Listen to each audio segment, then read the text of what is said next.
Good morning and a very warm welcome to all of you for this very first Berlin Freedom Conference. It's such a pleasure to welcome you. My name is Anja Wieler-Schöck and I'm the international editor at Tagesspiegel, Berlin's largest newspaper. And I can't tell you how thrilled I am to be standing here and to watch this video of the wall falling. I grew up as a child of the Cold War in Bavaria with my grandmother telling me Germany would never be united. So it's so touching for me every single time that we can commemorate this wonderful occasion. And I'm thrilled that despite of the challenges provided by Deutsche Bahn, my partner Sarah will be joining me here on stage. Sarah. Yes, thank you, Anja. My name is Sarah Wheaton. I'm the host of Politico's EU Confidential podcast in Brussels. And I grew up in the United States being told that the fall of the Berlin Wall represented the end of history. And well, turns out it's still going on. Democracy still needs protection. It still needs promotion. And that is why we are here today, here in Berlin, uniting voices who are working on this around the world, and we're really going to be looking not just for a pep talk, not just for a bunch of self-righteous declarations, but for practical solutions to deal with the many problems we're facing. And we have a full day for you. On 3 stages, we will have a program filled with music, with videos, with panels, with speeches from activists, politicians, and experts from all over the world. If you want to see the details of the programs, please use the QR code on your badge, and it will take you to the up-to-date program. The organizers have asked us to highlight the Middle East panel, which we will talk in more detail about later, and this has been added to the program at the last minute, so check it out, and it will take place on stage 2 at 4:50. And it is now my great pleasure to welcome to the stage the governing mayor of Berlin, Kai Wegner. He will present the opening remarks to this conference and will be followed by Evelyn Zupke, who is the Federal Commissioner for the Victims of the SED Dictatorship. Governor, you have the floor.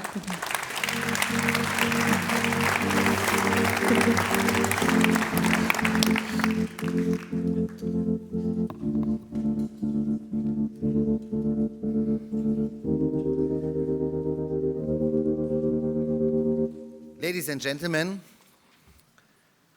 a very warm welcome to all freedom fighters in the city of freedom in Berlin.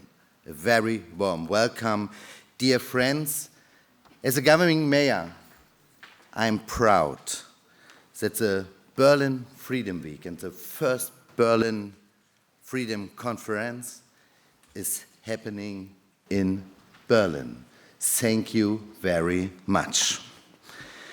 Meine Damen und Herren, ich freue mich sehr. Ladies and gentlemen, I am very pleased to be able to welcome all of you here in Berlin. Berlin is the city of freedom. There is hardly another place in the world that represents freedom quite as much as Berlin does. But Berlin, in its history, has also shown time and again that freedom and democracy cannot be taken for granted, and that we have to stand up for freedom, that we have to fight for freedom and defend our freedom. Only yesterday, we celebrated for the 36th time the fall of the Berlin Wall. The Berlin Wall was the symbol for oppression. The Berlin Wall locked in people. The SED regime locked their people in, controlling them, surveilling them, oppressing them, and taking away their freedom. But it was courageous men and women who in the year 1989 took to the streets and protested peacefully for their rights, for freedom, and for democracy. And one courageous woman was Evelyn Zupke, who back then was standing in the streets of the former GDR and fighting for freedom and for liberty. And Ms. Zupke, I am very pleased to be able to welcome you as well here on the occasion of this Freedom Week. Ladies and gentlemen, the fact that the Berlin Wall fell back then and that people found the courage, because it was courageous back then, to take to the streets against the dictatorship of the GDR, to stand up and to fight for freedom and for peace and for human rights. But that those demonstrations, this freedom movement, that it turned out to be successful, that was due to the people and their courage. But, ladies and gentlemen, with the 9th of November 1989 and the fall of the Berlin Wall, it is for me not just an occasion to look back. I am grateful that I was able to experience those times and can now live in liberty and in peace in a democracy. But the fall of the Berlin Wall means so much more than that. It was a signal to the world that peace and liberty, that democracy can be achieved, and that when people stand together and courageously raise their voices and point out that you can't lock away the dream of freedom and peace and the will for freedom and democracy, that this will cannot be suppressed. You can lock in people, but dreams and desires you can't. And that is borne out by our history, ladies and gentlemen, and that gives me a sense of optimism for our future. So when we stand together all around the globe, if we stand up for freedom and democracy, then, in the end, freedom will prevail. And, ladies and gentlemen, this is the greatest fear for autocrats, the greatest fear for dictators. And way too many people on this planet are living in an autocracy, in a dictatorship, way more than 50%. And as a governing mayor, I'm also proud that we have 160 men and women in our city that set up their network, that engage in an exchange, that develop ideas as to how freedom and democracy can be brought about, how freedom and democracy can be defended, and how freedom and democracy can be guaranteed for all people. And the fact that this is happening in Berlin, the city of freedom, well, I am grateful for that, and I'm also proud. And I would like to thank Visit Berlin. I would like to thank Axel Springer's Freedom Foundation and the Robert Havemann Foundation. I would like to thank everyone who contributed, including our media partners. And let's seize the opportunity of this Berlin Freedom Week and the World Liberty Congress. Let us use this first Berlin Freedom Conference to send out a strong signal into the world and to show the world that we stand together and to show the world that we believe in freedom. And we are sure that in the end, freedom will prevail. We are courageous. We see Berlin as a city of hope, where something like this did indeed happen in the past. So please let us now stand up and fight for people who have to live in a state without freedom. Ladies and gentlemen, this is the first Freedom Conference in Berlin, and it's the first Berlin Freedom Week.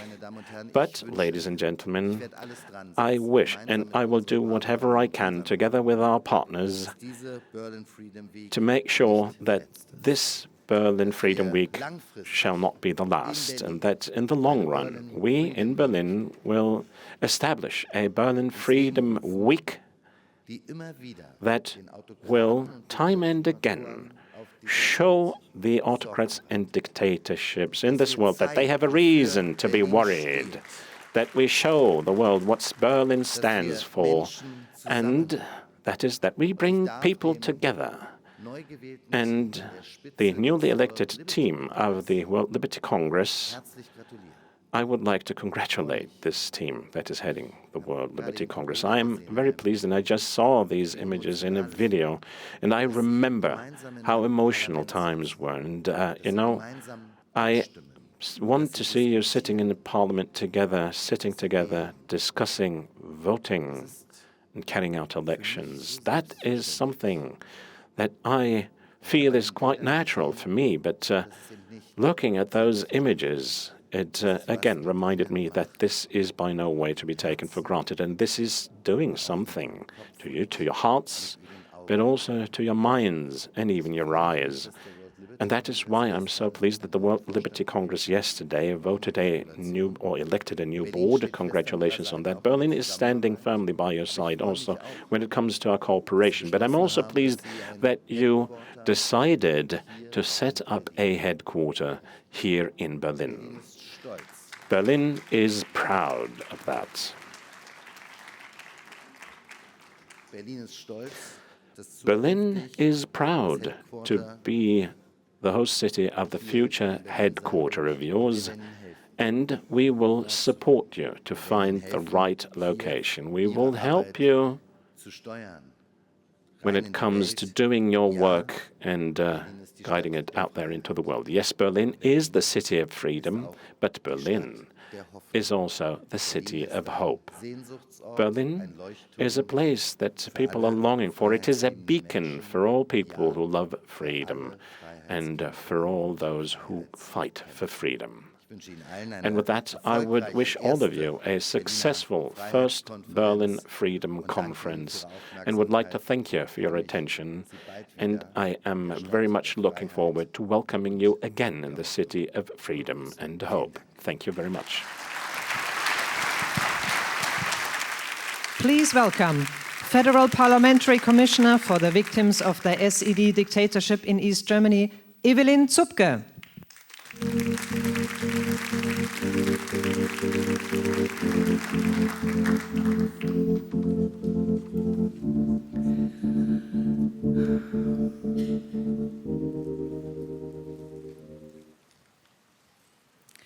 Sehr geehrter Herr Regierender Bürgermeister, lieber Kai Wegner, sehr geehrte Gäste, a very warm welcome to all of you.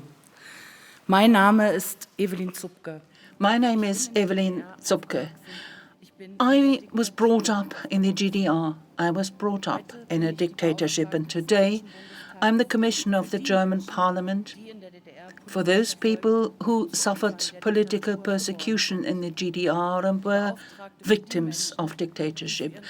I am commissioned to help those people who were severely punished for their struggle for freedom and self-determination, political disadvantages when it came to training, professional development, career, residence, forceful resettlement, coercion, forceful adoption, intimidation at all levels. All of this was done in order to make people do as we're supposed to be, or to enforce the will of the state.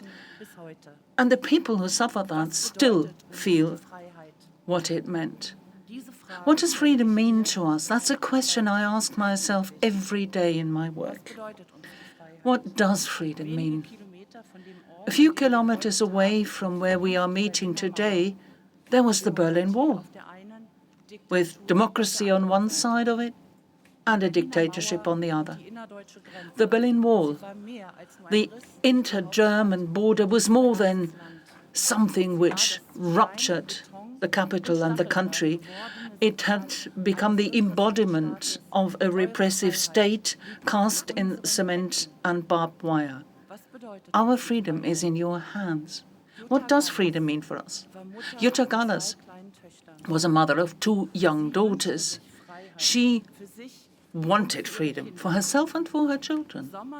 And in the summer of 1982, therefore, she turned to one of the organizations helping people escape And she, her daughters, and her partner were supposed to leave the GDR through Romania and what was then Yugoslavia and finally come to Germany. But their planned escape failed. In Bucharest, the secret police arrested them. So their path did not lead to freedom. For the woman, it led to the prisons of a dictatorship. For her daughter, they were sent to what is called a Borstel, a home for children with disadvantages. When finally the West bought her free as a prisoner, free prisoner program against money, she had a long wait of fighting for her children for many, many years. Hunger strikes, petitions, vigils, all this was employed by her to draw attention to her situation. Time and again, whatever the weather, snow, ice, wind, she was at Checkpoint Charlie, the best known of the border crossings between East and West Berlin, with a hand-painted placard to draw attention to her fate and that of her family. Her pictures went around the world as the woman of Checkpoint Charlie. And for the first time in 1988, after 6 torturous years with a lot of international pressure, her children were allowed to leave the GDR. And she could finally hug her children. So what does freedom mean for us in Germany? It's a given that we all live in peace and freedom. And I would say sometimes for many people, it's too much of a given.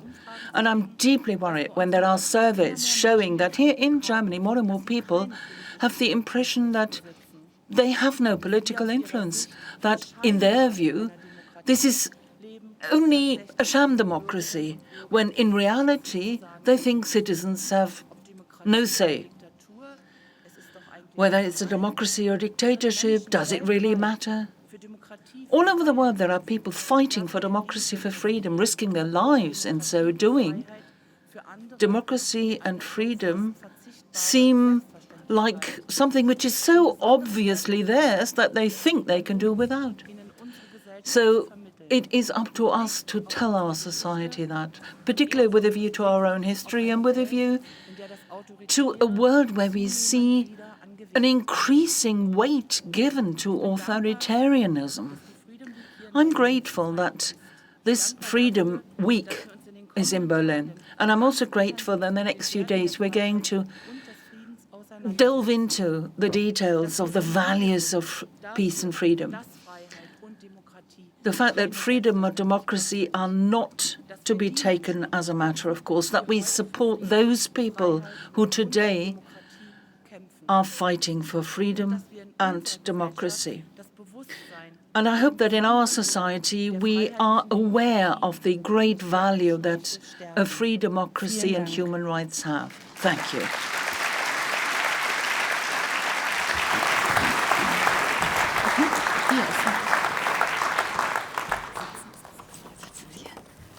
Lieber stehen? Okay, gerne. Ja. Ja, Frau Zupke, ganz herzlichen Dank für Ihre eindringlichen Worte. Wenn wir etwas weiter weg von hier schauen, in den Deutschen Bundestag. Thank you so much, Mrs. Zupke. When we look at the Bundestag, there will be a discussion about the mandatory service in the armed forces, and there are very diverse views about this in our opinion available. Some people are saying, well, I would rather prefer to live in freedom rather than serve as a soldier. How high is the price of freedom? Freiheit kostet etwas, wenn sie nicht da ist. If there is no freedom, of course, you have to pay a high price. And defending freedom, of course, is also rather painstaking in the literal sense and in the metaphoric sense. If you live from a lack of freedom, you always need people who are courageous enough to lead on the strike, who struggle, who are capable of shaking off the shackles in order to fight for freedom and democracy. And if we're in a situation as we are in freedom and democracy, because we can live in freedom and democracy, as the Lord Mayor already mentioned, and I said the same, and if our society is threatened, then it's our task as a society to defend our freedom and democracy as best we can. I think a debate about the military service is something that really needs to be discussed, but nobody really wants this to happen. But what does it mean if we say that we don't want to defend ourselves? We don't want to be able to defend our system. I think this is what we have to be able to do in our world, in our society full of freedom and democracy. Sie haben selbst ja einen sehr hohen persönlichen Preis auch bezahlt. You also had to pay a very high personal price for freedom and democracy. You were not allowed to attend educational institutions. With hindsight, is there anything that you would have done differently?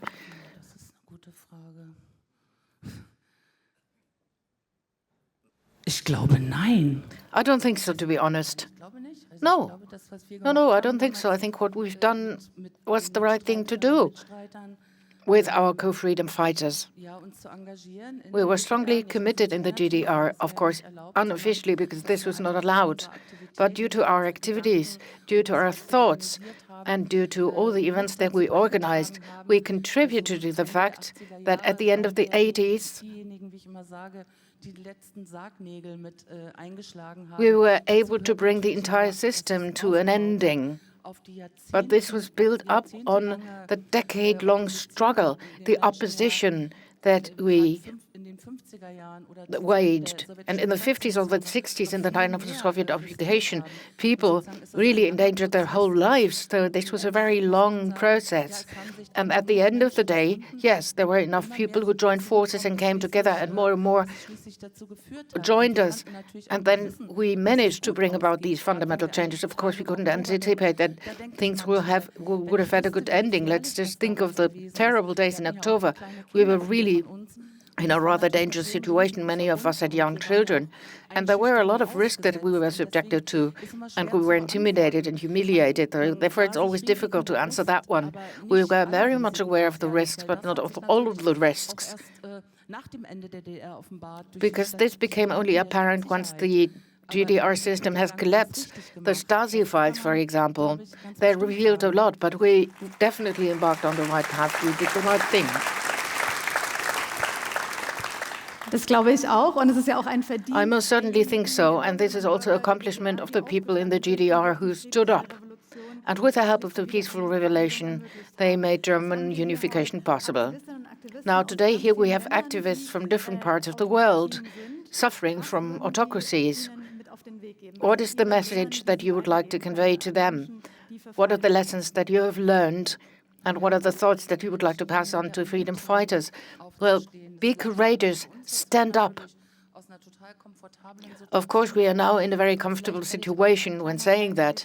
But, since I was involved in the struggle, I think I may say so. Join forces with others, try to find allies, try to find out where changes can be brought about. Of course, this is very difficult, because people who are still living in dictatorships or in the opposition abroad are subjected to tremendous pressure, and they also have to endure bodily harm. So I think we shouldn't be patronizing, but I hope that this will become possible for the people. Berlin is the city of freedom, you see, but it's also the city of hope. Here, too, we haven't had this hope all the time. Or maybe the hope, yes, but who really believed in making it possible to bring the Berlin Wall down? Nobody thought that this would have been possible. Nevertheless, it happened. So therefore, I hope that all the people who are here today, coming from other countries of the globe, because there is an autocracy or dictatorship, or who have to live elsewhere, can use Berlin as a role model. Don't give up hope. And do everything in your power that you are willing to do. Because one thing is most certain, if you fight for freedom and democracy in a dictatorship, this is always closely associated with very personal risks. So thanks very much. Now, this is to hope. Let us continue to believe in hope.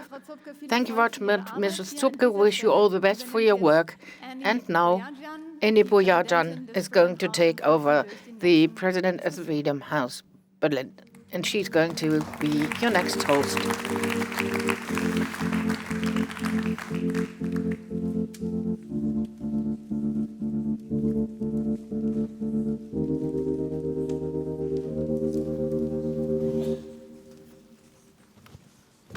Well, good morning. It's such an honor to be with you all in this incredible city.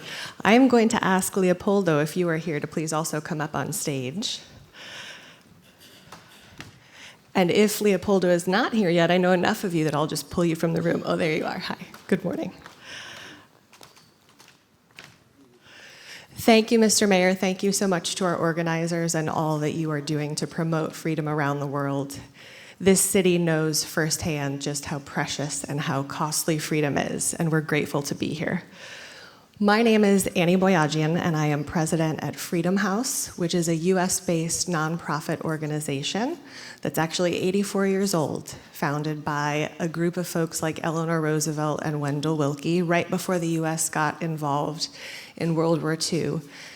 And they were formed because they knew America couldn't stay silent in the face of what was happening in Europe. And much of what we saw then are trends we're starting to see now. And for 84 years, we've been focused on defending and expanding freedom around the world. And our panel today is titled The Retreat of Freedom and Democracy, How to Build Strategic Alliances. And it couldn't be happening at a more important moment.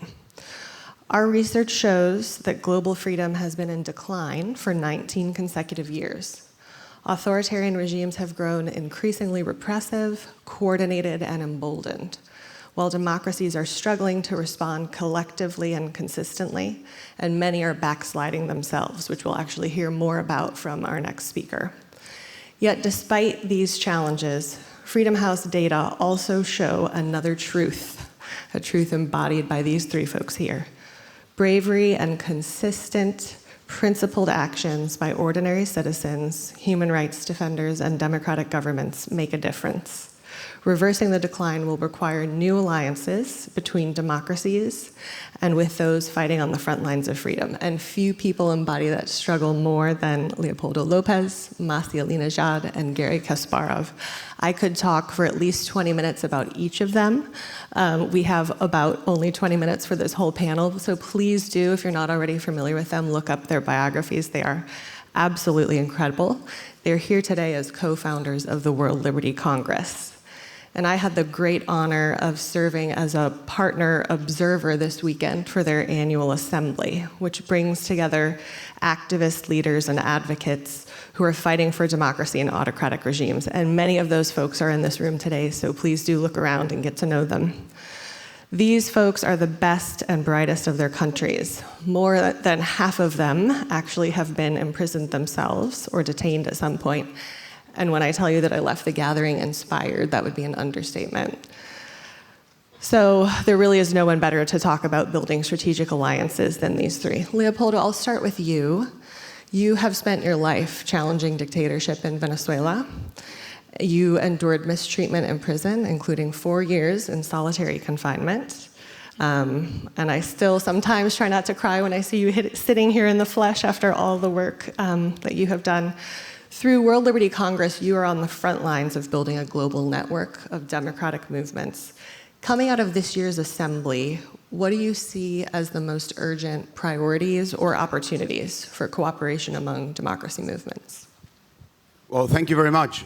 Thank you to Berlin. I would like to start by thanking the Governor Mayor, the team of Visit Berlin, and to all of you. It's an honor for us to be here in Berlin. It's very symbolic, and it gives us a lot of energy, commitment, enthusiasm to continue the fight. Because, yes, I come from Venezuela, but as we said, we also live in East Berlin. We live in the East Berlin in Venezuela.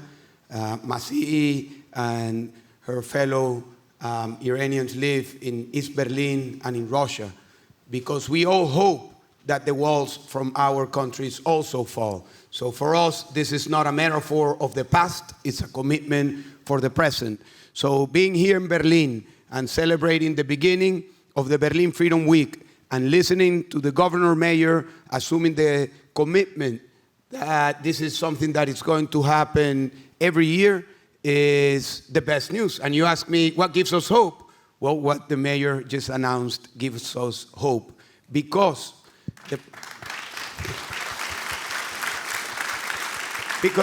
as you said, the world, unfortunately, is losing the fight against democracy. Only 12 years ago, 40% of the world's population was living under autocracy, according to your report. And today, it's over 70% of the world population living under some form of autocracy. So what needs to be done? Well, democracies need to organize themselves, need to collaborate. In the same way, we, the freedom fighters, democracy defenders from the autocratic regimes, need to do it. And I want to tell you what happened this weekend. Just a year ago, we were here, Masih Alinejad, the president of the World Liberty Congress, and myself, to talk about the fall of the wall. And we were invited to come to Berlin. So over the past weekend, we gathered 180 delegates from 60 countries, women and men, all freedom fighters. Most of us have been political prisoners. Most of us have been leading protests in our own countries. Some of us have been forced into exile. And we spent 2 days at the Berlin City Parliament with delegates that were elected. We deliberated, we voted for our agenda, for our way forward. And we also voted for the new leadership of the World Liberty Congress. So what gives us hope? The possibility to work together. But that's not enough. That's not enough. It's not enough because we are at the front lines, but we need the support of democratic governments. We need the support of democratic societies, of organizations, of NGOs, of the media. We need the support of the people that truly believe in freedom to understand that the fight for freedom in each one of our countries, it's also a global fight. Why? Because autocrats work together. And we have seen this in our countries. We have seen how Iran, China, Russia, they lead the effort globally to crumble democracy and to promote autocracy. So in the way they work together, us that believe in democracy, freedom, and human rights, we need to work together. So this conference also gives me hope. The Berlin Freedom Week gives us hope. The fact that Berlin, Germany, it's opening its doors to dissidents from all over the world gives us hope, because the walls will fall and we will rise.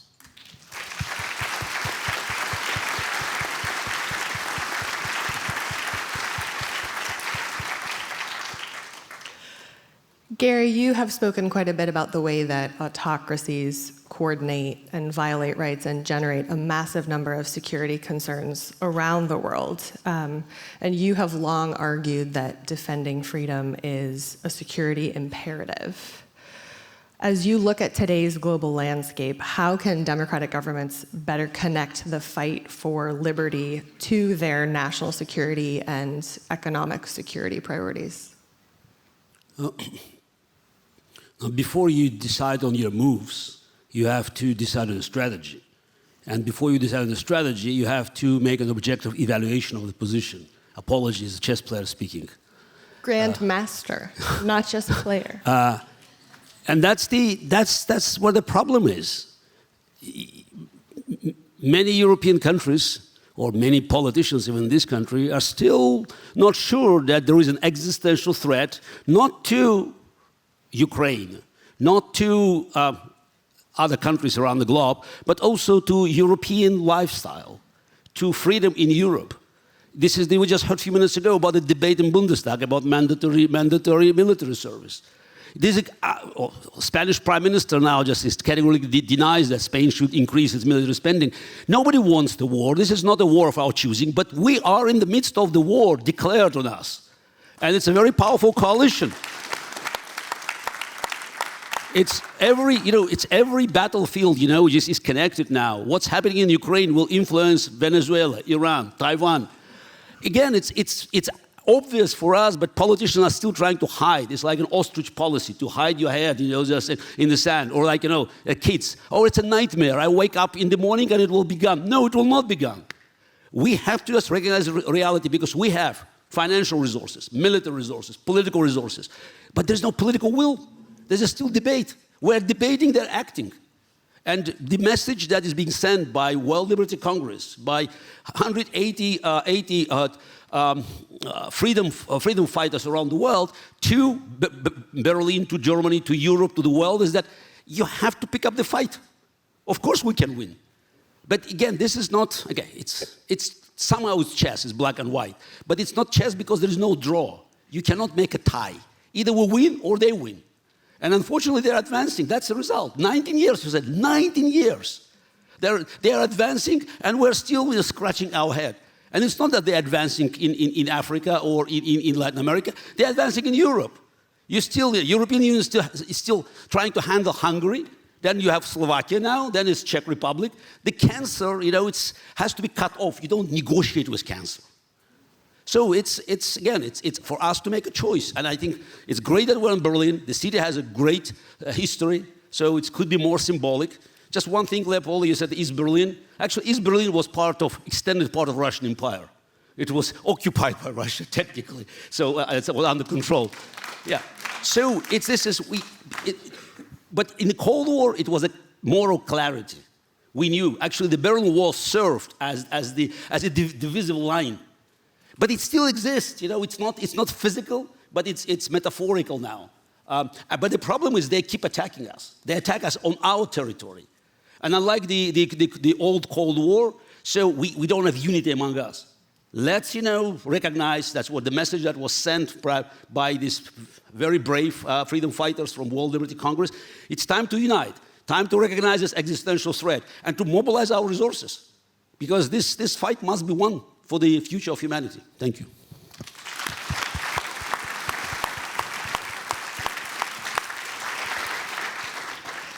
Well, speaking of mobilizing, Masih, you have been a fearless advocate for women's rights in Iran and human rights in Iran. You have survived kidnapping and assassination attempts, and yet you have managed to build a global movement that stands up for freedom in Iran in the face of enormous challenges. What lessons have you learned from that experience about how to build alliances, even though you have been forced into exile? That's a very good question to ask here, because this is the right place. Leopoldo Lopez, my brother Gary Kasparov, and I myself, we are absolutely different. But we are united when it comes to end terrorism, when it comes to end dictatorship. And that's the lesson that the democratic leaders should learn from all of us at the World Liberty Congress. We're coming from different background, different culture, different political views. But when it comes to end our dictators, we hold hands. It was easy for us to walk out from the room. I remember that when I started my campaign against compulsory veiling in Iran, a lot of people downplayed me in the West. Let's be very clear. In democratic countries, telling me that you are now causing Islamophobia when you are fighting against compulsory hijab, or when you challenge Islamism. And I said that very loud, that phobia is irrational fear. But the fear of me and millions of women in Iran, Afghanistan, is rational. We have fear. We have fear of. And I've seen with my own eyes that Western female politicians from Germany to Belgium to France, London, all over Europe were going to my beautiful country where women joined my campaign. Millions of women joined my campaign from Iran and Afghanistan. But these European female politicians were going to my beautiful country that I would kick out from that country, bowing to my dictators, wearing hijab in the name of culture. This is a slap in the face of not my women in Iran. Yes, it is a slap in the face of democracy. While my women in my country were blinded by the Revolutionary Guards, I still see that the German government hesitate. They hesitate to put the Revolutionary Guards in the terrorist list. Let's be clear. I mobilize millions of women to show their middle finger to dictators. And they do. But when I compared compulsory hijab to the Berlin Wall, the Supreme Leader, Ali Khamenei, warned the Revolutionary Guards and said that American agent who compared compulsory hijab to the Berlin Wall must be gone. He called me American agent. I am a woman from Middle East.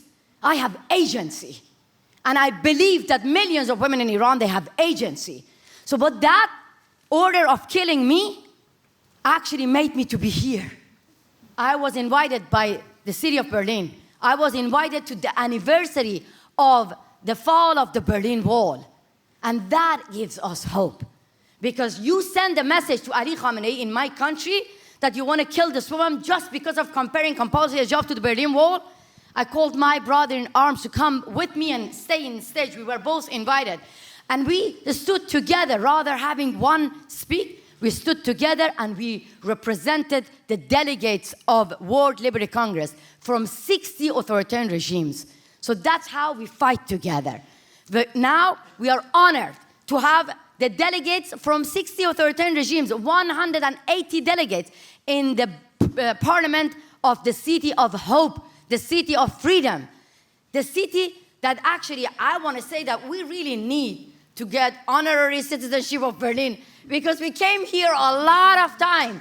And now I want to thank the Berlin Parliament. I want to thank the governing mayor. I want to thank every Berliners to see our fight, to see our wounds, to see us as freedom fighters, not as troublemakers.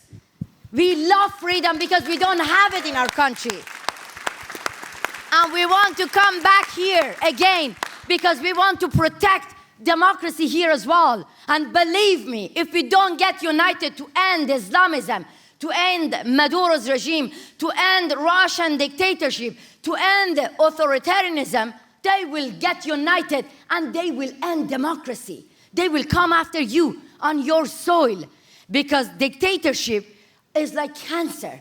As my brother said, we have to remove them. And I want to end this, because we know what we are fighting. We know that we're not going to give up. We know that no one can divide us. But please, when it comes to dictators, put your different political views away and be united, because that gives us hope.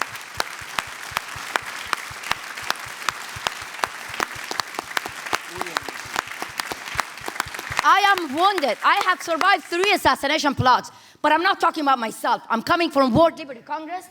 Have you heard of the term dead man talking? Walking. Oh, no, I am the dead woman talking. Walking and talking. But I want to say that in World Liberty Congress, I am being surrounded by hundreds of dead men and dead women walking and talking. They have bounty over their head. They have been in prison. Our member was assassinated in his country when he got back from our General Assembly. But now his wife came in Berlin City in the parliament and said, I'm not going to give up.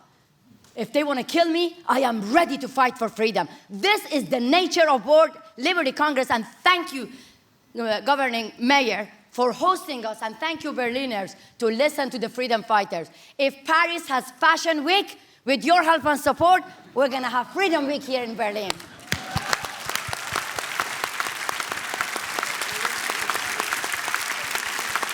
And I want to send a message in Persian to Ali Khamenei, to Ali Khamenei who sent that American agent who compared compulsory hijab to the Berlin Wall must be killed. I want to say something in Persian.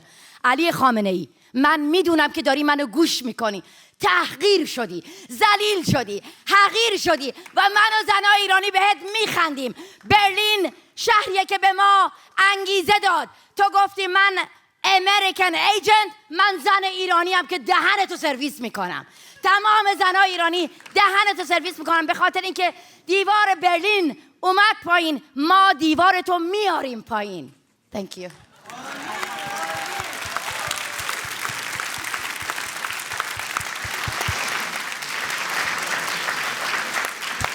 Well, I'm very tempted to occupy the stage and keep the conversation going. We are at time. Please join me in thanking our incredible panelists of freedom fighters. They give me hope every day.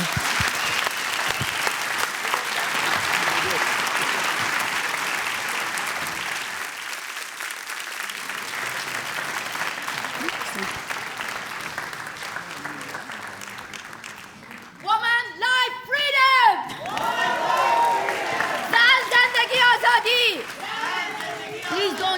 mind, we are loud, we are dissidents, we are activists, we are high.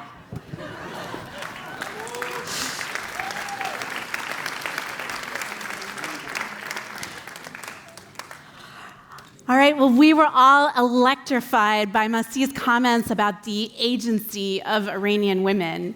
Our next speaker has written about the complacency of Americans and American democracy. Larry Diamond is a senior fellow at the Hoover Institution and the Center on Democracy, Development, and the Rule of Law, both at Stanford University. And he wrote his book about warning about American complacency in 2019. I wonder what he would say today. So I'll welcome him up to the stage now.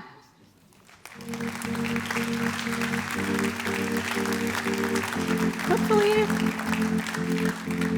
is Larry here? No, he's on stage already. Good. As we gather here to celebrate freedom and to recommit ourselves to the democratic cause, we face, as you have heard, a powerful authoritarian tide. The remarkable third wave of global democratization ran out of steam, as Annie said, 19 years ago. Since then, many countries have fallen under the spell of illiberal and even authoritarian populism.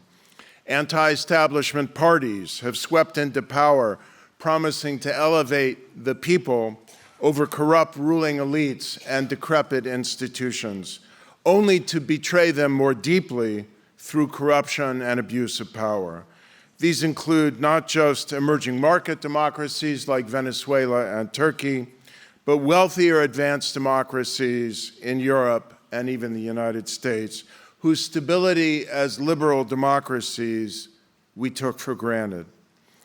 In this global trend away from freedom, authoritarian populists have implemented a common playbook to polarize politics, punish independent media and civil society, undermine judicial independence, purge neutral watchdog institutions, politicize the civil service and the security apparatus, and weaponize the state to persecute critics and opponents.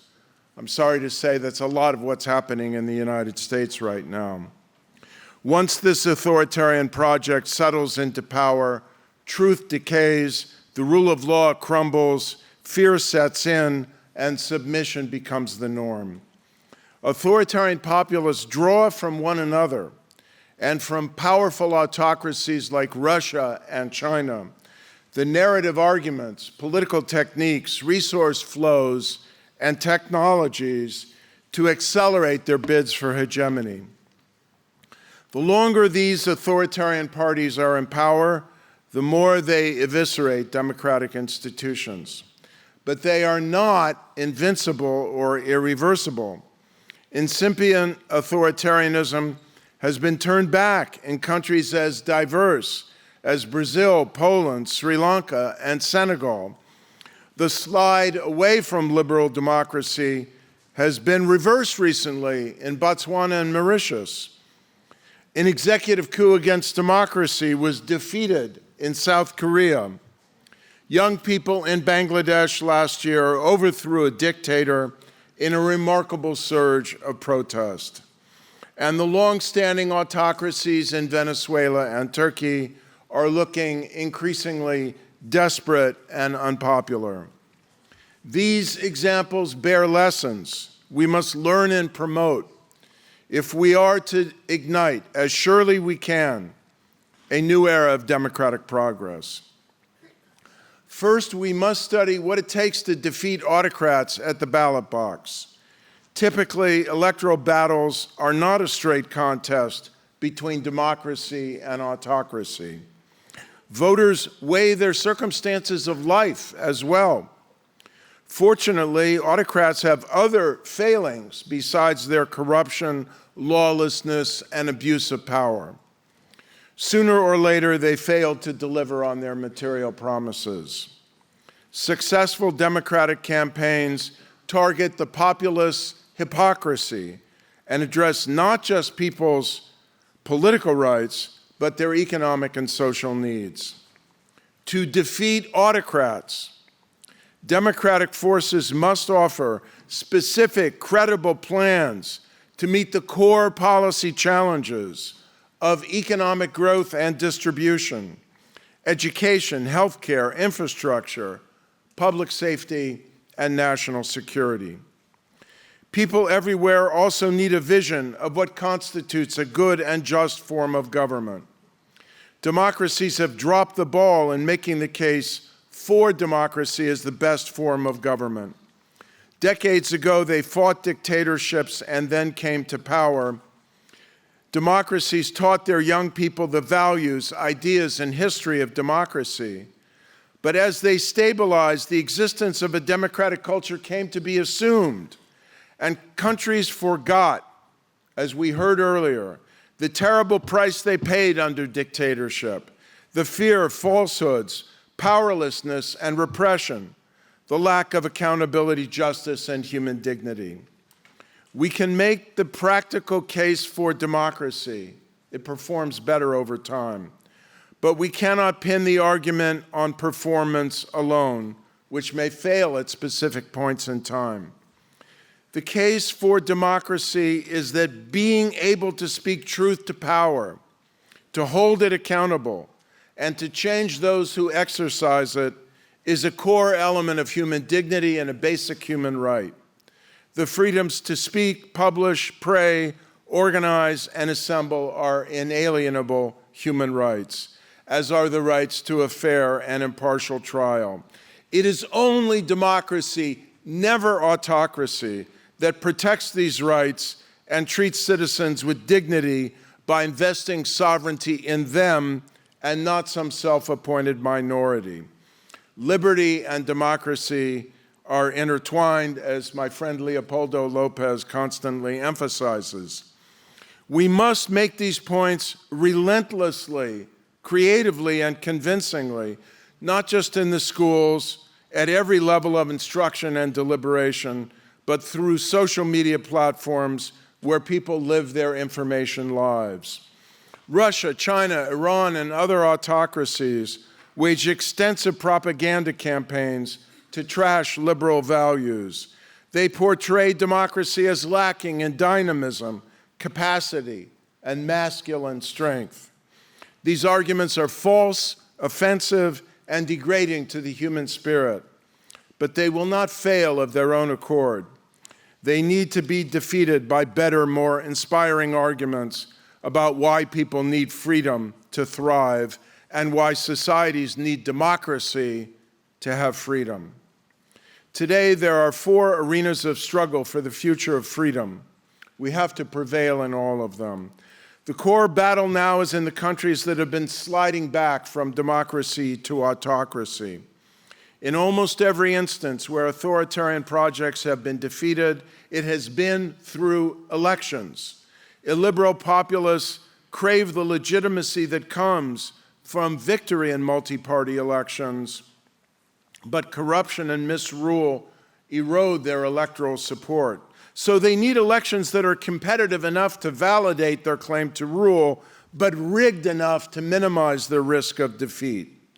The pathway to restoring democracy in these countries is to seize the electoral opportunity, flood the zone with election workers and observers, and wage an effective campaign so that people who have grown weary of authoritarian abuse can defeat it at the ballot box. To win, Democrats must forge a unified coalition across factional and ideological divides. They need a narrative about what has happened to justice and democracy and why restoring these will help to make the country great again.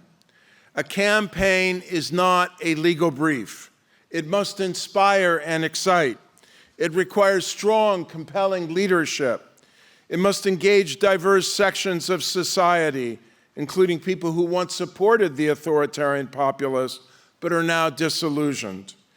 Democrats must also express patriotism and show that illiberal populists wave a false flag. These lessons can help to restore democracy where it has been lost and to secure it in a second arena when it is under challenge from authoritarian populist parties right now. But there are two other arenas of struggle in which we must prevail. Globally, Democrats cannot let the world's most powerful authoritarian states capture and hollow out the global institutions to defend freedom. The UN Human Rights Council, the international and regional instruments of electoral observation and assistance, the rules that govern the flows of data and information. Neither can we shrink from the global battle to support democratic values and free flows of information, and to lend technical and financial support to peoples, parties, media, and movements around the world struggling for freedom.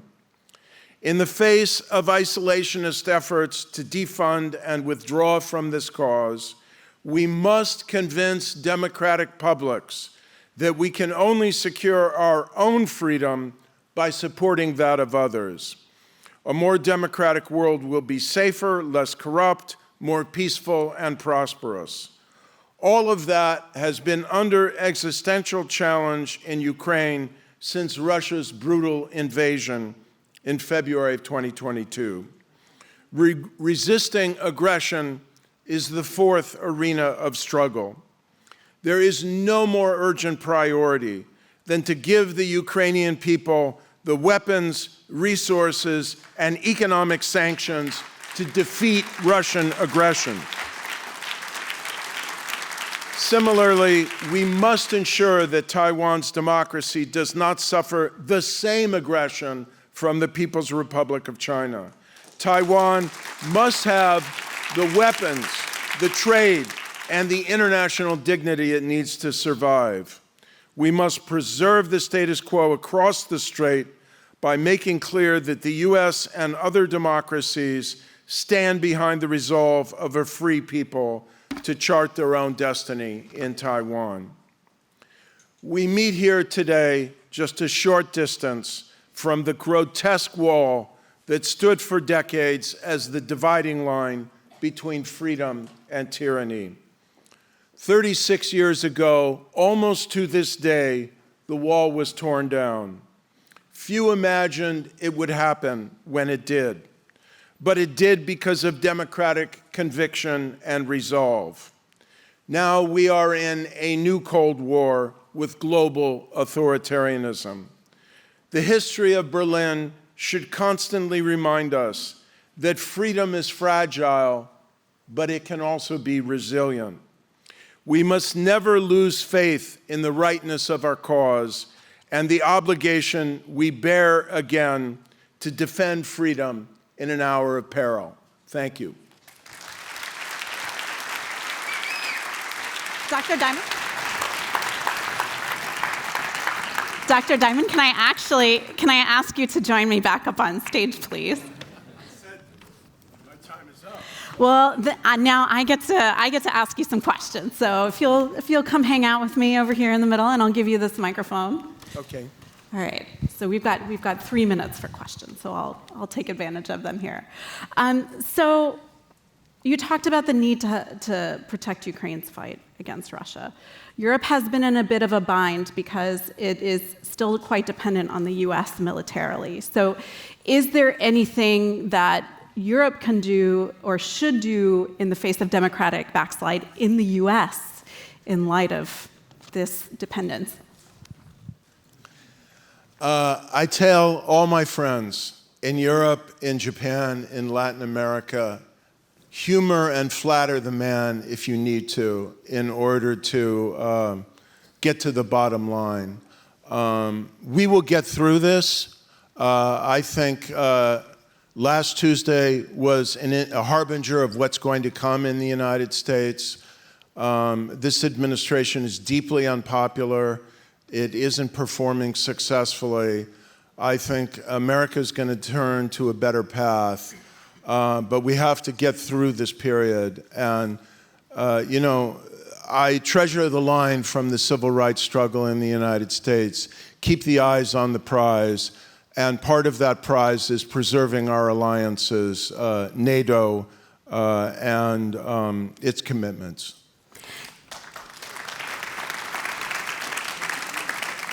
And you've advocated that donor governments tie the quality of governance to receiving aid, but USAID is pretty much dead, and Europe is also slashing foreign aid.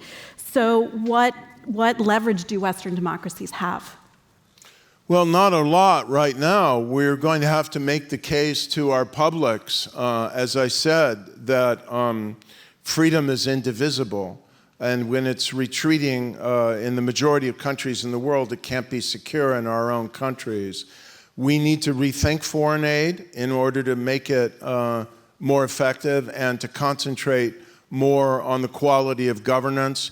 You know, if we had done more and used more leverage to really incentivize improvements in the quality of governance, I think we could have improved more lives in low-income countries in Africa and Asia and elsewhere than much of the direct efforts we made at economic assistance. So we're going to have to leverage aid much more creatively in the time to come. And if we can engage our publics in that battle and help them to understand it, we'll have a better chance of sustaining and expanding aid again. All right, thank you so much. Yeah, thank you. I'll finally let you sit down now.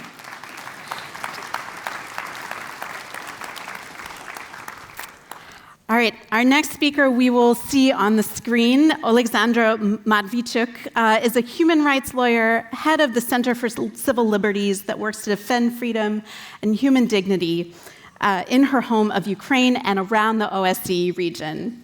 In 2022, she and the Center for Civil Liberties were awarded the Nobel Peace Prize, in part for their work documenting Putin's war crimes in the wake of his full-scale invasion. Let's hear what she has to say.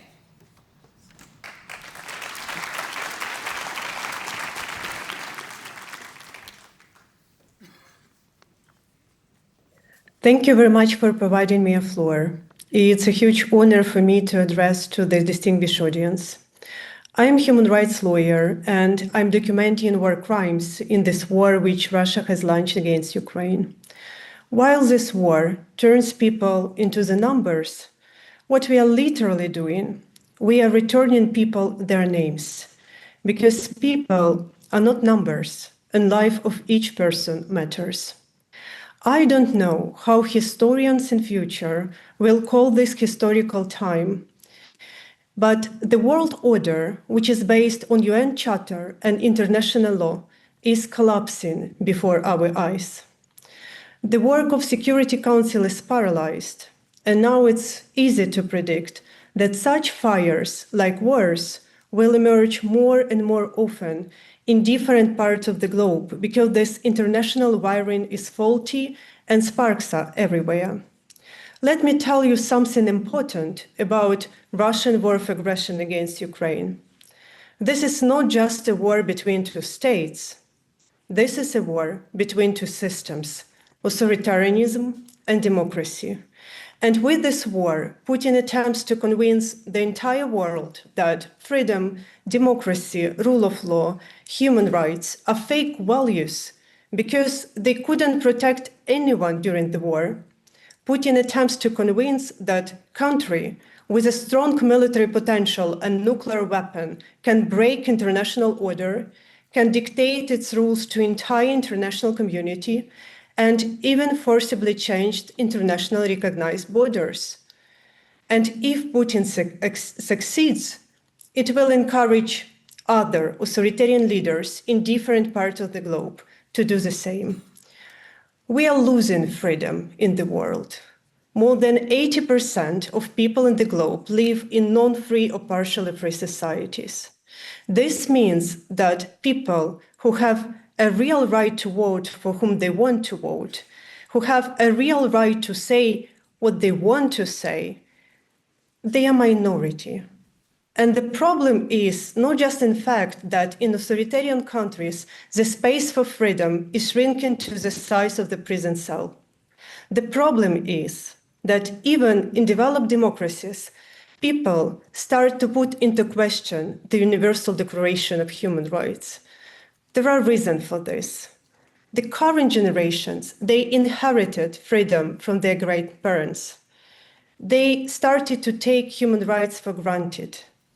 They became consumers of democracy. They consider freedom as a possibility to make a choice between different cheeses in supermarket. And that is why they are ready to exchange their freedom for populist promises, economic benefits, and first and foremost, for their own comfort. Perhaps people could afford such behavior in a peaceful time, but I'm sorry, we are not longer in peaceful times. The decades of freedom that marked the fall of the Berlin Wall, all over even for Western societies, let alone for those parts of the globe that have never such a luxury. Change is a new normal.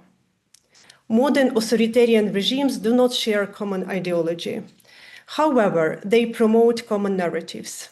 They combat humanistic ideas such as human rights, independent courts, or freedom of press. They use new technologies to erode trust between people and inflicting them with cynicism and apathy.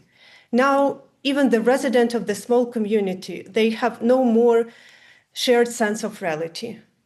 Without shared sense of reality, we have no more common actions. Without common actions, how we can protect our freedom and our democracy? Yes, democracy is not perfect. Many people are disappointed with it because a larger number of problems, including social inequality, remain unsolved. But authoritarian regimes don't solve these problems either. People simply don't have the right to complain. We were so confident that freedom and democracy was the final answer, so we stopped to promote it. We have to explain people that we have to perform two tasks in parallel: to protect our democracy and to perfect our democracy, because we have no alternative. The alternative to our imperfect democracy is a hell of the restored Soviet Gulag. And let me finish with a story of my colleague, Ukrainian journalist Victoria Roshina. She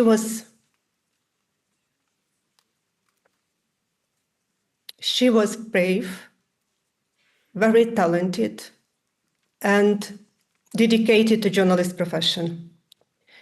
In autumn 2023, she went to the occupied territories because she believed that this is her journalist duty to tell truth what Russia is doing with people in occupied territories. And she disappeared. Now we know she was abducted by herself, severely tortured, and illegally transferred to Russia. We know that she didn't receive medical care, and according to the words of her cellmate, her weight was just 30 kilograms.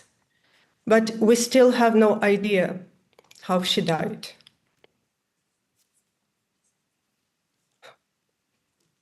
Russians refused to return her body for 6 months to the grieving parents. And when they did, we found a body with horrible signs of tortures, and several internal organs were missing: eyes, brain, and part of trachea. Why I told this story? Because my colleague, Victoria Roshina, deliberately risked her life for the truth.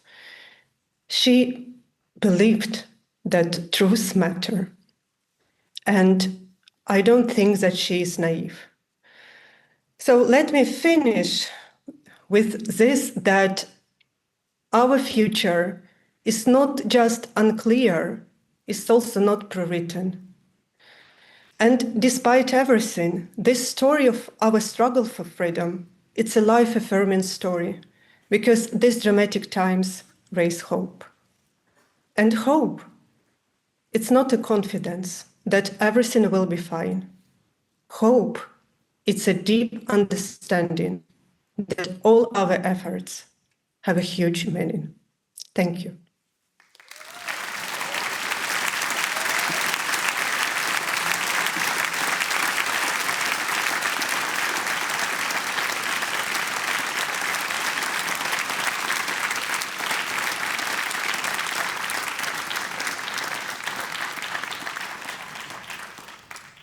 Thank you, Alexandra. And you have been uncompromising Victoria, who you described, made the ultimate sacrifice for being uncompromising in her demands for democracy and freedom and holding truth to power. At the same time, we've seen President Zelensky face increasing accusations of silencing critics using lawfare. We saw street protests for the first time over the summer in Ukraine. How do you keep from falling into cynicism and keep telling Ukrainians and other people around the world that they should not drop their demands for full democracy, even when other sources of hope are not fully meeting expectations? We have no alternative. People in Ukraine dream about peace. But peace doesn't come when country which was invaded stop fighting. That's not peace. That's Russian occupation. An occupation is the same war, but just in another form. And Russian occupation, it's extremely horrible. It's not just changing one state flag to another. Russian occupation means enforced disappearances, torture, rape, denial of your identity, forcible adoption of your own children, filtration camps, and mass graves. This is Russian occupation. Putin openly says there is no Ukrainian nation, there is no Ukrainian language, there is no Ukrainian culture. For 12 years, we have been documenting how these words converted in horrible practice in occupied territories, where Russians physically exterminate active local people in communities, mayors, journalists, children writers, teachers, environmentalists, priests, how they banned Ukrainian language and culture, how they destroyed and robbed Ukrainian cultural heritage, how they take Ukrainian children to Russia, put them in Russian education camps, told them, you're not Ukrainian, you're Russian children, your parents, your families refused from you, and you will be adopted by Russian families who will bring you up as Russians. So we literally have no choice, because if we stop resisting and Russia will occupy the whole country, we will cease to exist. Okay, thank you so much, Alexandra. Thank you for your work and for sharing your story. Now I'm going to invite to the stage two artists who will help us feel through music some of the pain of separation from home and from freedom that we've just heard about. Varvara Ugloblina and Igor Budenstein. Varvara is an actress, a singer who was born in Kyiv and now based in Berlin since the beginning of the war. She's been separated from most of her family who have remained in Ukraine. She's accompanied by Igor, the main conductor of the chamber orchestra, Berlin Capella, and a solo viola player of the German Symphony Orchestra in Berlin.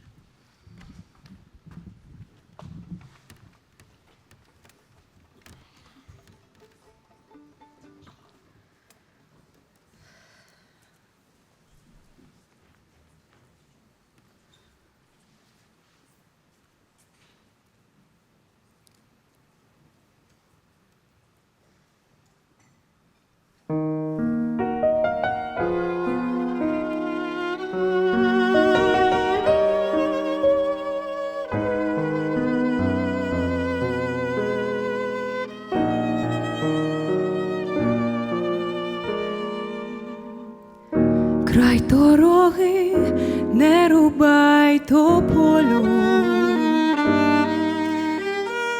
може та тополя твоя доля, твоя доля світла, тополина, наче пісня журавлина.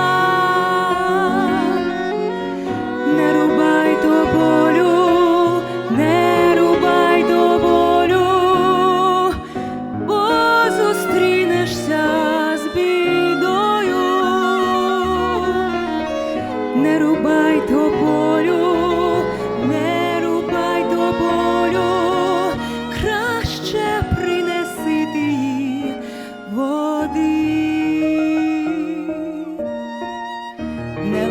калину біля хати,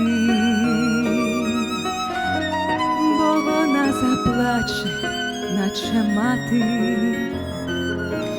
і впадуть на трави, на шовкові, серця сльози колискові. Не ламай калину, не ламай калину, бо вона в житті єдина. Не ламай калину, не ламай калину, краще їй онуків принеси. Не стріляй у птаха на світанні,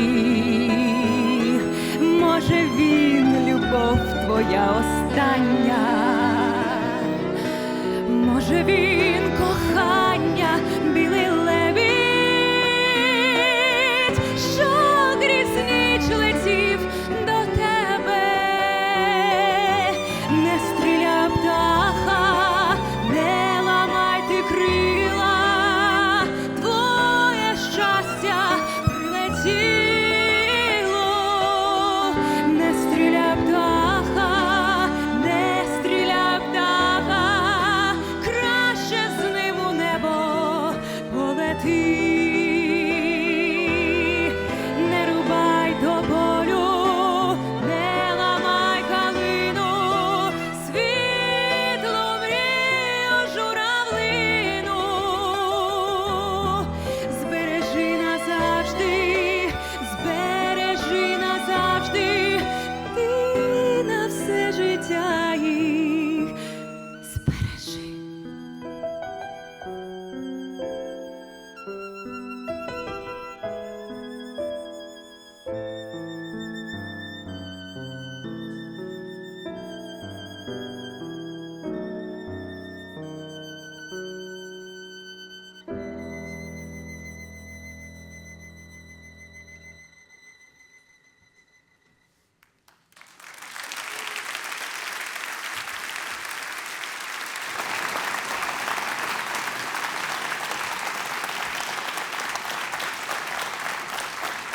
I want to say thank you for standing with us, with Ukraine. This is extremely important. We really appreciate it. Thank you. Varya, Igor, thank you so much to you. And now I invite Masih Alinejad back up to the stage.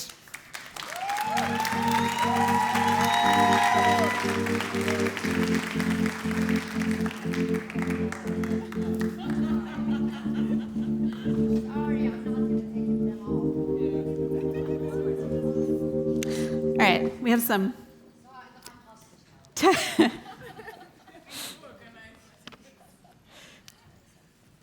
The struggle is real against the wires. Hello, everyone. So don't worry, I'm not going to talk. I had my time. But I want to invite two other women on the stage, women of Afghanistan, Roya Shukriya, two of my heroes.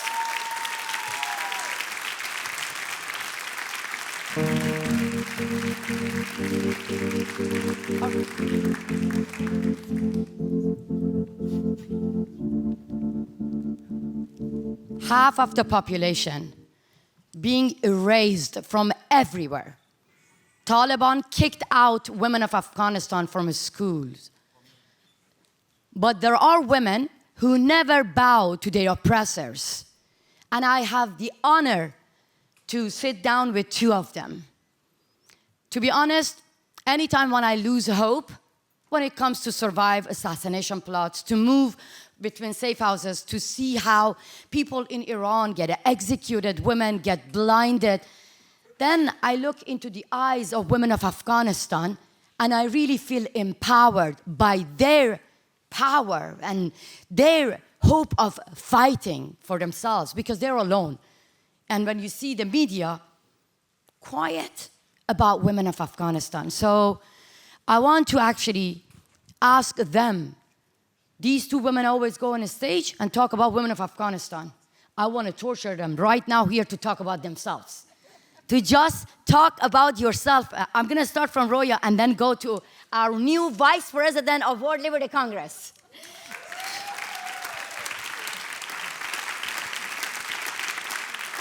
So, Roya Mahbub, I really want you to introduce yourself and tell the people here and the world who you are and what is your background and why from Kabul to Berlin you speak loud against Taliban. Hi everyone, thank you, Masijan. Hi everyone, it's a pleasure to be here. I'm Roya Mahbub. I'm coming from Afghanistan, but my story started from a time that I'm not going to say that how many years ago, but but the first thing that is happening when I was standing in front of a computer. I call it a magic box. That moment changed my life because that magic box connected me to the outside world. It whispered to my ears that yes, when people outside of my home says no. And I realized that the access to the knowledge is not a luxury, it's actually survival for us. And education is a seed, but technology is a water, and together they can change the generation. That computer and the time that I wasn't in a cafe, it's changed my entire lives. I decided to make technology to be the center of my career. I went to the schools, graduated from school, and then went to the university. I did computer science. And thanks to the Berlin, especially thanks to the Technology University of Berlin, we had a partnership with our university, and we had a German teacher. So, and I came to the Berlin for 1 semester. But that's but I realized that there are millions of the girls who are like me. They're curious, but giving another vision to explore the world. And I wanted that the same opportunity that changed my entire lives, I wanted that to giving to other girls the same access. Access to the computer, access to the internet, access to the connectivity, that they can get their, financial freedom and get their confidence. And that's why we started Digital Citizen Fund, my nonprofit organization. And through my nonprofit organization, we started to building the IT centers inside of the public schools to teach young girls to learn about, coding, they learn about social media, they learn about financial literacy. We back in 2013 started teaching them about the Bitcoin. But all of this project was amazing, but still there is something missing. We wanted to change the perception of the women's inability in science and technology in Afghanistan. And it was quite difficult for centuries. Women's ability in this industry was not recognizing by very male-dominated society. In 2017, I started a group called Afghan Girls Robotic Team. We found these young girls because I wanted to send 2 messages. One, the message to the girls inside of Afghanistan, but also to the women outside of Afghanistan. And that's why we started with this robotic team. We went to many of the stages. Obviously, the first time when we created the team, they couldn't get the visa. And we used the social media. Do you want to ask a question? Yeah, talk about the movie. There is a movie based on Roya's life. When I saw the robotic girls were all united and winning the competition everywhere, I was very, very emotional. But Roya, tell me about how did you feel when women literally risking their lives because they had to fight inside their home with their own fathers and brothers to join you? How did you feel when you see the movie being like everywhere across the Europe and America?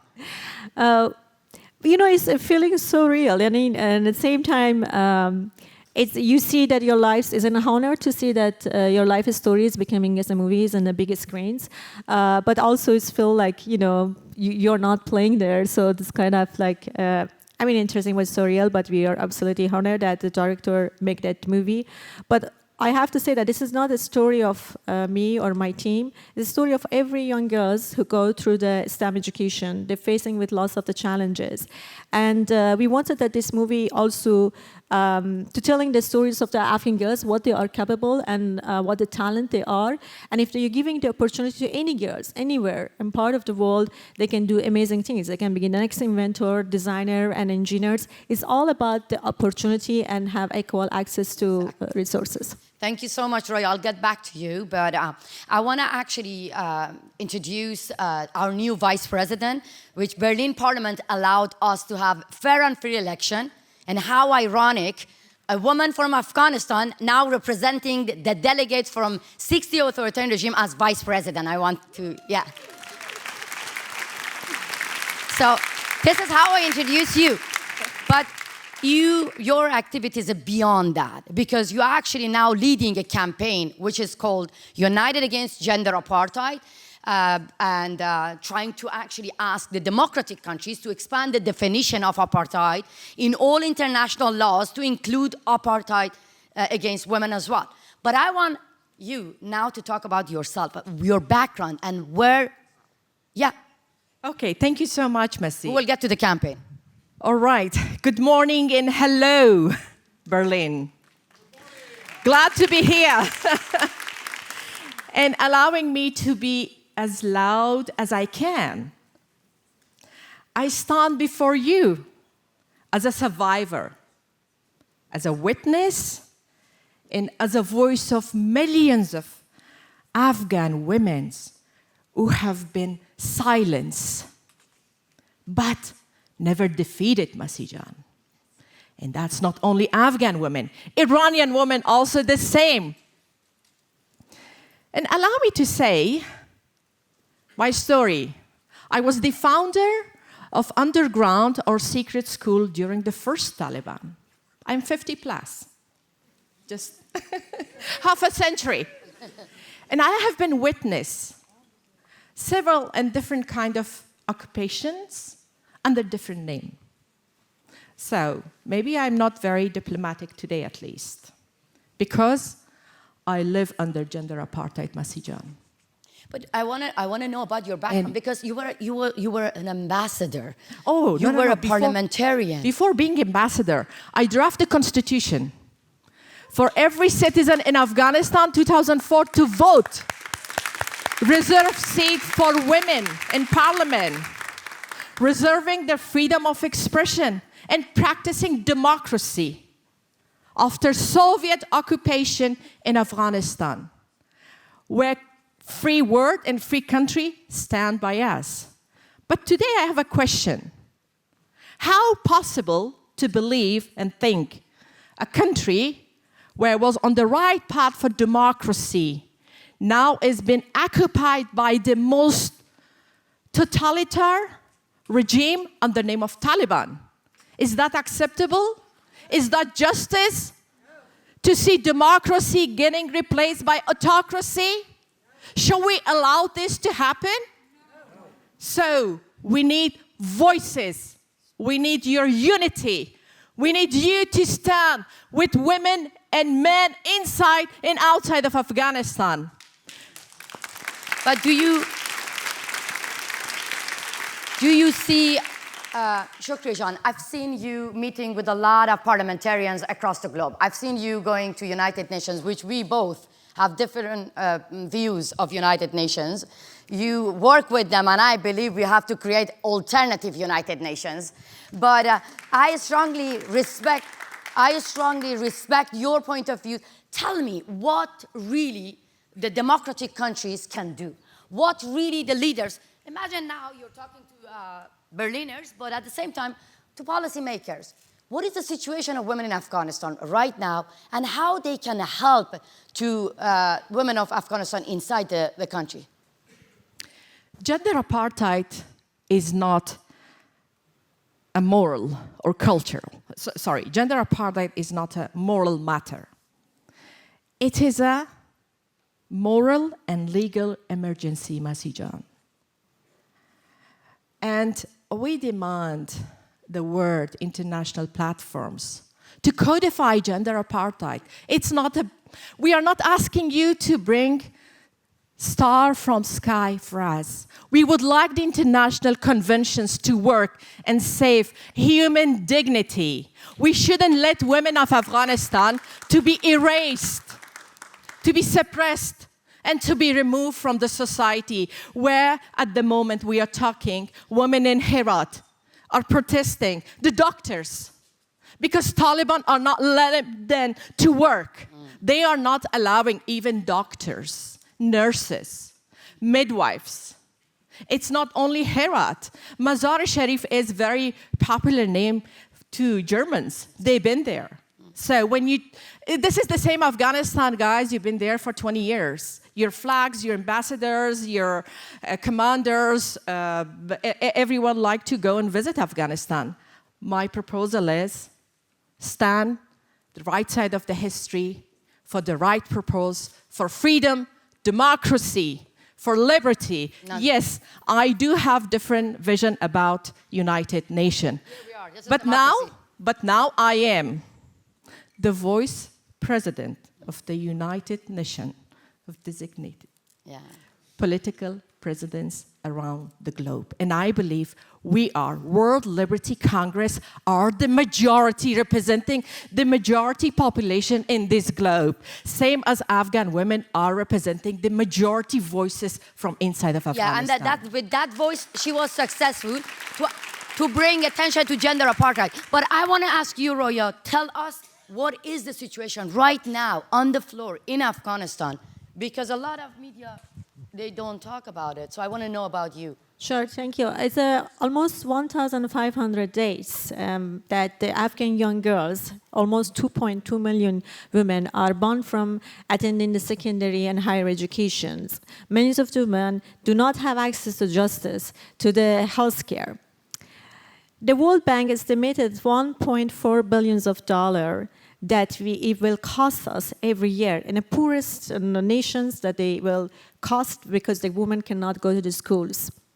70%, because of the UNIMA, 70% reported of the UNIMA shows that 70% of the women in Afghanistan, they have either anxiety, they express the depressions. 1 in 10 women are attempted to the suicide. And this is, this cost is more than the cost of the numbers that the World Bank give. It's also the cost of the human. 4 years of academic educations that is passed, that the next generation of young girls are not be able to go to the schools. This is more than the word that we use: ban, restriction, and or persecution. It's a created word that we can use for the situation of the women in Afghanistan as a gender apartheid. It's a system that segregated women and excluded women from the public lives. Ban for education, ban from going to the schools and having work, or even having access to justice. It's more than we're talking about, is it culturalism or conservatism? It is a crime against of the dignity, and as well, not having a peace, a threat to the peace. I think that the 3 things we needed to do is to protect it, provide, and persecute it. Protect the young women and the activists and the journalists, and providing either education, underground, and without the permissions, but also persecute it, especially those who are enable this, financing this, that the women should living under such a situation. Thank you, Roya John. It's beyond sad to hear that in 21st century, this is happening in front of the eyes of the free world. I want to talk about solidarity, and solidarity means that there is a woman here right now. Put your camera down, don't film me, I'm talking about you. Stand up, stand up. Kausar, she was blinded by the Iranian regime during Women Life Freedom Uprising. With one eye, she stood up with women of Afghanistan and made a video and said that the regime in my country got my eye away from me, but I stand with my sisters in Afghanistan. This is what solidarity looks like.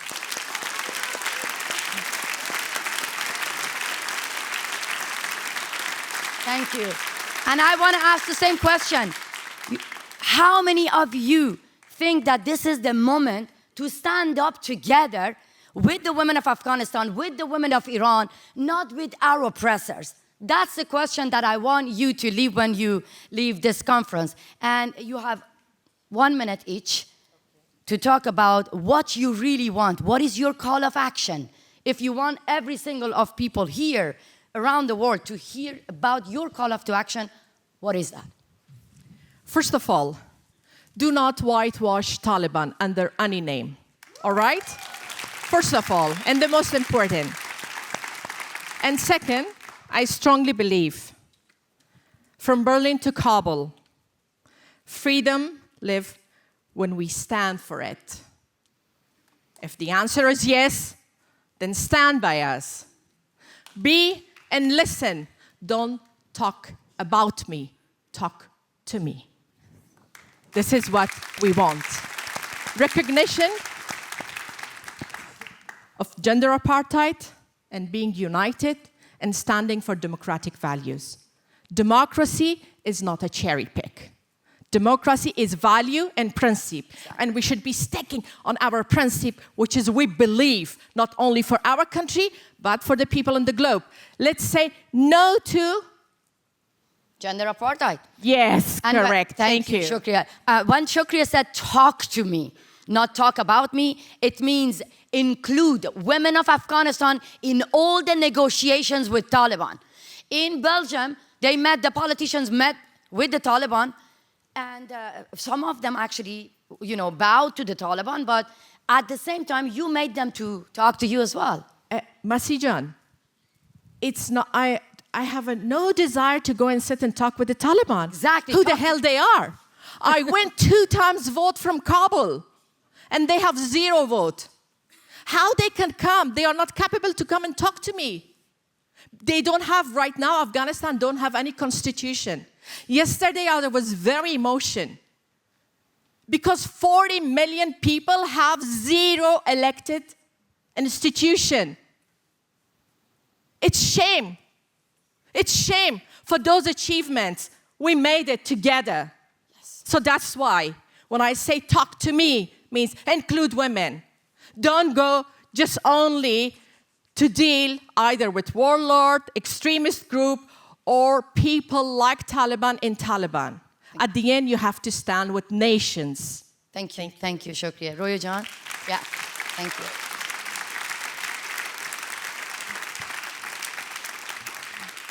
I don't want to add any more comments because I think that you and Shukriya did a great job, so I think that I want to let... Leave it. We stand for women of Afghanistan. We stand for humanity.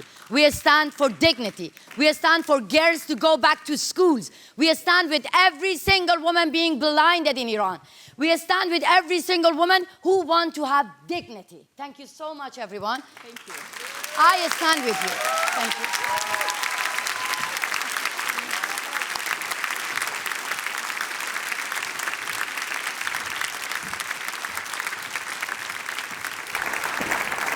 Thank you so much, ladies, for that passionate call. Thank you, Masi. Thank you, Shukriya. Thank you, Roya. And it's certainly a tough act to follow. Roya mentioned in her remarks the costs of autocracy and suppression. And someone who certainly knows about money is our next speaker. It's my great pleasure to introduce to you Ulrich Reuter. He's the president of the German Savings Banks Association, in German, President des Deutschen Sparkassen- und Giroverbands. Mr. Reuter, I kindly ask you to the stage. The floor is yours.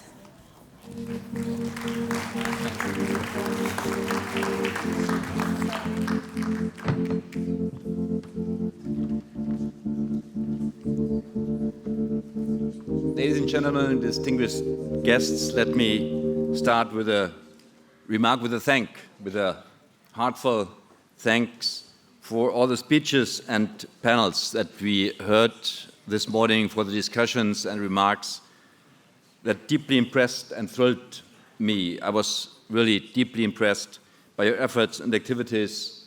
This is what freedom, what the fight for freedom, for equal rights, for democracy is all about. Thank you so much. Meine sehr geehrten Damen und Herren, es ist mir eine große Ehre, heute vor Ihnen privilege for me to speak to you today, to speak to people who are working for democracy, for human rights, for freedom all over the world. And it's a fantastic message to have this first Freedom Conference in Berlin, in a city, as we have heard when the governor mayor spoke, a city which, after 12 years of National Socialist tyranny, spent years being an island of freedom surrounded by a dictatorship, defended and enabled by the United States, the United Kingdom and France. And after that, Berlin was a place of freedom, fought for by the people, which had made the wall between East and West come tumbling down with a lot of personal commitment. And to all of you, my deepest respect for your personal work and struggle for freedom all over the world. There are still many walls in this world, behind which there are authoritarian systems of repression which we need to bring down with commitment, with courage. And to do that, it needs people like you. According to the Democracy Index, only 15% of the world's population live in a flourishing democracy. Almost 40% live in a dictatorship. So is the Assembly today a meeting, a discussion by minorities for minorities? I disagree. Because the survey mentioned tries to describe a state, not the longings of almost all people in the world. And the core of this longing is the idea of living a self-determined life in freedom. This longing is the beginning of any freedom, any constitutional democracy. And freedom is not an abstract philosophical term. Freedom begins with self-efficacy. This is true for a dictatorship. The experience of self-efficacy is a necessary beginning of a freedom movement. The willingness, the desire to have an impact. But it's true in democracies as well. Here, freedom has to be seen as a genuine empowerment and not simply formal rights. Last week, I had the honor to give a speech in St. Paul's Church in Frankfurt, which is the venue of the first democratically elected parliament in Germany. And there's a plaque on the wall. And on this is the name Amartya Sen, somebody who was awarded the Peace Prize in St. Paul's Church. He got the Nobel Prize for Economics, and he spoke of development as freedom. And for him, freedom consists in capabilities, the actual ability to shape your own life. And then, as a secondary concern, this is about much more than political rights. It's about access to education for men and women, access to public spaces, media, economic life. And that is why for us, as the Savings and Loan Associations, having an account for everyone is a central part of the founding idea of our organization and has been since our existence. Access to join economic life, irrespective of origin, education, income, assets, political ideology. It's about having the opportunity to create your own life, to be creative, to love and to shape what is happening. And that should be open to everyone, no exceptions. Empirically, too, we know satisfaction, health, and democracy are growing in those countries where people feel they have control over their own lives. The self-determination theory in economics, which Edward Dacey and Richard Ryan postulated, developed a basic model. And three needs are responsible for our psychological well-being: autonomy, the sense of deciding yourselves; competence, the experience to have an impact; and relatedness, the knowledge that we are not alone. And therefore, freedom may, first of all, be the absence of coercion, but it is more than that. It is the presence of creative force. Or, shorter, freedom is a space of empowerment. It is on the basis of these personal competences to act that democracy emerges, and not the other way around. creating a space where every single individual has the opportunity to create something. That is the central job. And that's also the founding idea of our savings and loan institutions. And today we summarize this by saying we make it simple for people to shape their own lives.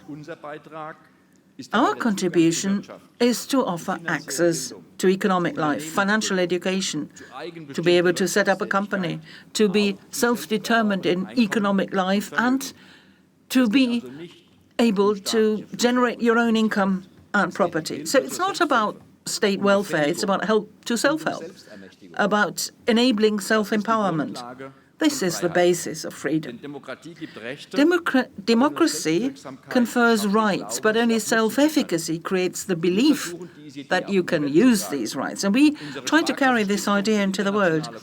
Our Savings and Loan Foundation for International Cooperation, since its inception in 1991, has been active in more than 250 projects across 100 countries.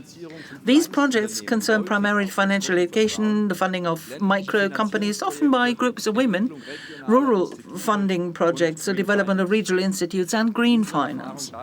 And our experience from that is financial empowerment creates participation.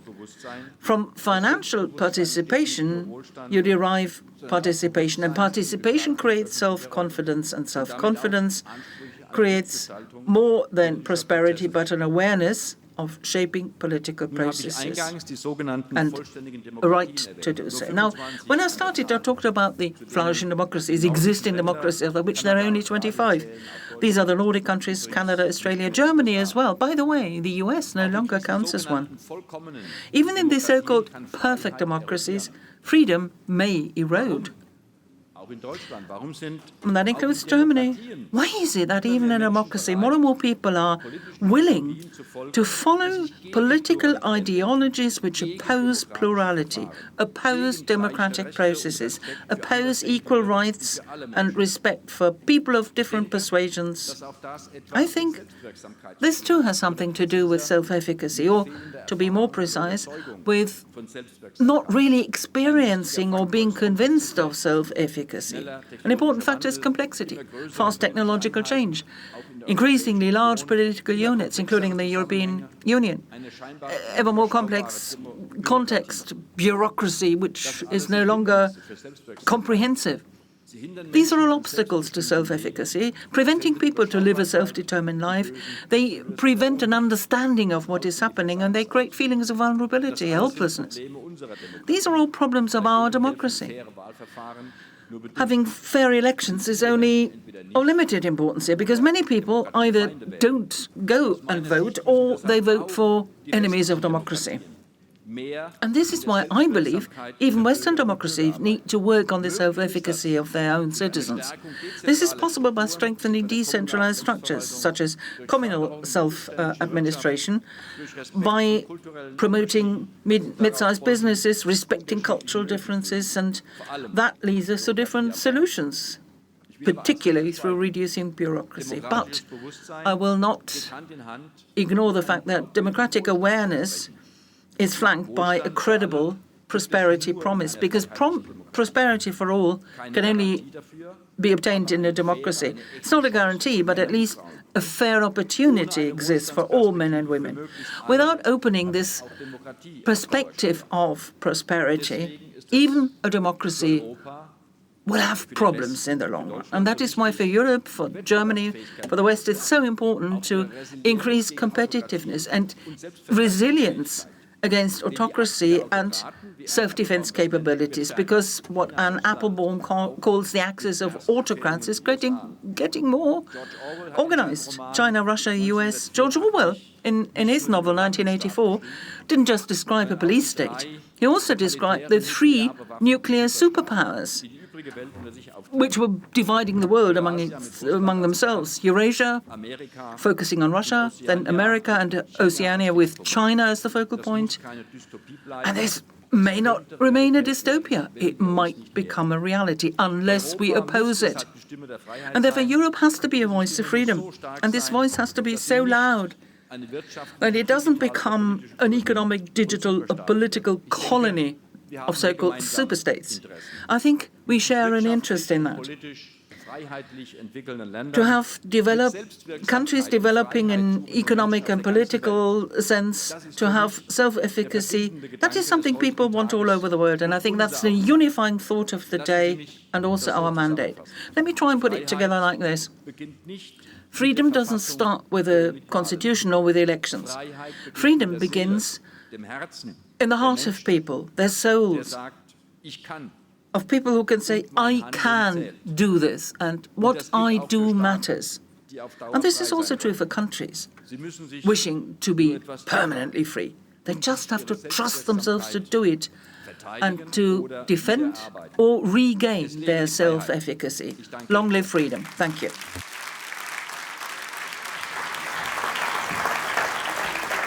Thank you very much, Ulrich Reuter, for the strong appeal for a European responsibility in defending democracy and freedom. It is now my great pleasure to announce a video message from Irvin Kotler, the former Minister of Justice of Canada and a prominent human rights advocate. You have the floor, Irvin. May I begin by commending the Mayor of Berlin and the City of Berlin for convening this Freedom Conference in the Free City of Berlin. We meet at an important inflection moment in the struggle for freedom, where we are witnessing an unprecedented assault on the torchbearers of freedom, on political prisoners, an unprecedented wave of arrests, imprisonment, and even executions, a political pandemic of the criminalization of innocence taking place amidst a political pandemic of a culture of impunity, where, as represented here by Vladimir Kara-Murza, himself the target of 2 assassination attempts for doing nothing else but struggling for freedom in Russia and freedom in Ukraine, sentenced to 25 years in prison for being a torchbearer of freedom, and this taking place where, as we meet, there is an unprecedented wave of arrests and imprisonments in Putin's Russia, not seen since and even exceeding the times of Stalin and the Gulag. Where in Iran today, we are witnessing an unprecedented wave of not only arrests, imprisonment, but also executions. And where Nasrin Sotoudeh, the Mandela of Iran, who went down the line for women, for journalists, for lawyers, for other political prisoners, until she too became a political prisoner, sentenced to 38 years in prison and 148 lashes, a virtual death sentence for a woman in her late 50s. And astonishingly, 2 days after that, Iran was elected to the UN Commission on Women's Rights, reflective of this culture of impunity. And recently, yet again, Khamenei's Iran was elected to the Board of Experts with respect to human rights on the UN Human Rights Council.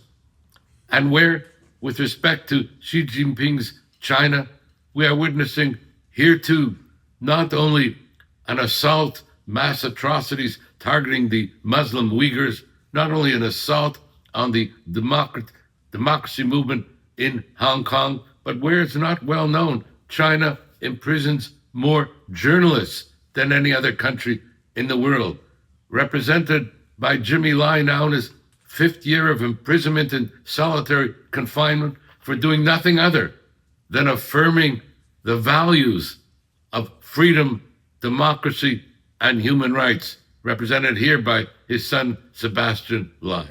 And so it is our responsibility at this important and historic moment where we witness both imprisonment and impunity to speak on behalf of those who cannot be heard, to bear witness on behalf of those who cannot testify, to act on behalf of those who are putting not just their livelihood, but indeed their lives on the line, on behalf of our common humanity.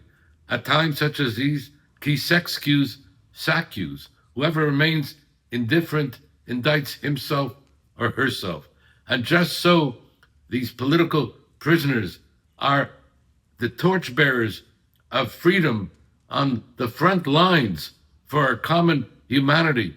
Just as they are relentless in their struggle for freedom, so must we be relentless in our struggle for freedom on their behalf. And may this conference signal a clarion call for action on behalf of their freedom as it is on behalf of our common humanity. Thank you.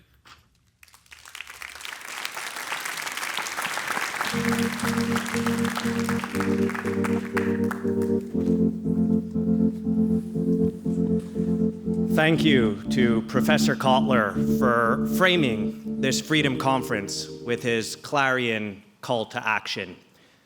A friend to many of you in this room today, Professor Kotler is the former Minister of Justice and Attorney General of Canada, and a longtime parliamentarian who made the pursuit of freedom, the pursuit of international justice, a key priority for the government of Canada and a model that democracies should be following the world over. And it was anchored in his work for over half a century defending political prisoners, where he served on the legal teams of Nelson Mandela, Andrei Sakharov, and Natan Sharansky, which is especially timely meeting here in Berlin today, where in 1986, Sharansky was included in a swap that Germany helped to facilitate. So amidst the global political pandemic of authoritarianism that Professor Kotler so compellingly described, the subject of today's panel is particularly timely and necessary. There's one thing that political prisoners have always expressed upon their release. In working with Professor Kotler as an international human rights lawyer, they have always shared with us that it is civil society action, global attention, that kept them alive and helped to secure their freedom. So I want to especially thank Mayor Kai Wegner and Axel Springer Foundation's Antje Shipman for organizing today's panel on political prisoners and the power of civil society. Today's panel features 4 exemplary panelists: Vladimir Kara-Murza, a leader of the Russian pro-democracy movement, an opposition politician, a public intellectual, a Pulitzer Prize-winning journalist who survived 2 assassination attempts for his work and then the Soviet gulags to emerge as one of the world's preeminent advocates for political prisoners. We have with us Yevgenia Kara-Murza, who led the campaign to free Vladimir. She is the reason he is here with us today, and now heads the 30 October Foundation, which supports Russian political prisoners and their families in the very best traditions of Yelena Bonner and Alexander Solzhenitsyn. She is the recipient of numerous awards, including the Service Medal of the National Endowment for Democracy and the Lantos Human Rights Prize.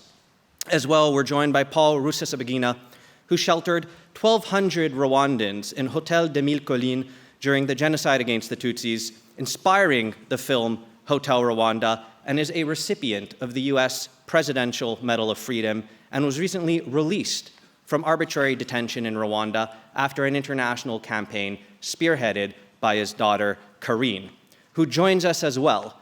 Karine led this successful advocacy campaign, marshaling global public attention to secure Paul's freedom, and is a compelling human rights defender in her own right, as the recipient of the Magnitsky Award and the Berkeley Global Society Women's Rights Award, amongst others, and who was, just yesterday, elected Secretary General of the World Liberty Congress.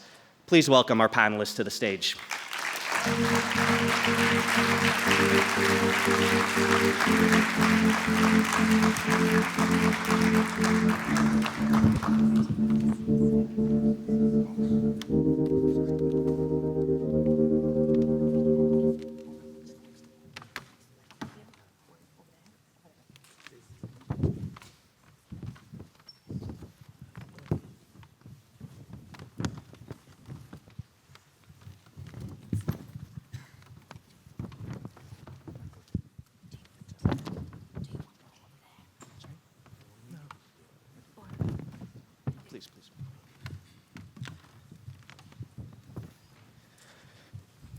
So thanks again to all of you for your courage, your conviction, your resilience in joining us here today, where for your advocacy, you continue to be targeted with disinformation, transnational repression.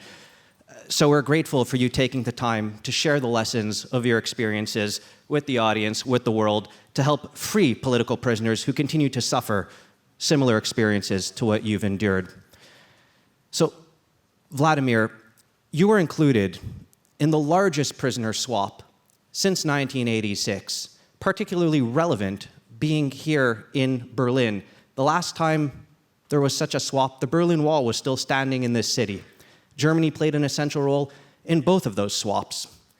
So what message do you have to share with the audience, with the world, from your time within the prison walls, and how we could leverage the precedent that was set by this major prisoner release? Brandon, first of all, thank you so much for the kind words of introduction, and it's an incredible honor to be on this panel and to be introduced by Professor Kotler.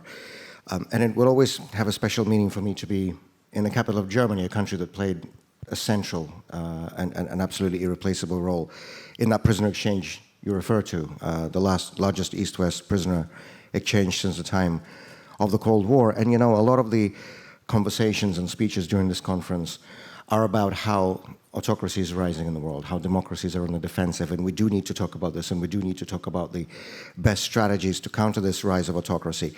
But I think it is also important to pause and to celebrate the victories that we do have in our difficult journey. And I think that prisoner exchange last year showed to everyone that when democracies stand on values and when they work together, they are stronger than any dictator can ever hope to be. And that exchange, that was an international operation negotiated between 8 different countries, but primarily the governments of the United States of America and Germany, saved 16 people from the hell that is Vladimir Putin's modern-day gulag. 8 foreigners, 8 Western citizens, but also 8 Russian political prisoners. And this is what makes it so historic to me. Because Western countries, I mean, they have a legal duty to advocate for their own citizens. They did not have a legal duty to advocate for us, but they did. And by doing that, they sent the clearest possible and the loudest possible message of solidarity and support with all those Russian citizens who are standing up against Putin's dictatorship, who are standing up against his criminal war in Ukraine, and who are paying for it with their own personal freedom. And this was the strongest possible recognition by Western democracies that the real criminals are those people who are sitting in the Kremlin who are waging this war, not those of us who are in prison because we had opposed it. And the main message that I want to convey today is that these signals of solidarity must continue. Because, you know, as we meet here on this Monday, the 10th of November, on average, 5 more people in Russia will be detained, arrested, or put in prison simply for their political views. This shocking statistic was announced the week before last for the International Day of Political Prisoners, when Memorial, Russia's most respected human rights organization, a co-winner of the Nobel Peace Prize with Alexander Matvichuk from the Ukrainian Center of Civil Liberties, they announced this statistic based on official police figures in Russia that on average, every day, 5 more people are indicted on politically motivated charges. We have more than 4,500 people who are imprisoned in Russia today on politically motivated articles, more than 1,750 known by name political prisoners whose names and whose cases have been vetted by international organizations. It is a sobering fact that today's Russia alone holds more political prisoners than the whole of the USSR did. That's 15 present-day countries put together at the time of that exchange, Brandon, you referred to, of Sharansky in 1986. Russia alone, more political prisoners than the whole of the Soviet Union. And of course, the leading cause of political imprisonment in Russia are public protests, continuing public protests against the war in Ukraine. You know, a century and a half, Tolstoy wrote that the most fitting place for an honorable man in Russia is a prison. And this is a situation where we are finding ourselves again today. The best of Russia is in prison today. People like Alexei Gorinov, people like Maria Ponomarenko, like Evgenia Berkovich, like Arseny Turbin, like Maxim Kruglov. If I were to go through every single name, we would be here until tomorrow. And for so many of these people, it is not only a question of unlawful and unjust imprisonment. I mean, that in itself would have been totally unacceptable, but it is literally a question of life or death. And so I do believe that Western democratic countries have, if not a legal, then a very strong moral obligation to stand in solidarity and to support all those people in Russia and in other authoritarian states who are only in prison because they could not look the other way, who are only in prison because they refused to become silent accomplices of crimes committed by these regimes. The people who have the courage to stand up against injustice and oppression, the people who have the conscience to distinguish right from wrong and the courage to say it out loud. And I do believe that these exchanges must continue. I understand the difficulty, I understand the moral dilemma, and I remember this was the first thing I said to then German Chancellor Olaf Scholz when he met us at Köln-Bonn Airport on the night of the exchange on the 1st of August 2024. I do understand the moral dilemma for Western democracies because these exchanges are by definition unequal. Because on the one side of this, you have innocent people, and on the other side, you have actual criminals, because the people who we were exchanged for included hackers, spies, financial fraudsters, at least one assassin who was here serving a life sentence in Germany for murdering a man on the streets of Berlin. I do understand the dilemma, but I do believe it is an overarching humanitarian and moral obligation of Western democracies to stand in solidarity and in support of all those people who are risking their own lives and who are losing their own freedom because they're standing up for the right thing.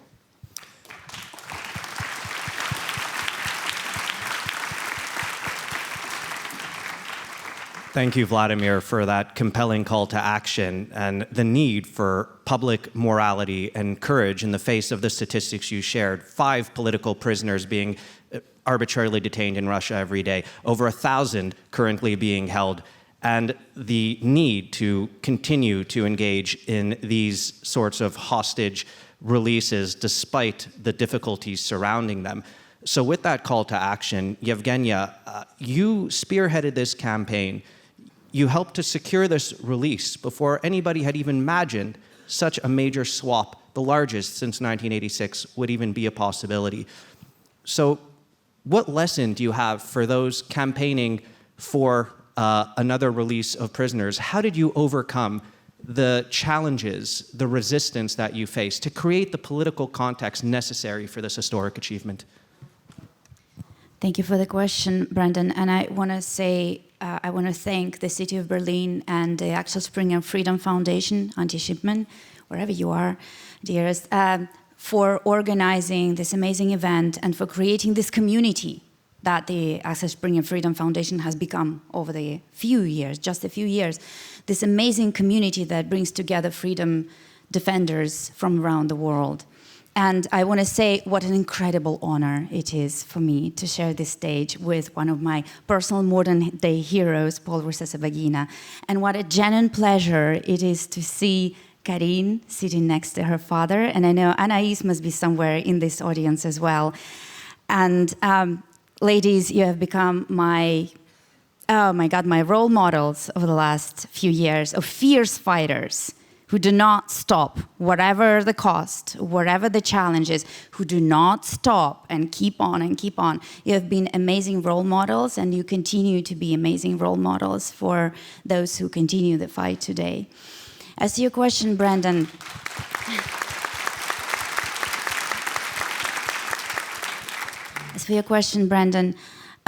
really, I think I relied on that principle that was established by Soviet dissidents who used to say that publicity is the main weapon in the fight for human rights. Publicity, publicity, publicity. Making sure that no one can say that they didn't know. Making the voices of those who are being silenced heard against all odds. And having become a public campaigner overnight, honestly, I had no understanding most of the time of what I was doing, honestly. And I just ran around the world for a few years talking to everyone who was willing to listen, and those who weren't willing to listen, I made them listen. So that was what I've been doing, and I had a lot of help. But the thing is that our story is just one in the sea of other stories. Just like Vladimir said, today in Russia, people of all ages, of all walks of life, of all professions, are becoming daily, becoming victims of repression. Teachers, medical workers, politicians, activists, school children, college students, pensioners, really anyone. Thousands of Russian citizens, thousands of Ukrainian civilian hostages held behind bars in violation of international law. And an important thing to understand, as Alexandra Matviichuk just mentioned in her speech, these people, they're not numbers. And they're not just journalists, activists, cultural professionals, medical workers, etc. They also have their private lives in which their daughters and sons, mothers and fathers, in which they are deprived of the time with their families. They're torn away from their families. And to me, this is what's most heartbreaking, because while they understand what they're fighting for, and they understand what the fight is about, and they're prepared to risk their freedom, and very often their lives, to stand up and say, no, I'm not okay with this, at the same time, they realize that very often their families also become victims of that repression. Their families who are left without means for survival. Their family members who become ostracized, marginalized in a society permeated by propaganda and violence. And it is with this idea in mind that Vladimir and I created the 30th of October Foundation that provides direct financial support to families of political prisoners in Russia. And I believe that here comes the role of society, the theme of our discussion.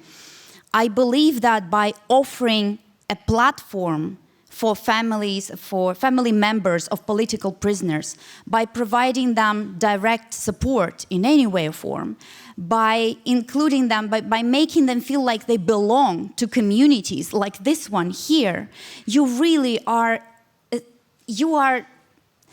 achieving something absolutely great, because just like experience shows, family members can become fierce freedom fighters themselves. Masih Alinejad just told the story of her colleague who was assassinated, and his wife who came here and said that I will continue the fight. We see Karin and Anais Kanimba, who fought so hard to bring their father back, and now that he's here, the ladies continue the fight for others. We will hear from Sebastian Lai, who will speak after us, about the fight for his father, but also for the truth and for responsibility for those who are to blame for his father's imprisonment. Such stories are innumerable, and by bringing these people together, by giving them a platform, you achieve something tremendous. So I call on democratic countries, on democratic nations, to stand with political prisoners, to stand with their family members, to give them all support that they need, because they're fighting our common fight. Thank you very much. Thank you very much, Evgenia, for that eloquent call to action and description of how civil society solidarity, global attention can help save the life of political prisoners and secure their freedom. So with that, I'd like to ask you, Mr. Rusesabagina, your trial was deemed to be unfair by American Bar Association and Clooney Foundation trial monitors. You were ruled to be unlawfully detained by the US government and by the United Nations Working Group on Arbitrary Detention. What impact did this global scrutiny play, did this global solidarity play on your prison conditions and those of your compatriots? Well, thank you for giving me an opportunity to sit here and talk to such an audience. First of all, I will tell you how I was kidnapped. I was kidnapped by a man who called himself the man of God, who called himself the bishop or the apostle. And then he treated me that I was invited. He invited me to go to speak to his churches in Bujumbura, Burundi, whereas I was being taken to Rwanda, but I never knew. I went through, I just want to be a little bit, to go a little bit faster. I went through Dubai, and that is where I met him with a pilot in a private jet. And I saw myself, instead of seeing myself in Bujumbura, I saw myself at Kigali International Airport. And when I saw the tower, the tower of the Kigali International Airport, I almost my heart stopped. But I just tried to stay strong. And when they opened the door of the plane, I stood up at the door and started calling for help, telling who I never know, saying that me, Paul Rusesabagina, I am kidnapped, I'm going to be killed. They have kidnapped me, Paul Rusesabagina, I'm kidnapped. They are going to kill me, they are going to kill me. Immediately they came and just got hold of me, tied my arms from the back, my legs, my head was put into a bag, and I was thrown in a car. I do not know where they took me, in what they call safe houses. That is where they torture, where they kill innocent people. When I was tortured, seeing nothing, seeing nobody for 4 days. After 4 days, I was almost finished. That is when they exposed me, and from there they took me to the police, where I was kept for another 18 days from the safe house. In the safe house, they call them safe houses because they are the only ones who know what they do in those houses. Nobody else is supposed to know them. That is why even when they took me there, I was completely tired. Even my eyes were just closed, everything. So, and after being exposed, I was in prison for 2 years. First of all, I was sentenced I was taken to court. I just refused to intervene because I told them that there was no justice, and there was no justice, and the whole world would see that there was no justice in Rwanda. And there is no justice in Rwanda. Rwanda has got, I do not know how many houses, those homes, safe houses are, but there are thousands of them. And also, they take the police houses, where they also keep other people for 6 months, for a year, at the police, being tortured. We do not know the number, but they're around 150 in a small country, tiny country of 26,332 square kilometers. Then the prison where I was, one of 19, that one was opened on, it was on February 25, 2017, about 8 years ago. But when I arrived, we were 10,000 prisoners, but that was 3 years later. But by the time I left the prison, we were 18,500 prisoners. All of those prisoners have got no accusations. They are just kept there. They are not fed. They eat 1 meal a day, and that meal is beans and corn. For 1 meal for 24 hours. That is how prisoners are being treated, frustrated. Most of them are dying of hunger. So those are prisons in Rwanda. I will tell you that people in Rwanda are being killed in terms of hundreds or thousands per month in the prisons. The Rwandan prisons are kind of hell. Where I was alone. I was alone. I was in a small, tiny room without they could put on the lights whenever they wanted. I couldn't put it off myself inside. Sometimes they could put on the light at midnight just to disturb me. I just had 1 hour to go out, one of 24 hours. This was between 10 and 11. So all the prisoners in Rwanda are dying of hunger. They are dying. They are being killed inside the prison. So the whole world, my mission, when I was leaving the prison, prisoners now, they knew that I was going to leave, but me, I never knew, because they have heard through the radio that I was supposed to leave that day. But the Rwandan government did not want to free me in the daytime. I was set free at around 10:30 in the night, and I saw prisoners lining up. Those prisoners, when I just got out from the block where I was alone in a confinement, I saw a long line from the exit of that block to the main entrance of the prison. They were just queuing up, and they were just shouting, singing, telling me that, listen, Mr. Rusesabagina, you have talked, you have spoken for us before you came to this prison. Now you have seen how we are being tortured. You have seen how we are suffering. You have seen how we are intervening without, we are even being tortured, and now please be our messenger. Please talk for us. Now I have a mission. My mission is the message I was given to my prisoners, to talk for them, to tell the world.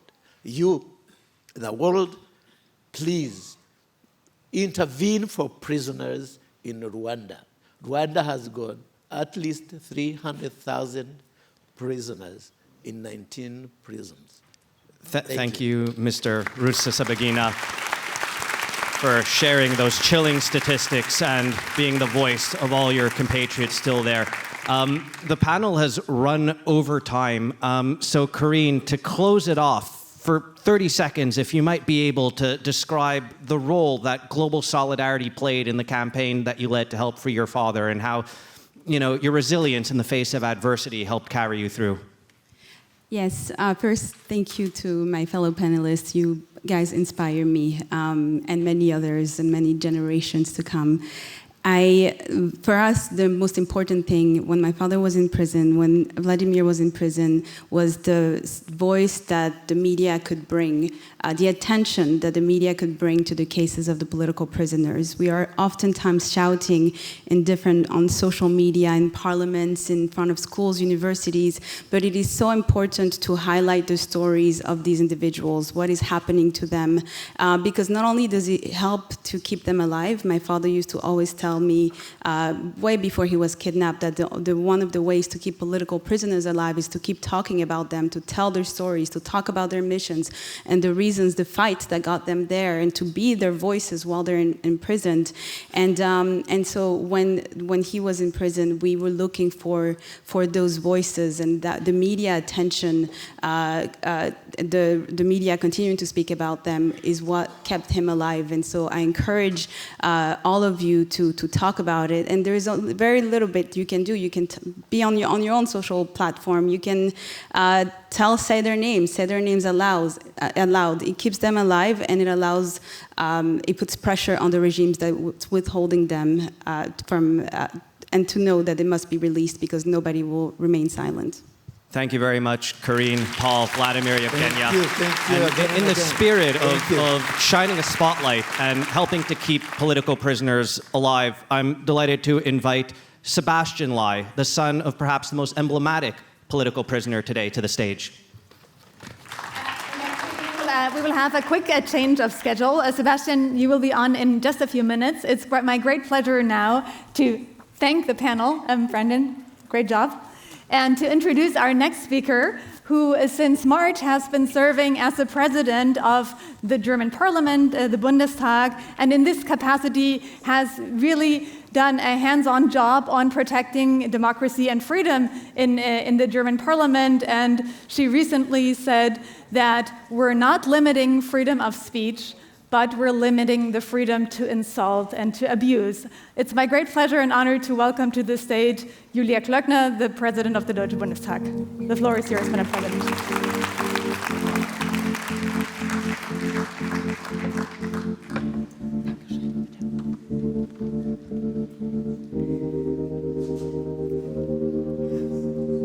Good morning together.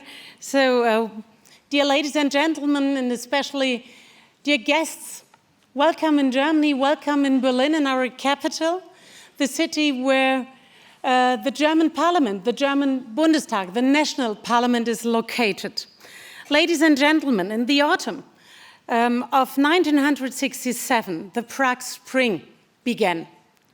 One of the evening, more than 1,000 young people gathered in the center of Prague. With candles in their hands, they protested against the constant power cuts in their student housing. Their call was simple: more light. And with light, you printed on the wall, free to listen, free to remember, free to read, free to believe, free to love. Yes, freedom, this is your topic, this is our topic. The end of that day, more light, they just called it, was a dark one. Under a torrent of police batons, the state even hunted the students in their beds, but the blows of the police could not prevent freedom from blazing a trail. It did not last long, just a few months. Nevertheless, the ideas of that brief spring lived on until 1989 in the opposition in the GDR. When we speak about freedom today, 36 years after the fall of the wall, we do so from privileged position, of course. We live in freedom. We live in freedom.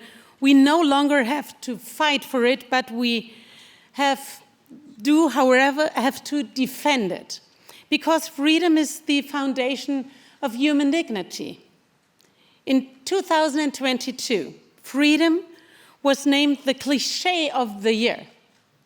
At the time of reunification, imagine that 78% of Germans said that they believed that everyone could freely express their political opinion. 78%. Today, not even half of them say so. Recent rankings on academic freedom show that Germany is slipping. Do we still realize how privileged we are? Do we that? In 2017, the Israeli philosopher Carlos Strenger gave a warning. The West had lost its ability to defend its values. Carlos Strenger's question is more pressing today than ever. Have we truly understood that freedom is not a gift, but a duty? Much was happened in recent years. The COVID pandemic tested the relationship between state and society, I think everywhere. Traditional media has lost significance. Our debates have moved online. Debates have become coarser, harsher. International conflicts reach deep into our societies. Russia has launched a brutal war on European soil. And Germany has learned that there is no freedom without security. For example, we are investing in Germany more money than ever before in defending our safety. That is necessary. But are we investing as much in defending our freedom? Trust in our democratic institution is crumbling. According to the Kerber Foundation, just only 21% of Germans still trust the institution, German Bundestag, and trust the media. The federal government barely does any better. Only the Federal Constitutional Court continues to enjoy broad trust. If we want to defend freedom, the first question must be, how do we regain the trust? Warning speeches and well-meant appeals will not be enough. We will only succeed if we argue without moralizing. We debate issues not to debate itself. And we have the courage to be open to different opinions.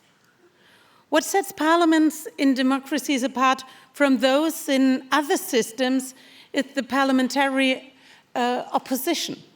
They don't block freedom, they guarantee it. Without them, there are no checks on power, no public accountability, no alternatives without opposition. Our parliaments must lead the way with a better culture of debate, one that protects and expands spaces for freedom. Because the purpose of a democracy is not to defend democracy itself. Its purpose is to defend freedom. A study by the Toulouse School of Economics should prompt us to take a critical look to ourselves. It found that in recent years, a cultural representation gap has been felt in many European countries. People in the middle of society no longer feel equally represented by the parties of the center. Avoiding and cancelling unpleasant topics with an air of moral superiority in the media too creates a problem for democracy. This increases acceptance of extremists. All they need to do is play on these topics.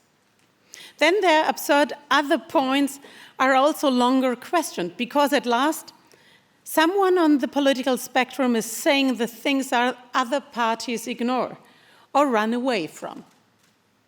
Of course, parliamentarians should not have to first study opinion polls before making their decisions.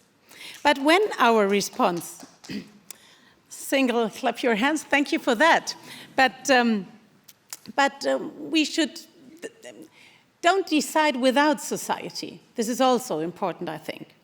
But when our responses are far from the expectations of many citizens, we owe them a good explanation, because voters have a right to understand how decisions are made and how different interests have been taken into account.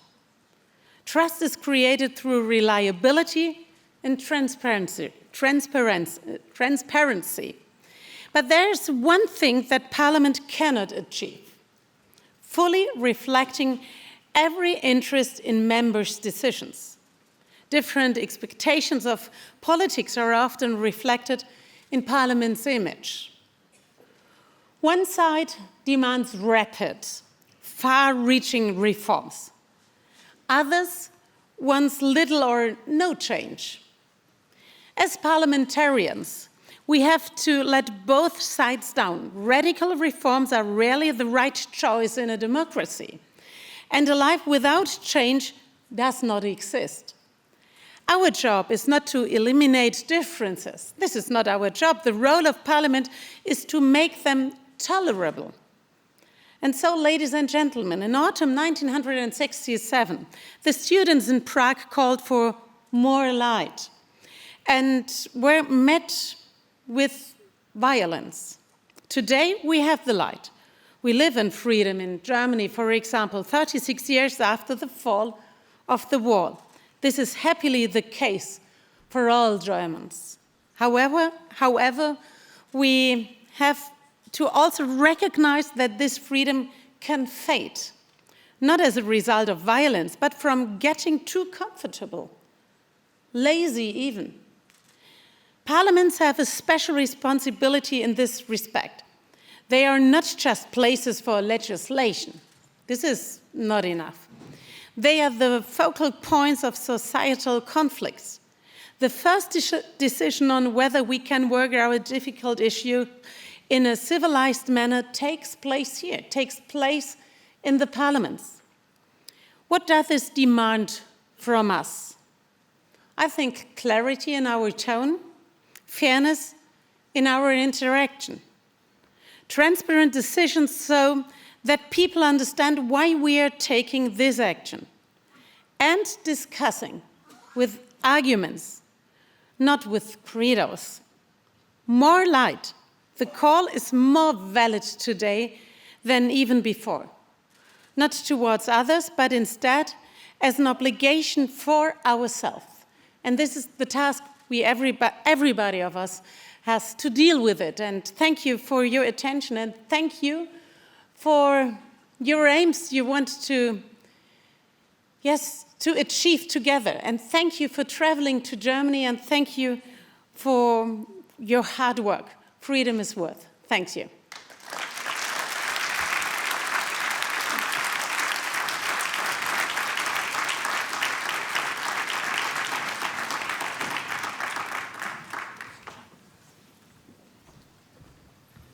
And thank you to the President of the German Bundestag for so eloquently and with such erudition talking about these shared values in the struggle for democracy.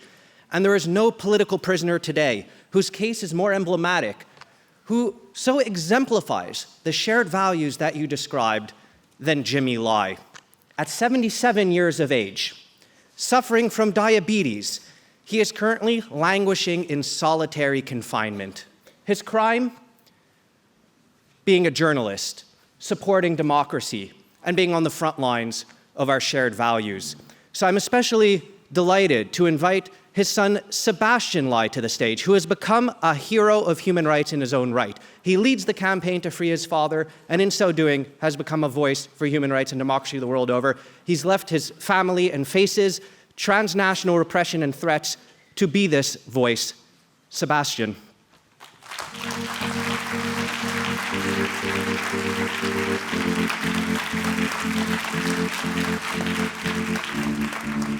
Thank you, and thank you so much for having me and for organizing this wonderful Freedom Week. It's an unexpected honor to be able to close this session. As you know, my father is Jimmy Lai, and my father's story can be well understood by what Nelson Mandela once said. Difficulties break some men, but make others. Escaping from communist China, he arrived in Hong Kong as a child stowaway. He had nothing in his pockets, but as he tells it, this was one of the best days of his life, because in Hong Kong he knew that he had a future. He fell in love with the freedoms of the city, a freedom so foreign to where he just came from, yet so intuitive to any person. He spent his days toiling in factories and nights learning English on the very factory floors. In less than 2 decades, he became a factory owner himself, eventually founding the clothing brand Giordano, which grew to be one of the largest and most popular brands in Asia. In the wake of the Tiananmen Square massacre, with the world in mourning, he decided to dedicate the next few decades of his life to defend and further the freedoms that he fell in love with all those years ago. To do so, he founded a newspaper and a magazine. Thus, Apple Daily was born with the belief that freedom is choice and that information is choice and choice is freedom. The inaugural editorial on June 20th, 1995, of Apple Daily, 2 years before the UK handed the city back to China, read, "Are we not afraid of changes after 1997? We are afraid, but we refuse to be intimidated by fear." And so my father and his reporters did their jobs, to inform the people of Hong Kong despite threats, despite intimidations. Until 2020, when through the passage of the National Security Law, the law was weaponized to target all critics. Many people told my father to leave, but doing so, he knew that he would be both abandoning his principles, but more importantly, abandoning his colleagues along with other pro-democracy activists. In staying, he hoped that he could act as a lightning rod to the persecution that was to come. He was arrested at the end of 2020. I sometimes think to myself what life my father could have had. I wonder at the life that he could have chosen over a dark, solitary cell in Hong Kong. Looking out at all of you, I imagine that he could have been in the crowd, somewhere smiling, or on his way to pick up his grandchildren from school. I feel sad, but when I remember what he said all those years ago, when he was asked about his decision to stand up for democracy and freedom, he said, "If I leave, I live my life comfortably. But if I'm in prison, I live my life meaningfully." For my father, it was never about lifestyle. It was always about principles. Principles that we commemorate and further through events such as this Freedom Week. The principles underpinning the right and dignity of humankind. 5 years of solitary confinement has gone by since my father has been in prison. 5 years in a maximum security cell. 5 years of the Hong Kong government attempting to both break his spirit and his reputation. 5 years too long. Although he is in ill health, my father is still fighting. Strong in his Catholic faith, during his national security law trial, my father said during a heated exchange with 3 government-appointed judges, "The truth will come out in the kingdom of God, and that is good enough for me." But that cannot be good enough for us. Every day he sits in jail, we stand witness to the truth that Hong Kong chose to lock up a person that embodies the value that believe in the very best in all of us. My father must be freed. I hope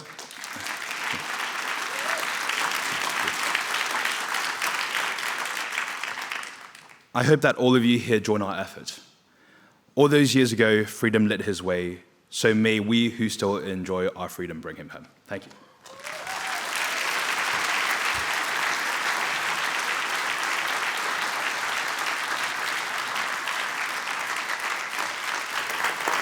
Thank you so much, Sebastian, for this passionate appeal and again highlighting the important role that family plays in keeping us informed, keeping us sharp on the pain and the suppression that prisoners of conscience experience around the world. It's now my great pleasure to invite you to continue your discussions over lunch. Lunch is being served on the ground floor and on the first floor, and you can also get food for thought because our program will continue on stage 2 and stage 3 during the lunch break. Stage 2 is on the top floor, on the 15th floor of this building, and stage 3 is in the water tower, which is next door. And check the QR code on your badges for the detailed program, and we'll gather here on the main stage again at 1:45. Enjoy your lunch and see you later.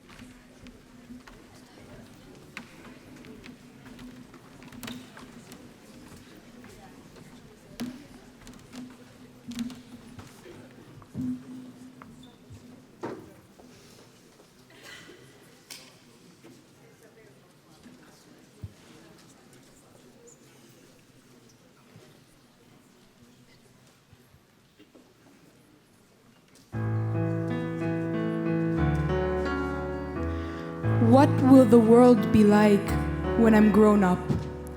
When will I be grown up? What will the world be like? How long will you still stay here by me? What's important now and what else could it be? And which of my dreams will become reality? What will the world be like?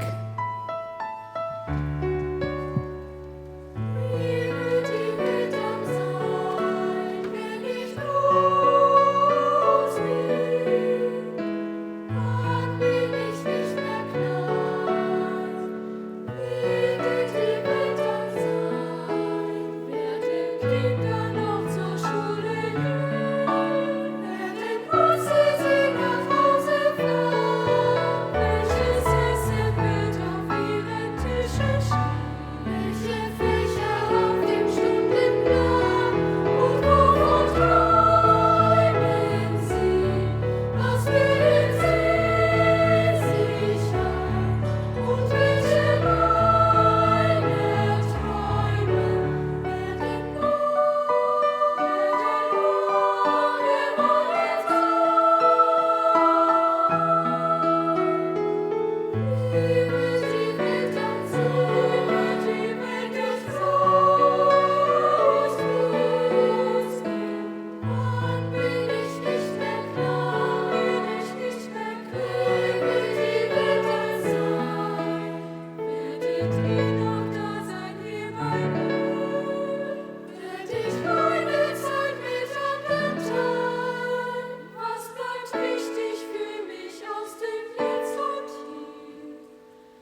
again for the Berlin State Opera Children's Orchestra. They were fantastic.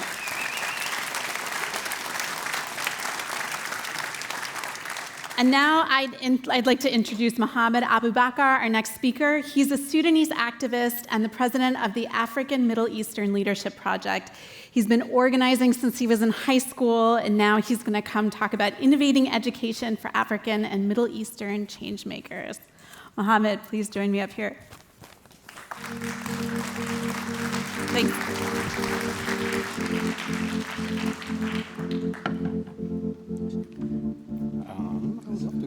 That's okay. Talk about a hard act to follow. Hi, everyone. As a teenager, and by the time I made it to college, I had already stared directly at the barrel of a gun many times, more than I'm comfortable sharing with my mom. It happened not because I did a dumb teenager thing, like stealing something or pulling a prank. It happened because I chose to take an action, a nonviolent one, to stand up for something I deeply believed in, that everybody, no matter who they are, deserve the right to life, dignity, and all the natural rights a human should get. It's a very unreasonable thing to want in my circumstances, but it's something that I did and I believed in and I took actions for over and over. At that age, unlike most teenagers everywhere, I was very passionate, very driven. I was also very good looking, at least in my own head. I also, like most teenagers everywhere, I was very unassuming, inexperienced, and total idiot, who probably should have been eliminated by natural selection long before I made it to college. And I had way too many close encounters with danger.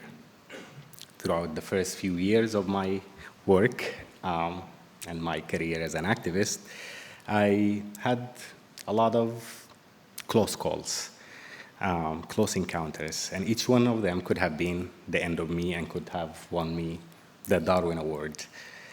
But somehow, each of these experiences and close calls also represented a valuable lesson for me, a valuable experience that I could probably not have been able to gain any other way. I learned on the job and through trials and error skills that saved my life, literally. Skill like how to negotiate with a 10-year-old militia member who, despite looking like an angel, would not hesitate to shoot me for just looking at him wrong. I learned also how I need to protect the data that I collect on behalf of the communities I serve, because a lot of nefarious government and actors would love to gain access to such sensitive data. It taught me also the need to work actively to keep myself sane while surrounded by imagery and violence that could easily wreck my mind. I mean, more than it already did. And I had to teach myself also how the international system worked, how to navigate institutions and power halls where the combination of my name, my age, and my country of birth to the people inside usually represented, the trifecta of immigration threat, not a subject matter expert coming to do some issue education. Getting taken seriously in these spaces was a feat that it took me years to learn. I also had to teach myself on the topics that I cover, the work I cover, and the story of my own country that was going at the time through genocide in Sudan. I had to do that. I had to teach myself about the process of hate. I had to teach myself about the Holocaust.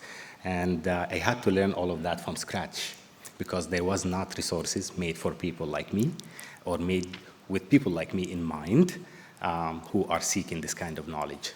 Not to mention that this kind of knowledge was censored altogether. It might be very accessible to a German student. It's not the same for a Sudanese student trying to seek that kind of knowledge. And all of that was done through trial and error and done through the hard process of, learning on the job, which can be quite messy, quite chaotic. And as I gained all these experiences, I also gained a lot of scars, like physical and emotional scars that I still live with today. I certainly wish I did not have to learn that way. I wish there was a training in place that I could take to cut the learning curve and avoid the emotional scars altogether. Now, much older, a lot less handsome than I used to be, with a lot more wrinkles, I was able to fulfill the wish for my young self by building exactly the kind of program and institution that could cut the learning curve for activists who are doing what I used to do right now across Africa and the Middle East. The Amel Institute is an educational arm of my organization, the African Middle Eastern Leadership Project, designed for activists. Trainings are given by activists who actually lived what they are training on, and cutting and avoiding activists everywhere in 55 countries between Africa and the Middle East, thousands of them, the need to learn on the job and the need to almost die while trying to gain knowledge that could have otherwise be just directly taught. I see my time is running out. I have a lot more to say, but I will end it at this. This institution is my way of saying, how can I be meaningfully there for people, young people, most of them are teenagers, across Africa and the Middle East who are leading the fight for liberty, for democracy all over the region, be it in Iran or in my home country of Sudan. It is these young people who are holding the line for freedom and for democracy and for all the values we stand for. This is my answer for how I can be meaningfully there for them. And I would like to ask all of you, what can you do with the resources you have in your disposal to be there for the ones leading the fight for all of us, for all our freedom across Africa and the Middle East? Thank you so much. We're not letting you go yet. You can come join me here in the middle, and I'll give you this microphone. So I was struck by a couple of things that you said about having to absorb, seeing so much violence and the trauma that causes, and also what you were saying about protecting data. And that made me think of something that young people are dealing with across the world today, no matter what type of society they live in, as far as social media, seeing very raw images of violence, and through these sort of addictive algorithms. What do have you started thinking about this and how democracies all over should confront that? Absolutely. I mean, this overexposure to all this imagery is definitely gonna hurt our souls. People are gonna either turn numb or turn completely overspent emotionally. As part of the trainings we provide for activists working in that intensity and working in that exposure day in and day out is all the mental health techniques that we again, all of us had to learn. Older activists who did not have the luxury of learning this way had to learn on the job how to manage from being subsumed by the PTSD of all the triggers all around them, and how to be, expressive enough not to let depression take over and, a bleak photo of reality become their entire lives. It happens to activists all the time, and again, some of our trainings address exactly that need. I know how to do it for activists, but for the larger population, it's going to be a different kind of challenge, and we have to employ a lot a lot of creative tools to address that. And you're here in the capital of Germany, and it's one of the most powerful countries in the European Union. What would be your top ask to policymakers here and in Europe as far as helping? Make it easier on activists who are literally holding the line. I look at a place like Sudan, where there is currently the largest humanitarian catastrophe on the planet, where more than 14 million are, displaced by the war, and who are the ones like actually providing, filling all that humanitarian gap? It is young democracy activists who are with the median age of 17, who are providing everything from food to shelter to every need for these displaced communities, and they are the only reason why you don't have 1 million, people arriving to the shores of Europe. They are the ones holding the line. Make it easier on those young people to move about. I remember how hard it was for me to come and do my briefings in Brussels. Make it easier. Like they are the ones, fighting the good fight. The way to show up to them as a democratic world is to make their life a little bit easier and cut the bureaucracy when it comes to, defenders of human rights and liberty in Africa and the Middle East. Okay, a clear ask. We'll leave it there. Thank you.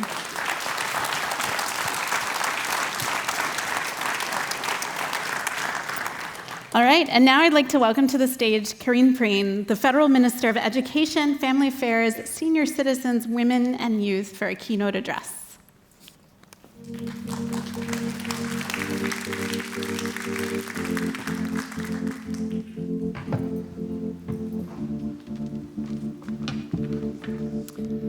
Ladies and gentlemen, distinguished guests, meine sehr geehrten Damen und Herren, I start in English and will continue in German. I remember very well where I was on the 9th of November in 1989. I was at that time a student in Bonn, our former capital. I was crying, sitting in front of the TV. I was happy and at the same time sad because I couldn't be in Berlin. I remember too, I have been really surprised and amazed by the fact that everything was possible.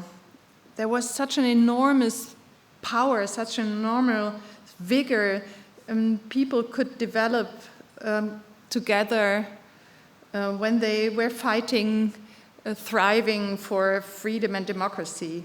And it was literally possible to move mountains and to tear down walls. What a time, what a moment.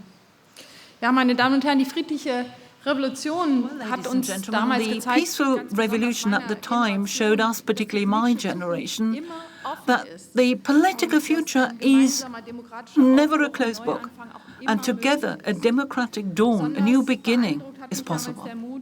What particularly impressed me at the time was the courage of so many people then and now, we just heard one example, who were tireless campaigners for democracy and freedom, persevering despite all the risks and all the dangers.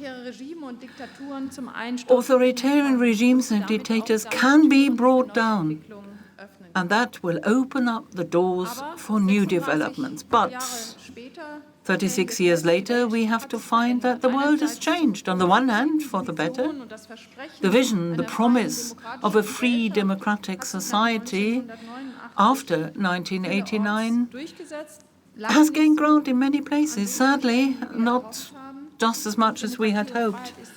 And democracy and freedom is not something we can take for granted. At the same time, we see in both Europe and worldwide that democracy and freedom is under huge pressure, both from within and without. Authoritarian, anti-democratic, anti-Semitic, I would like to expressly add this, sentiments are being expressed more openly. Extremist movements oppose democratic values, stand up against them, and denigrate them every day. So what can we do in order to defend, to strengthen our democratic society and the institutions? Authoritarian regimes can be seductive, as Anne Applebaum has also made clear. What can we do to oppose them? One of the answers is a clear one for me: education. Good education is the foundation of a democratic and free society. It is the central lever we need to strengthen democratic societies and make society resilient against authoritarian attacks. And when I say education, I mean that in a fundamental and very comprehensive way. It starts with language, with the ability to participate in the political arena, to do something. And in order to do something, you have to have good knowledge of the language of the country you live in. And for Germany, it means it's very important that children learn to speak the German language even before they start school. They should be able to use the language as a springboard for their individual education needs. That's one of the central tenets that I represent as a Minister of Education in this government. But it's about more than language or knowledge. It's about empathy and respect. Respect also vis-à-vis people who think differently or live differently. This respect is something which we see in a variety of different ways. We need to understand the different points of views. We learn to put ourselves in the other person's shoes and to understand that, that person may be right. So education trains our tolerance to ambiguity. Many questions aren't a simple yes or no. Compromises, discussions are necessary. And to live with that is something we learn through education. And even if some different viewpoints seem to be inimically opposed to each other, yet through democracy we can work things out. Democracy and education can convey these basic values. And if that is successful, then I'm confident that we will manage to live with each other and to withstand having different opinions without despising each other. Then we can use language, build bridges to cover existing gaps. We need to find education is something which is a good solution, a value of its own, instead of saying everything that is a problem is a genuine crisis. No, democracy doesn't mean monotony, a one-size-fits-all. Democracy means we need to be able to deal with what is different, with otherness, showing respect, showing responsibility. And this democratic education process needs to be firmly rooted, which means we start early, when kids are very young. It starts in the family, continues in childcare facilities of different kinds, and obviously in school and every type of school. It's very important to get clear to children and young people that it makes a difference whether they commit to something, whether they do that within the school institutions and the representations that are possible there, or whether they do it in an extracurricular way. Children can also be involved in their local authorities. It's also very important that it's a given that schools accept feedback from their own students, but it shouldn't be paying lip service to that, because the kids need to know that their opinions matter. And we need to make sure that what we teach is based on the reality of the life that children lead. It's also very important for children and young people to experience that wherever there are statements made which are against democracy, their teachers talk about this, that their teachers stand up right and stand up for what is right, and that includes teachers, headmasters, and the school authority. There should be courageous teachers. They can be role models, and they not be intimidated. This also means that conflict subjects at school are discussed in an open manner, and nobody shies away from addressing difficult topics. Democracy education is something which does happen in certain subjects taught at school: history, politics, more economic subjects. But education to democracy is something which is a mandate which pervades all subjects taught. It's a cross-sectional thing, not just at school, but also in the schoolyard, in extracurricular activities, on school trips, excursions, workshops, cooperation with other partners within and without school. All of that is very, very important. I'm convinced that we need to be braver when it comes to democracy, be bold and embrace democracy at school. But at the same time, the framework within society has changed. Digital is getting increasingly important. More and more young people obtain information from digital and use that. So Education to democracy, more than before, has to happen in the digital space as well. Social networks contribute to a major effect to polarizing the political debate. They also help disinformation and they help polarization. Michelle Obama said it very clearly quite recently when asked about the root causes for authoritarian left-wing, right-wing extremists. He said, it's the internet, stupid. The internet has done away with the intermediaries. Everybody can go online, say what he or she likes, and that's what people are doing. Information and opinions, all these things get spread immediately, very quickly, and have a huge reach. That opens great opportunities for participation and plurality of opinions, but it's also a danger for democracies, particularly when children and young people are involved. And there is a big technology platform which is following its own economic self-interest and then is happy to spread disinformation because it's a popular subject, but it's an underlying economic purpose. So truth is not what people care for. It's more the likes and the shares that matter, not truth. So we need to find solutions for this type of challenge. Speaking as myself, I think it's also a regulatory matter, at least as far as schools are concerned. But apart from that, it's very much a question of a better education, how to deal with the media, competence in how to deal with media. This is something which we take very seriously as this current government. We set up an expert commission on protecting children and young people in the digital age, and we try intensively to look at which measures are necessary to be undertaken at the different levels of government in order to help children in the digital work, which knows no borders, disinformation, digital manipulation. We want to contain these, but at the same time, we also must make sure that children and young people are fit to live in the digital world and to live participation. Young people in particular should understand freedom, peace, and the rule of law are major achievements for us in Europe, which we need to both develop and further and maintain, and that applies to the digital space as well. Ladies and gentlemen, let me come back to the beginning. There is no inexorable path forward of history. What the future can be is something which the children's choir was asking. The future is open. It is up to us, including the children, the young people who are growing into an age of taking responsibility. It's up to them too. So let's take the courage and the optimism of the people who were demonstrating in Berlin and Leipzig in 1989. Let's take that as an example. They went out on the streets of freedom and democracy. Together, let us be inspired by this. And I think those who fight for democracy here and in the world, democracy, freedom, and are committed, let us help them in their fight. Thank you for your attention.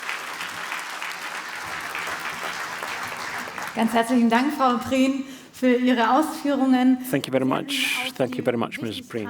Der frühkindlichen Demokratiebildung abgeschnitten auch gesagt, Kinder und Jugendliche müssen erfahren, dass ihre Stimme zählt.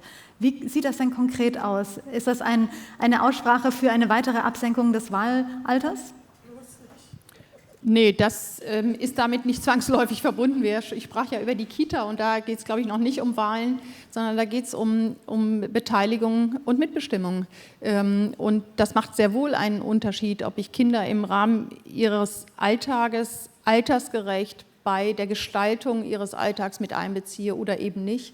Und das gilt natürlich dann mit zunehmendem Alter in Grundschule und weiterführender Schule umso mehr. Und ich glaube, für gerade jüngere Jugendliche wird es immer wichtiger, dass sie auch die Themen und die Unterrichtsinhalte mitbestimmen können. Das ist bei einer kompetenzorientierten Bildung sehr wohl möglich. And how they should learn. I think this is actually possible in a competence-oriented way of teaching.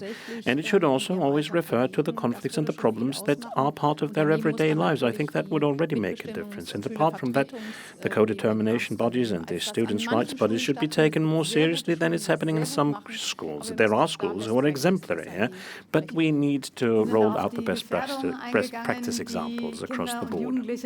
You also mentioned the dangers and the risks that children are exposed to because of social media. Extremist content is being distributed through social media frequently. Do you think that a ban or an age limit for children and youth it can be a solution when it comes to this kind of content?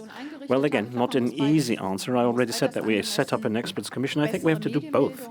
We have to make sure that media literacy is not just being conveyed in schools, but also in families, and is part of extracurricular education as well. But we also need to have some kind of age verification and age-appropriate content. Again, in a staggered manner, perhaps, but we're waiting for the results of the experts committee, and we are also looking at the international development. We again have reacted rather late here in Germany, but we can benefit from the fact that we've got examples. Well, another effect that the heads of schools can, of course, also talk about is that the young people are so much more familiar with these new technologies than their teachers. How to deal with that dilemma? Well, that's an assessment that I would not fully subscribe to. Not necessarily, but I think that on the whole it's very important that young people who have these skills should also play a role here, because peer-to-peer approaches can be important. And I think here in this question, teachers and pupils and students should actually rather more communicate at the eye level. It's to the benefit of everyone. We are now at a conference where many representatives of the civil society are present, both from Germany as well as from across the globe. How can civil society initiatives help strengthen, that want to strengthen liberty and democracy, how can they again be supported? Well, democracy doesn't work without Democrats. And, without liberty, democracy will not work. And I think that's entirely clear. The state cannot create the preconditions for its own existence. It's massively dependent on the people feeling like, showing some commitment and being engaged and changing and improving the country.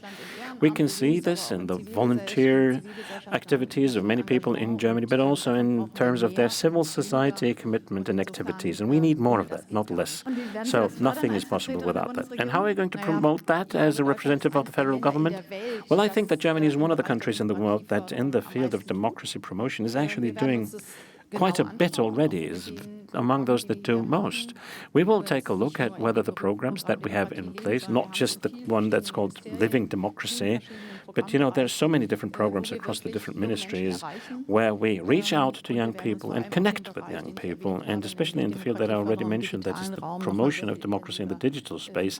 That is something that we will have a rather more close look at. We will also look at the effectiveness of these programs. It's taxpayers' monies that we're using here, but we will do our best to promote democracy and strengthen it. Thank you very much, Madam Minister. It's my great pleasure now to welcome to the stage our next speaker, Tsai Ing-wen, the former president of Taiwan. And of course, with the war in Ukraine, Taiwan has been more on the stage than ever. Many people are fearing that Taiwan might be the next country that might be fearing aggression from the neighbor next door. So, Madam President, we're very excited to hear your remarks. Thank you so much for joining us here.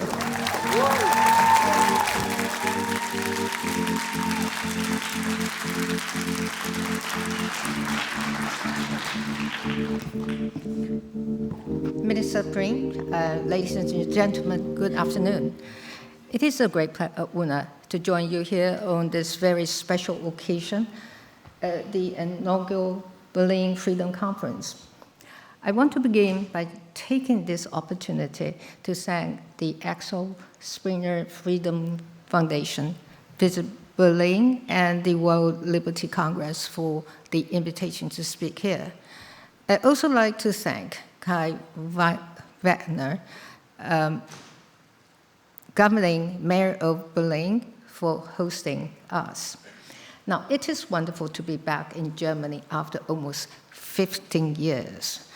It is great to come back here and be among so many like-minded friends and advocates of democracy. Now, many of you here have dedicated your lives and careers to defending democracy and its values. A lot of you have made tremendous sacrifices in pursuit of those values. Yet, You remain steadfast when faced with some of the most difficult challenges. It is an honor to be in the company of such courageous people who have been so persistent and determined in your efforts to make the world a better place. Berlin Freedom Week commemorates the fall of the Berlin Wall on the 9th of November 1989. 36 years later, this event is perhaps still the most striking symbol of democracy's victory over authoritarianism. I hope being here in Berlin at this conference can inspire us all to develop strategies to further secure what we worked so hard to achieve and hold so close to our hearts.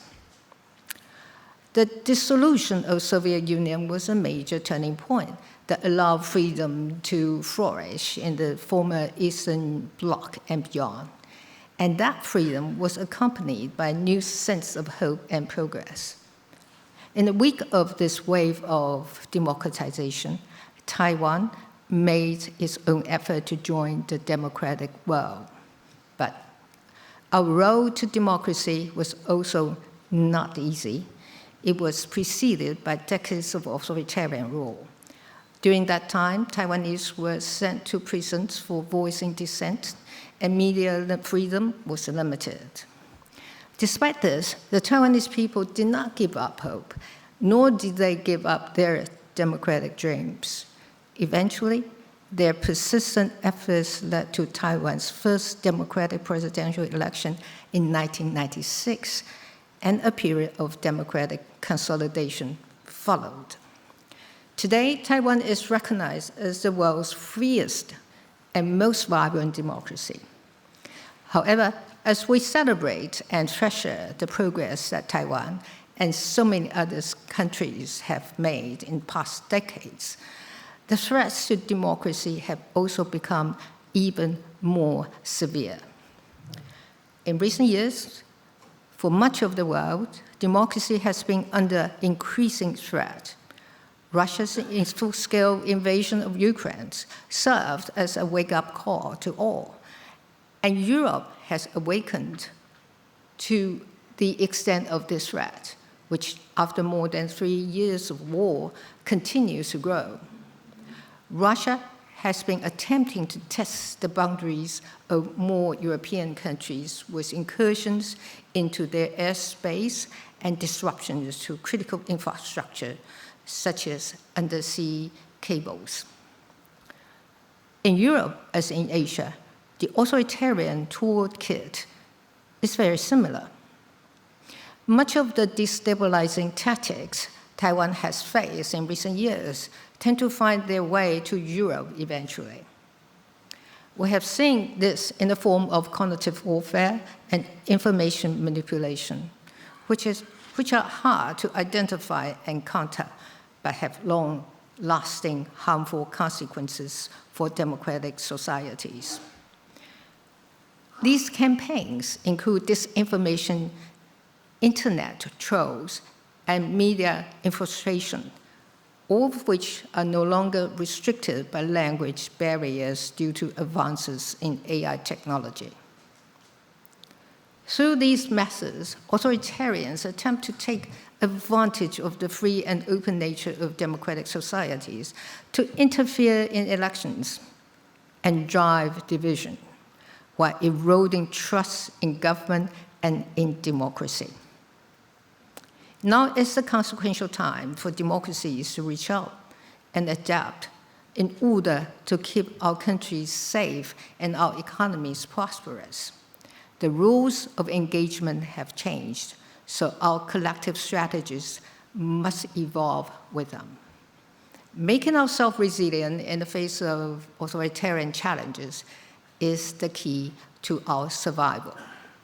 In Taiwan, we know what resilience looks like.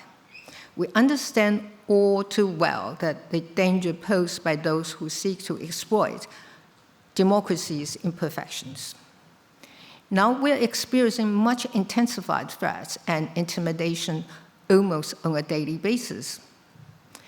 Our neighbor thought that by routinizing influence operations, gray zone activities, and military exercises, Taiwan would be debilitated by fear or become complacent. Contrary to that, the people of Taiwan utilize these challenges as a basis to build their resilience. Resilience has helped us defend our elections. It helped us weather the challenges posed by the pandemic, and it helped us counter information manipulation. For Taiwan, resilience comes in many forms, from individual to collective, from economic to security. It is crucial that we deepen security cooperation between democracies. A practical step in this direction will be to develop communications and information sharing mechanisms. A united democratic response will be much more difficult to break down for the authoritarians. Here, Taiwan has much to contribute. I want to take this opportunity to share with you our experiences in strengthening our defense and building resilience for the protection of our democracies. Taiwan has been proactively building its resilience on multiple fronts. Particularly, Taiwan has continued to increase its investments in defense. During my presidency from 2016 to 2024, Taiwan's defense budget rose by over 80% at a rate of nearly 8% per year. This was the most organized and systemic defense investment Taiwan has ever made. My successor, President Lai Ching-te, continues to increase investment as required by our security needs. In addition to the investments in traditional platforms such as combat aircrafts, Taiwan has made substantial investments in asymmetric capabilities like mobile land-based anti-ship cruise missiles.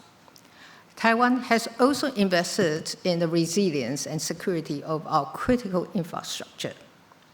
We have also learned from the experiences of our friends in Europe. In particular, we have launched the All-Out Defense Mobilization Agency to intensify our efforts to reform reserve forces training and to build whole of society's defense resilience.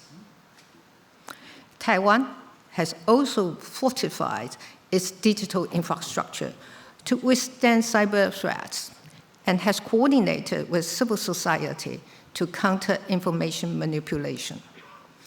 As technology continues to advance, we have been working hard to enhance our technological capabilities in confronting foreign information manipulation and interference.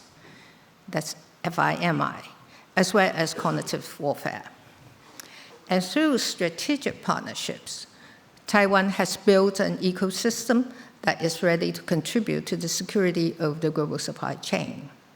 Our high-tech sector, particularly in semiconductors, has become an indispensable part of the global economy. In an age where AI also defines power, Taiwan's chip industry also anchors global prosperity.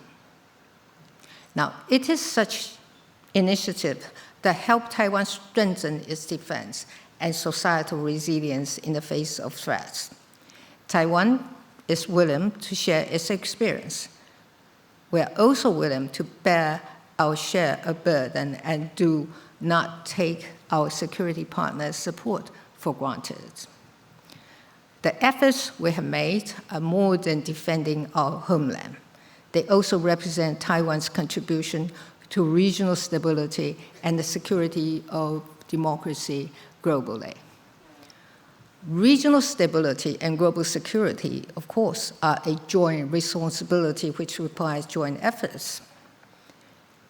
Like-minded countries, no matter how near or far, can contribute by using their voices to promote peace and stability in the Indo-Pacific region.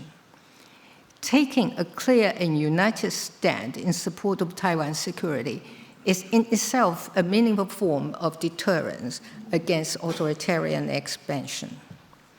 Taiwan is appreciative of the statement made by the G7, the European Union, the US, and German Bundestag in recent years as such statements have demonstrated the international community's deep concern and desire for stability in the Taiwan Strait. Statements like these tell Beijing that Taiwan is not alone and show the Taiwanese people that they have support. While today, Taiwan is on the front lines of the defense of democracy. Tomorrow, it could be any one of us. Increasing collaboration to strengthen our defense should be a priority for all democracies, so that our security and democratic way of life can be assured for generations to come. Today's conference is a meaningful step forward towards realizing greater cooperation among people and organizations in our endeavor to build stronger support for freedom and democracy. Just like the fall of the Berlin Wall brought the German people together as a stronger democratic force, I hope Berlin Freedom Week sets us on the course to build a stronger and more unified international democratic community. Taiwan and all those that share our values have a key role to play in ensuring that democracy prevails. While it may seem like we are faced with unprecedented challenges, I'm confident that by working together, we will create a bright future for free societies.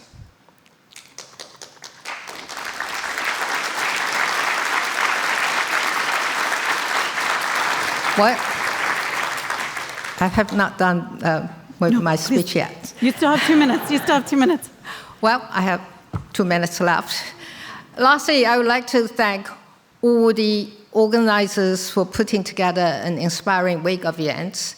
I wish each of you a fulfilling Berlin Freedom Week and even greater motivation in your work to promote freedom and democracy. And thank you. Sorry, I didn't mean to cut you short. Thank you so much. Thank you, Madam President.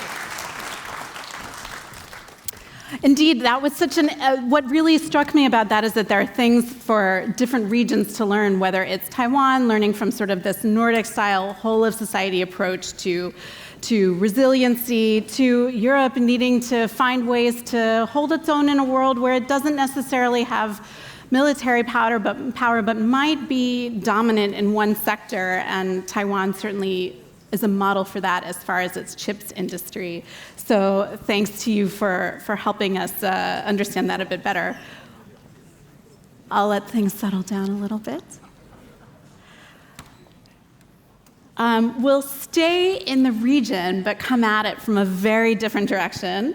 We're going to have a little bit of a look at the role of art and media through comic book communication and the global Gen Z. If I could invite to the stage Melissa Chan, an Emmy-nominated Chinese-American journalist and author, and Badu Chao, a Chinese-Australian activist and prolific political cartoonist. And yeah, you're way ahead of me grabbing the microphones.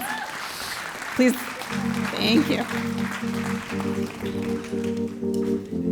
We're deeply humbled to come after President Tsai Ing-wen spoke. Hi, my name is Melissa Chan. I'm Badu Chao. And we are the co-authors of a graphic novel called You Must Take Part in Revolution. Now, in case you don't know what a graphic novel is, it is like a comic book, but it's a long comic book. So ours is more than 250 pages long. It is a work of fiction, and it came out earlier this year in the United States and is about a future fascist United States, perhaps not so future, at war with a techno-authoritarian China. So a little bit about ourselves, so you understand how we ended up working together, an activist, an artist, and a journalist. I've been an international journalist for the last 25 years, ended up reporting from a lot of authoritarian places, including North Korea. Here I am in Cuba, and I spent many years, as some of you know, in China, and I continue to work and report at the intersection of the global rise of authoritarianism, the defense of democracies and human rights, and this is a story I worked on about Chinese exports of techno-surveillance equipment.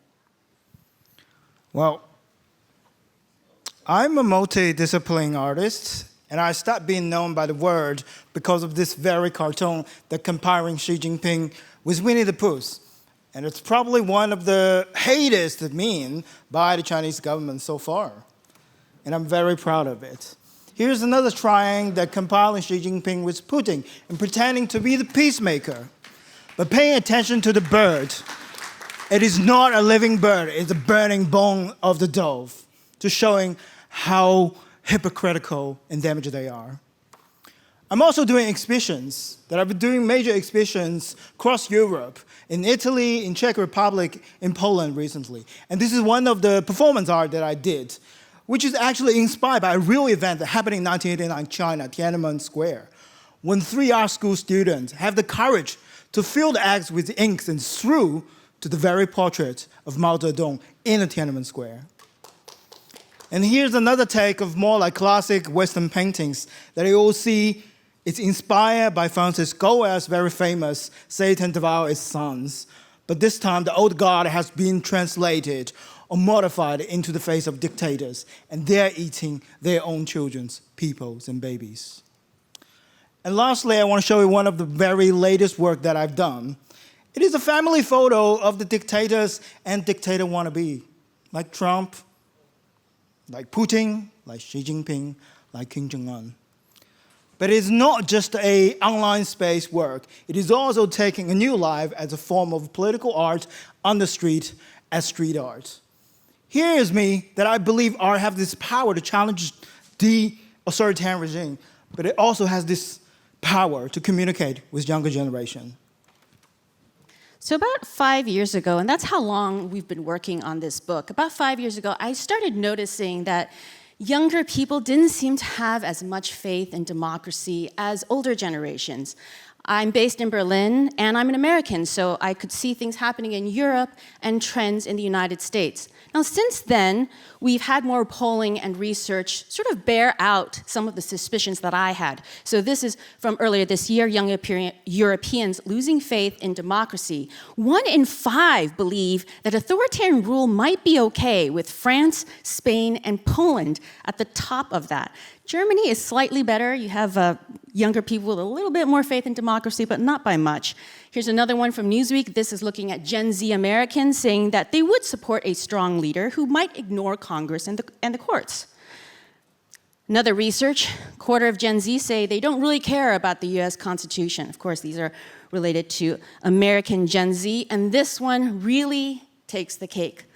Almost half of young American Gen Z say that they would tolerate leaders who put democratic principles aside in order to fix their problems. So that is one of the reasons that I really wanted to work on a graphic novel, something that is quick to read, that would reach younger people. Because as a journalist, I do text, I do video reports, and they're going out to, frankly, the wrong set of people who already agree with me. At the same time, I was born in Hong Kong. When we started working on this book, it was 2019, 2020. We were seeing young people out in the streets. So what's really going on here? Do young people have faith in democracy, or have they lost faith in democracy? Well, contradictory to the research that we find, as a member of Milk Tea Alliance, which is a losing organization across the Asia countries who are supporting each other among the younger teenagers who want to start a pre-democracy movement. And here's a photo from Myanmar. You all recognize Aung San Suu Kyi's photo, but I want you to pay attention to their hand gesture there. Another photo from Thailand, same hand gesture. Where is it coming from? Well, actually Hunger Games, and lately being adapted by a Hollywood film.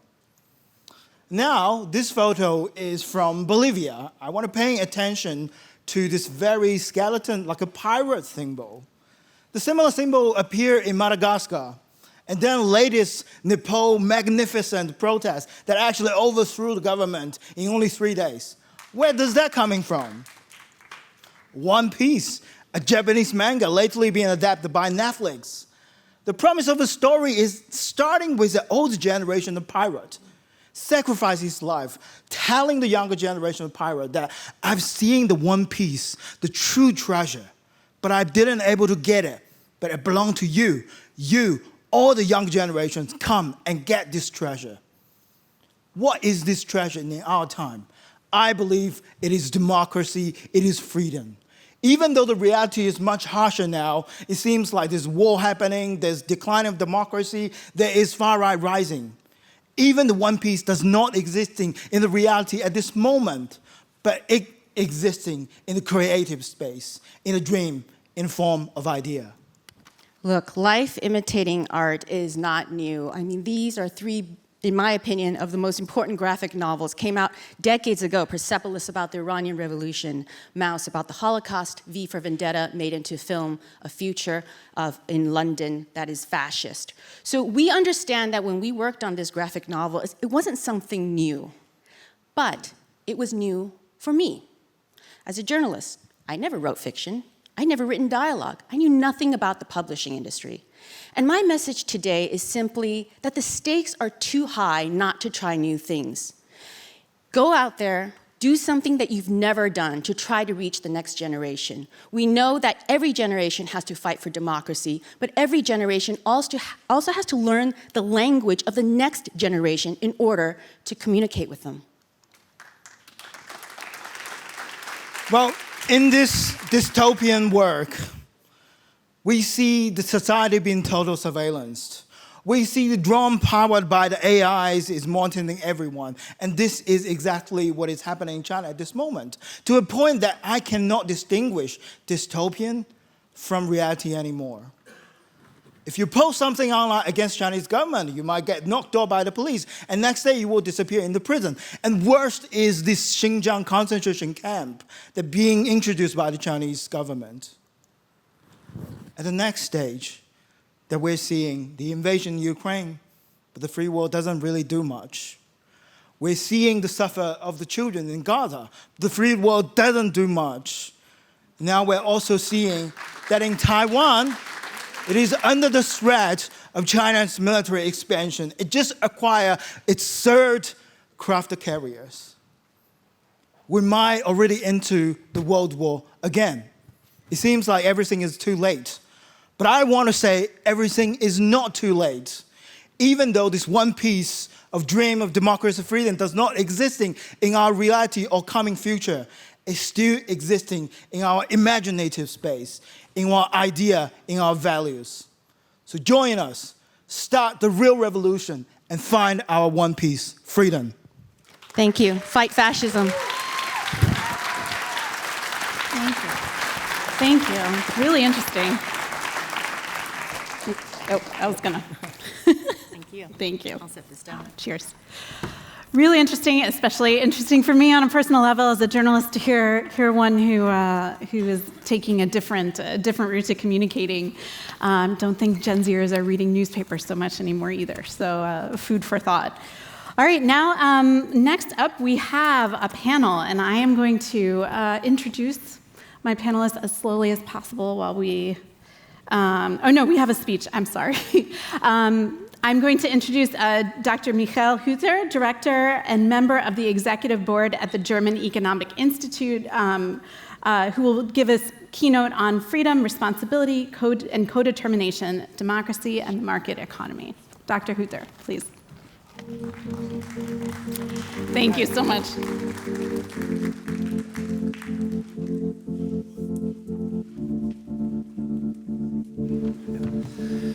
Ladies and gentlemen, it's a great honor and a great pleasure to be here. I'm supposed to make a few remarks about market economy and democracy. Many people see only contradictions and conflicts between them. I have a totally different position. I would say very simply at the beginning, there's no chance for a stable, sustainable democracy without market economy. And there's no chance for a stable, sustainable market economy without democracy. These are two sides of the same coin due to historical reasons, practical doing, and ethical reasoning. And I have 5 points to underpin this a little bit. First of all, we're here in a conference of freedom. But what's the concept of freedom we are discussing about? As we know from Friedrich Nietzsche, if it's a concept with a history, a notion with a history, then there is no comprehensive, general timeless definition available. We have to look in the history of theory. And I will start with Thomas Hobbes. You can read in the Leviathan, a free man is one who is not prevented from doing things according to his will, which he is capable of doing by virtue of his strength and understanding. Freedom, Thomas Hobbes reminds us, does not cease to be powerfully significant simply because alternatives are not really attractive. Freedom is freedom of action.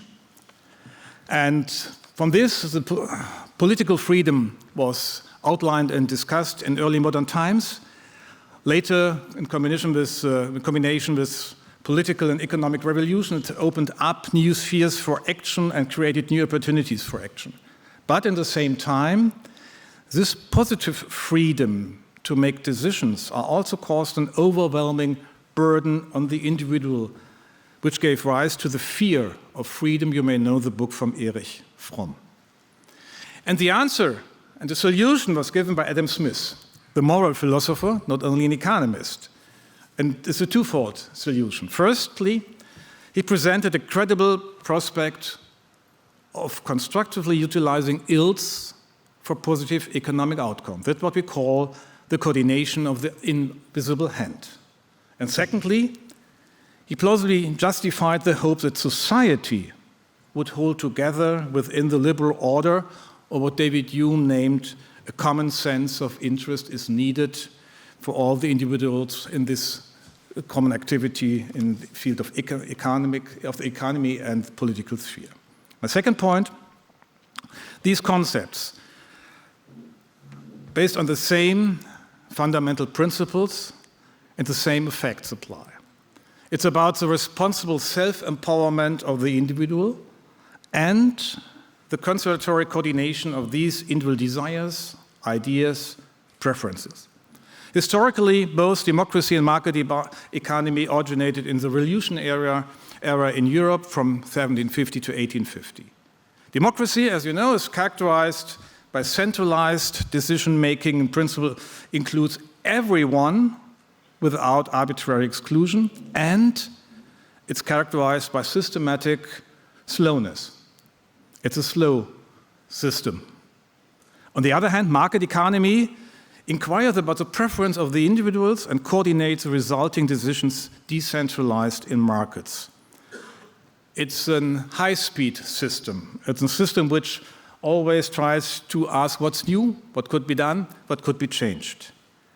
And from this, you can say that democracy and market economy are systematically involved by a normative co-evolution. Democracy requires external impulses to allow preferences to change and prevent society from becoming stagnant. The market economy, on the other hand, requires a stable and reliable impartial framework so that the innovative impulses can emerge with high dynamism. So you need a strong state, not a surveillance state, but a state who is defining the order and the principles for all kinds of interaction. Third, there are a lot of guiding principles, ordering principles, as we say, in the market system. Private property, free to choose, and responsibility, liability. And this kind of responsibility is constitutional for the market order, otherwise it won't work. Second, it's a win-win action. It's not as a real estate dealer might think differently, that only one person will win and the other will lose. It's a win-win system, and therefore you shall not steal. And third, in this point, it's efficiency, effectiveness, and it's oriented by the consumer. It's a sovereign consumer who is steering this economic system by his decision he made every day, every morning, every evening. My fourth point, what's about social responsibility of business makers, business person and the companies? Milton Friedman published an article in 1971 about the social responsibility of business, and he was very clear and very simple. There's one and only one social responsibility of business: to increase its profits so long as it stays within the rules of the game. That's true, but it's only half of the truth. The other was written down by Edmund Phelps, also a Nobel Prize winner. Milton Friedman received the Nobel Prize in 1976. Edmund Phelps received the Nobel Prize in 2006, and he was very clear in the other point saying altruistic behavior, moral-oriented behavior contributes to economic efficiency because it makes it easier to coordinate, it will reduce transaction costs, and it will increase efficiency of the overall system. So to make it very simple, we have a profit responsibility, but as a company you have a responsibility for your reputation. What's your acceptance? What's your position in the public sphere? And you have also some kind of political responsibility. You are part of the political system. You should make clear in which way new rules, new procedures will affect the business sector and will create costs or will lead to the targets which are defined in the law. Therefore, as I said already, we need a strong state, a state who's defining orders, rules, procedures. My fifth and my last point, the market economy derives its moral foundation not only from the fundamental link between freedom and responsibility, but also from the fact that the principle of fair exchange, which benefits both parties, the win-win situation, requires all participants to refrain from stealing. This may seem trivial, but inherently establishes an ethical postulate for the market economy regarding private goods. And what have we to do in the case of public goods, of collective goods, clean air, clean water, climate action? Therefore, we need, based on ethical principles, a definition of order by the state to make clear that free riding is not the orientation for private actors if you are engaged in public goods. And it was John Rawls who argued in his book about justice as fairness in 2001 that there's a need for a savings principle so that the society may be sustainable, workable. A savings principle as a fair system, for a fair system of long-term cooperation between generations. The savings principle supports legitimate complaints about our predecessors, what the former generations did, and on the other hand, what the legitimate expectations of the descendants of the next generation. We have to balance this. The generation just sitting here has to balance this in a way that we have to save some kind what we're doing in the legacy problem we inherited. On the other hand, what can we hand over to the next generation? The actions of the generation living today should be guided by this savings principle so that future generations have appropriate scope for action. And this comes very simply, as I outlined, from some basic arguments, some basic principles in the market economy. So I repeat at my end, freedom is freedom of action, free from arbitrary power, but it's limited time consistently by responsibility. Responsibility, what we're doing in our individual contracts, what we're doing inside the social contract, all together, and therefore what is needed, as an economist, I have to say it very clear, a common sense of interest. Thank you. Thank you, Professor Doctor. Please stay up here with me because you're joining my panel. And we're going to set up the stage for that panel right now. And so I will slowly introduce the other panelists. They include Felix Maradiaga. He's the World Liberty Congress Academy Director and Executive Council member. He has also been a longtime activist in Nicaragua. He served as a political prisoner, now living in the US in exile. And our other panelist is Rushan Abbas, Executive Director of the Campaign for Uyghurs. In this year, she wrote in 2025 the book Unbroken, One Uyghur's Fight for Freedom, and her sister and her aunt disappeared in China in the wake of her advocacy. So, thank you so much. Thank you for being here.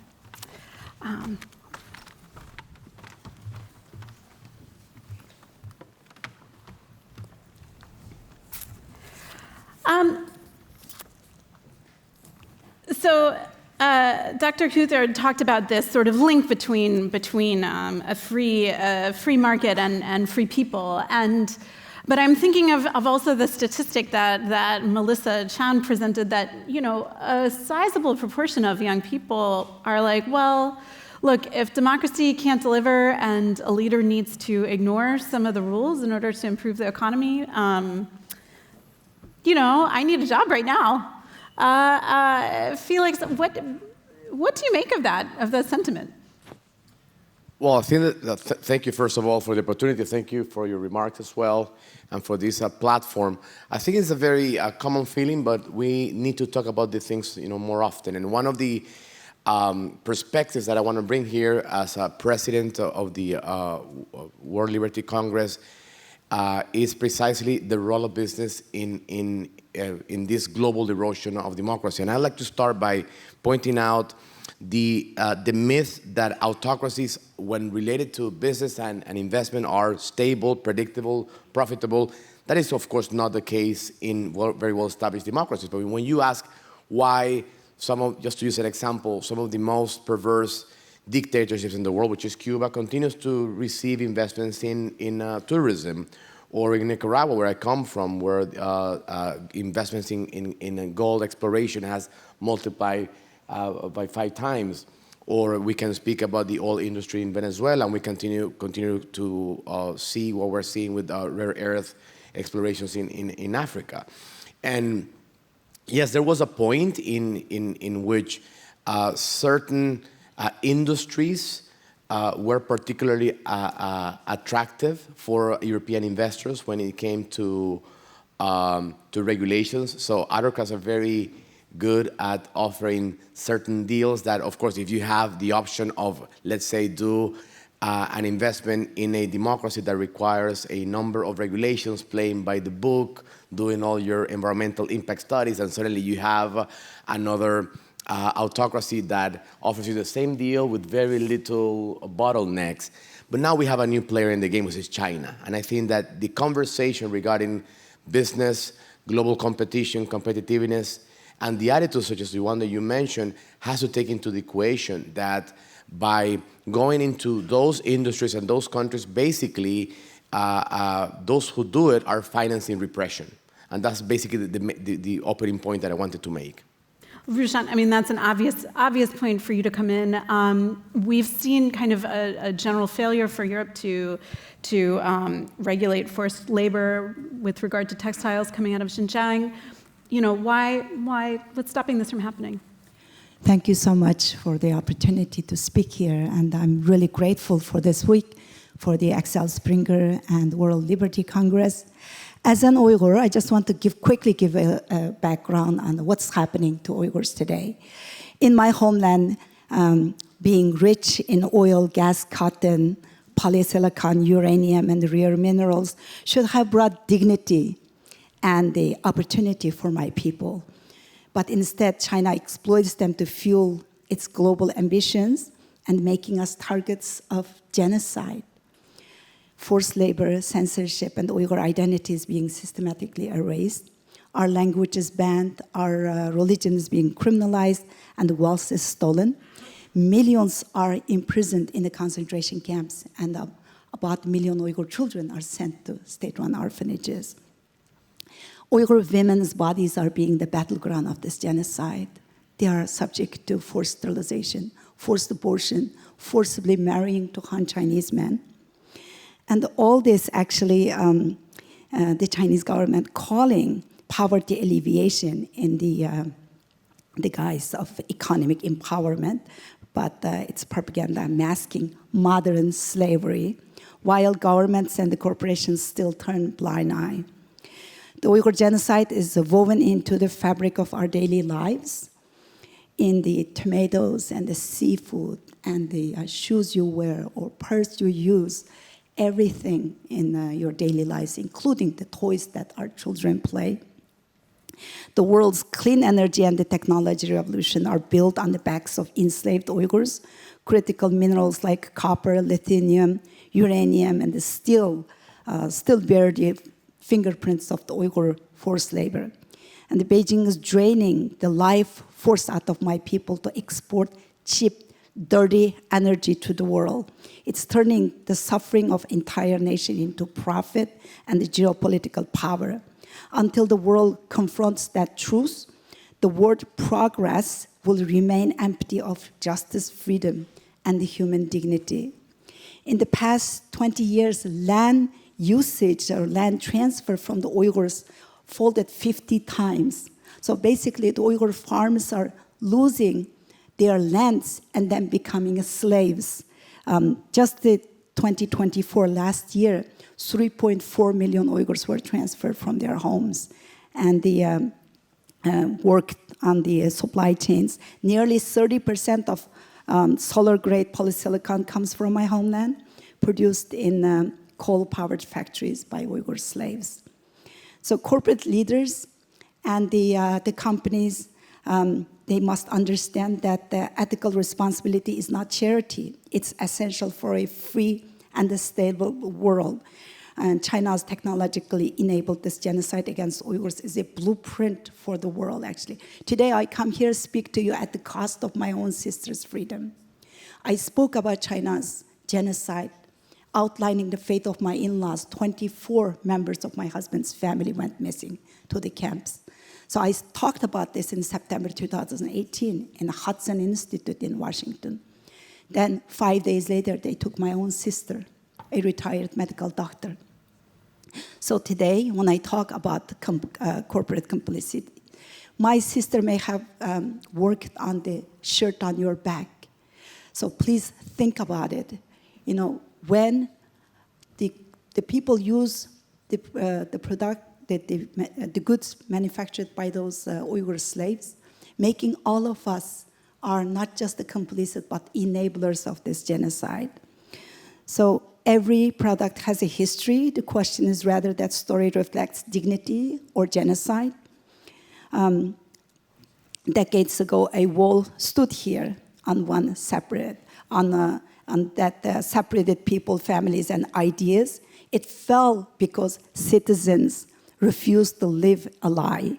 Today, we face a different kind of wall, one built of profit and denial. And like the wall that once divided the city, it can be torn down when people decide that justice, human dignity, and a free society are worth the cost, and when we all choose the courage over complicity, refuse to enable Beijing's modern slavery and the genocide. And my sister remains in prison, and her story is not finished. The Uyghurs are still facing full-fledged active genocide. So the choice is ours, and the time to act is now, because we are all responsible for what happens next. Thank you. Thank you for sharing your story and your family's story. Just a quick follow-up. Whose responsibility is it to avoid perpetuating this through commercial action? Is it up to individual citizens to boycott these products, or should governments be blocking them? To you, Ruslan. The governments should implement the import bans, because any country's constitution should not allow to bring the goods manufactured by slaves in today's world. Mm-hmm. So the government should implement legislations like we have in the United States, Uyghur Forced Labor Prevention Act. All right, thank you. Professor Dr. Huser, throwing a controversial one to you, there's been a lot of discussion about boycotting Israeli products to fight against what's happening in Gaza, to fight against what's happening in the settlements. Is that an appropriate response? I think the most important point is they have strong institutions in these countries, and strong institutions, which one most important target is to make power contestable. Political power and economic power. Political power via the system we have in the democracy, via the constitutional rules and procedures defined in parliament and all the elections, and engaging the civil society, which is also part of the public sphere. And on the other hand, to make economic power contestable, you need competition. So that means everybody who wants to be part of the system has to be the chance to become part of the economic system, has to be a fair chance. That's what we are doing in our welfare system and our education system. We heard about from Minister Prien that the education system is so important to organize the self-empowerment of people as part of this free order. So there should be no exit, no barriers to entry and no barriers to exit in all these systems. So it's the same story. We heard a lot about political mismanagement and corruption and the coercion of economic actors and political actors. That's not in line with my interpretation or my ethical based or in definition of market economy and democracy and market economy of two sides of one coin. These are both based on freedom and responsibility for the individual as well as the politicians engaged. So I think this is very important if we bring this message via our market-based companies to the world. Not every day it will work in this way, but it's a perspective. Felix, I wanted to ask you about an interesting point that I found from my research. You have talked about how anti-money laundering laws and the norms-based international banking system is actually being used against activists. Can you tell us a little bit more about that and why you've actually endorsed the use of Bitcoin for activists? Absolutely. As we've seen in different conversations, autocrats are becoming more sophisticated. They're actually using the rules, the regulations, the infrastructure that was developed to protect the global democratic ecosystem. In fact, many of them use language that may sound democratic in certain spaces, and they're doing exactly the same when it comes to the international financial system. Let me give you a concrete example. A few decades ago, when a regime wanted to go after a non-profit organization that does investigative journalism, they will say that such journalist or human rights defender was an agent of the CIA. They realize that doesn't work anymore. So what they're doing is that they're putting investigative journalists, opposition politicians in a list of money laundering, narco trafficking. They're using AML regulations to debank activists. So at the World Liberty Congress, we have partnered with other organizations, with human rights foundations and other institutions, and we actually realized that the problem is huge. I can give you my personal example. You ask me why? Well, because I tried for 2 years to have a bank account in the US, despite the fact that I've worked for private equity firms and I've been VP of a Fortune 500 company in Latin America in the past. Yet, after being a politician who was arrested for announcing my intentions to run as president, after 2 years in prison, deported from Nicaragua to the United States, found myself without nationality, impossible to open a bank account. And then we realized through the World Liberty Congress that more than 60% of the activists in exile have the same problem. That is called financial repression. We start to find alternatives, and we realize that Bitcoin is a peer-to-peer technology. We're not endorsing Bitcoin as a crypto from an investment perspective. Simply, it's a tool for freedom for us. And now we have a new resolution recently approved by the World Liberty Congress that gives us the mandate as World Liberty Congress to train our activists in Bitcoin in order precisely to have financial freedom, the same freedom that was stolen by these autocrats. Rushan, I see you're nodding your head, and I know that China has also taken steps to harass activists, in dissidents in other countries. Transnational repression is a huge problem for all of us, actually. My sister's example is one. And also disinformation they are spreading, all kinds of threats we are receiving, death threats and the harassments and the digital harassments. And they are making memes and the deep fake, using our voices and the fake videos to create problem among our communities. And as you mentioned earlier, I just published my book, and it was in June. Now I've got 2 fake books that's being published just to dilute our stories and to confuse the audiences. So the countries really need to recognize this transnational repression as a criminal act. And the businesses too. When I answered you earlier, I just said one part, the countries, but the businesses actually really needs to end the complicity by not using the supply chains that's tainted by Uyghur slaves, blood, sweat, and the tears. Just, if not do it for the Uyghurs, just to do it for your own interest, for your own country's national security. I mean, when it comes down to business owners, how do you compete with the free labor? How that's going to impact your business? So it's really important to think about which side of the history the business leaders and the countries and the people wants to be. The side with the tyranny, who's trying to silence all of us, because the silence is the oxygen of the tyranny, and we need to unplug that power line. Okay. Thank you. Last point, and that gives me a good segue to my last point with Felix. So the U.S. trade representative is now saying it wants to put major tariffs on Nicaragua by saying there's unfair competition because they're not paying their workers. You apparently were called by the Trump transition team last year, and your comments are cited in this U.S. trade rep report. Everybody's looking to find their Trump whisperer. How are you? How have you had this success in making the case for democracy through this White House? Well, in the concrete case of Nicaragua, of course, Nicaragua is at the center of my heart, even though I work, globally with the World Liberty Congress, is that we consider that it's immoral that a dictatorship is using a free trade agreement to actually violate the labor rights of Nicaraguans. Nicaragua is a dictatorship, and yet there are many companies, particularly in the textile industry, also the cigar industry, I should say, which is painful as much as I love cigars, that using that trade agreement in order to make these companies more competitive, they're violating the human rights of workers.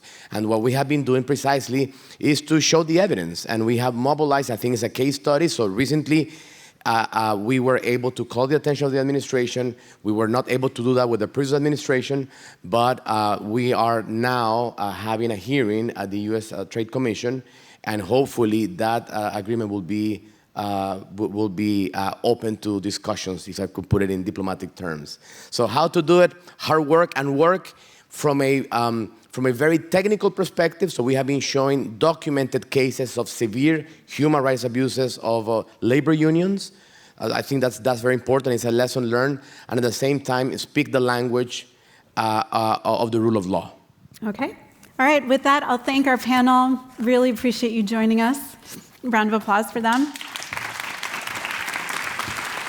Thank you. And I'll invite Leopoldo Lopez back to the stage. Thank you.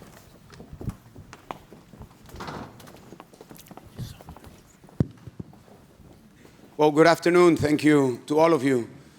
My name is Leopoldo Lopez. I am from Venezuela, and I am very honored to have a conversation with our elected president, Edmundo González. And before having him on the stage, I would like to give just a brief context. Venezuela has been going throughout the last 2 decades fighting for democracy. This fight has taken the streets, has gone through diplomatic pressure, and we have gone to elections. We have lost elections and we have won elections. And last year, Venezuela became an example of democratic resilience like no other case. There was an election in July 2024 under an autocratic regime with conditions that were completely against the odds for the democratic population. But there was the will of the people to produce change. In 2023, the Venezuelan people, in a primary organized by the people against the threats of the regime, the Venezuelans elected with 90% Maria Corina Machado.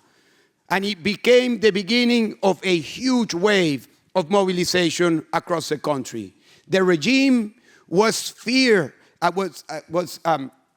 against that wave. They disqualified Maria Corina. They took her out of the ballot, thinking that that was going to be the way to stop the election.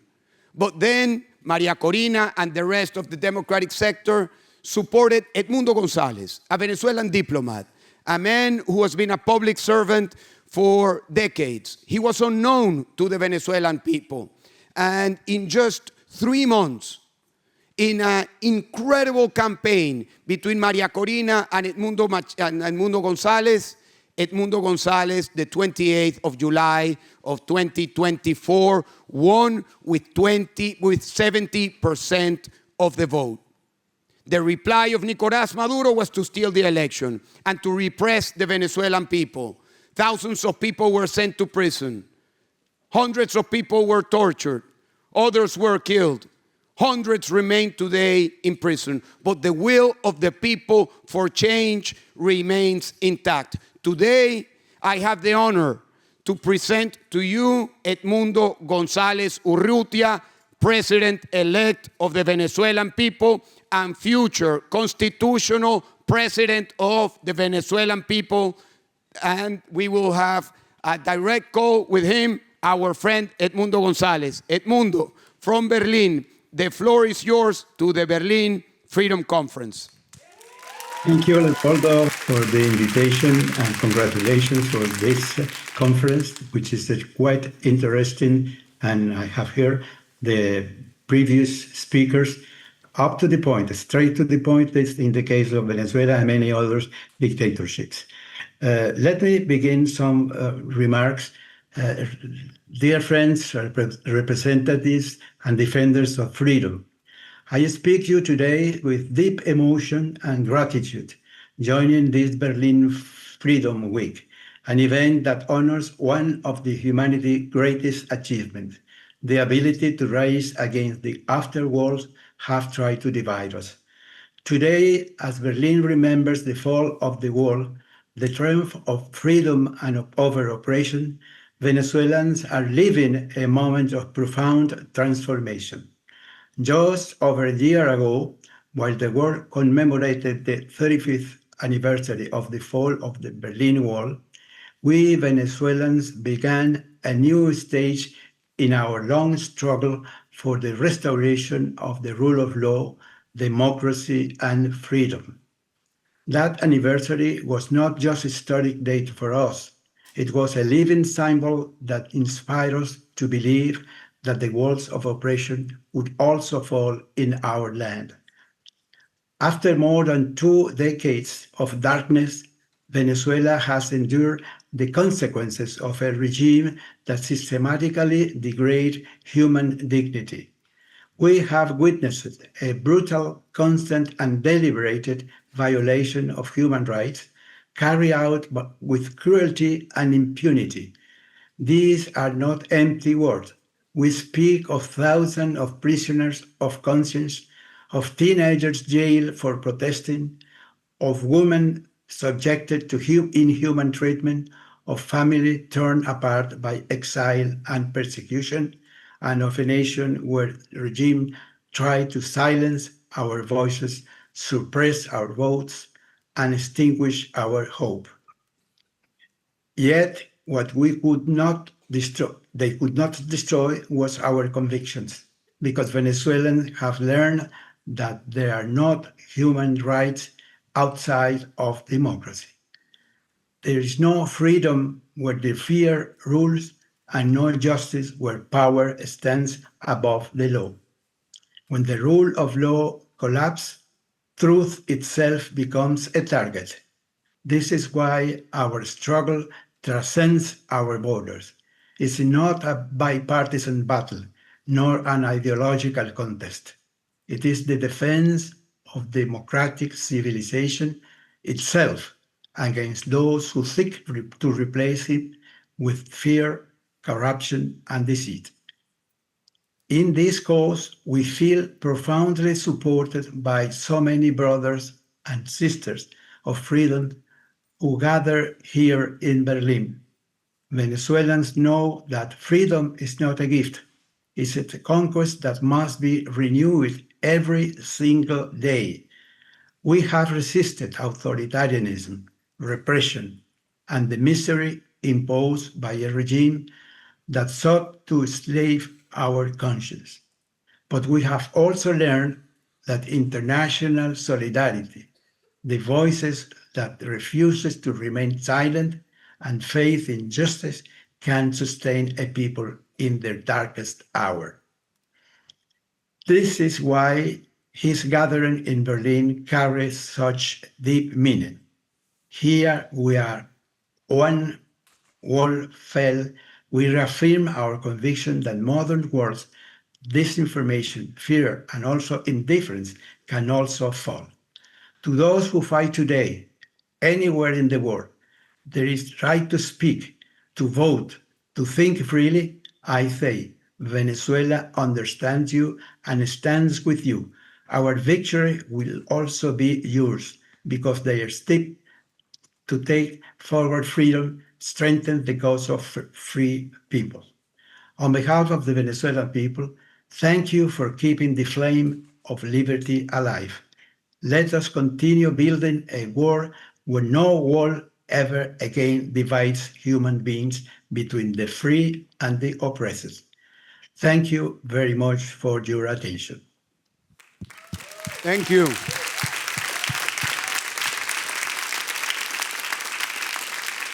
Thank you, Mr. President. Thank you. We have time for a couple of questions. Many analysts, given the pressure that has been deployed on Venezuela, given that it is a narco-terrorist regime known to many of us for many, many years, that the case of Venezuela could lead to a situation similar to Libya or Iraq or Afghanistan. What would you have to say to those analysts that have that view of what could happen in Venezuela? Well, although these similarities we have can be present also in the countries that you mentioned, we have our own experience. The case of Venezuela is not a single one. It's just the deterioration of democracy by a government who suppressed the liberty, the freedom, liberties, and human rights. And we can fight this since the very beginning. We are going to win. We are going to replace the authoritarian regime by a democratic government, and we will gain again our democracy. Thank you very much, Mr. President. And a final question to you. How do you feel? Are you prepared to assume the responsibility to lead the democratic transition in Venezuela? Surely I will. It is not a case that I am going to do it myself.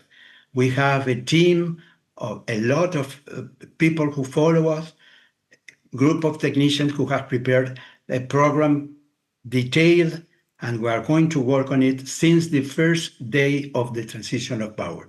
We are going to work for the Venezuelans, and we are going to fight for a decent government and respect for human rights.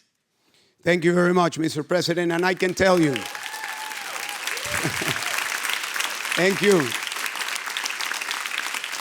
Over the weekend, as you know, we gathered at the World Liberty Congress representatives from 60 nations, 180 delegates, and I can tell you that from all over the world, the eyes are on Venezuela and the hopes are on Venezuela, because we all know that if transition from autocracy to democracy happens in Venezuela, it will happen elsewhere. So thank you very much for your support to the World Liberty Congress, to the Berlin Freedom Conference, and you be assured that you have the support of all those who are oppressed today, who want to be free in their own countries. Thank you very much, Mr. President. And as the President said, he will be working with a team, and that team has a very important pillar and a very important woman that has been leading, and as I said before, won the primaries, that mobilized the country. And when the repression started, she remained in Venezuela to be a beacon of hope, a beacon of light. And we have now a message from our leader, Maria Corina Machado from Venezuela. My dear brothers and sisters in freedom, I speak to you today from an undisclosed location inside Venezuela, where I have lived in hiding for more than 15 months. I cannot move freely, I cannot see my family, and I live every day knowing that those who defend truth in my country are hunted. I am not afraid, and neither are you. Wherever you are, in a prison cell, in exile, in the streets, I want you to know that I feel you. I feel your courage, your pain, and your determination. Our stories are different, but our struggle is the same. Whether you are in Iran, in Belarus, in Nicaragua, or here in Venezuela, we are all part of one front. Dictatorships may speak different languages, but they share the same weapons: fear, lies, and they attempt to make us feel alone. But look at us now, connected across 60 countries, defending the darkness together. To every woman listening to me, you are the beating heart of this fight. I have seen women in Venezuela risk everything to defend their children, to feed their neighbors, to vote, to tell the truth. I have seen the same in Iran, in Cuba, in Sudan, in Afghanistan. They confuse our compassion for weakness, but don't realize it is our love, our persistence, and our faith that makes us indestructible. Our enemies cooperate, they share their money, their guns, their propaganda. So we must also cooperate. We must share our courage, our knowledge, and our devotion to freedom. They build prisons, we build hope. They spread fear, we spread truth. And in the end, truth always wins. From where I am, I want to tell you this: freedom is not something we wait for. It's something we become every time we refuse to give in. So do not lose heart. Do not give up. Our time has not passed. Our time is now more than ever. We are the living proof that dictatorships can oppress, but they cannot conquer the human spirit. And together, women and men from every nation under tyranny, we will bring them down. With all my heart from Venezuela, I stand with you until the day we are all free. Bravo! It is an honor for all of us in Venezuela to have such a courageous woman as a Nobel Peace Prize winner.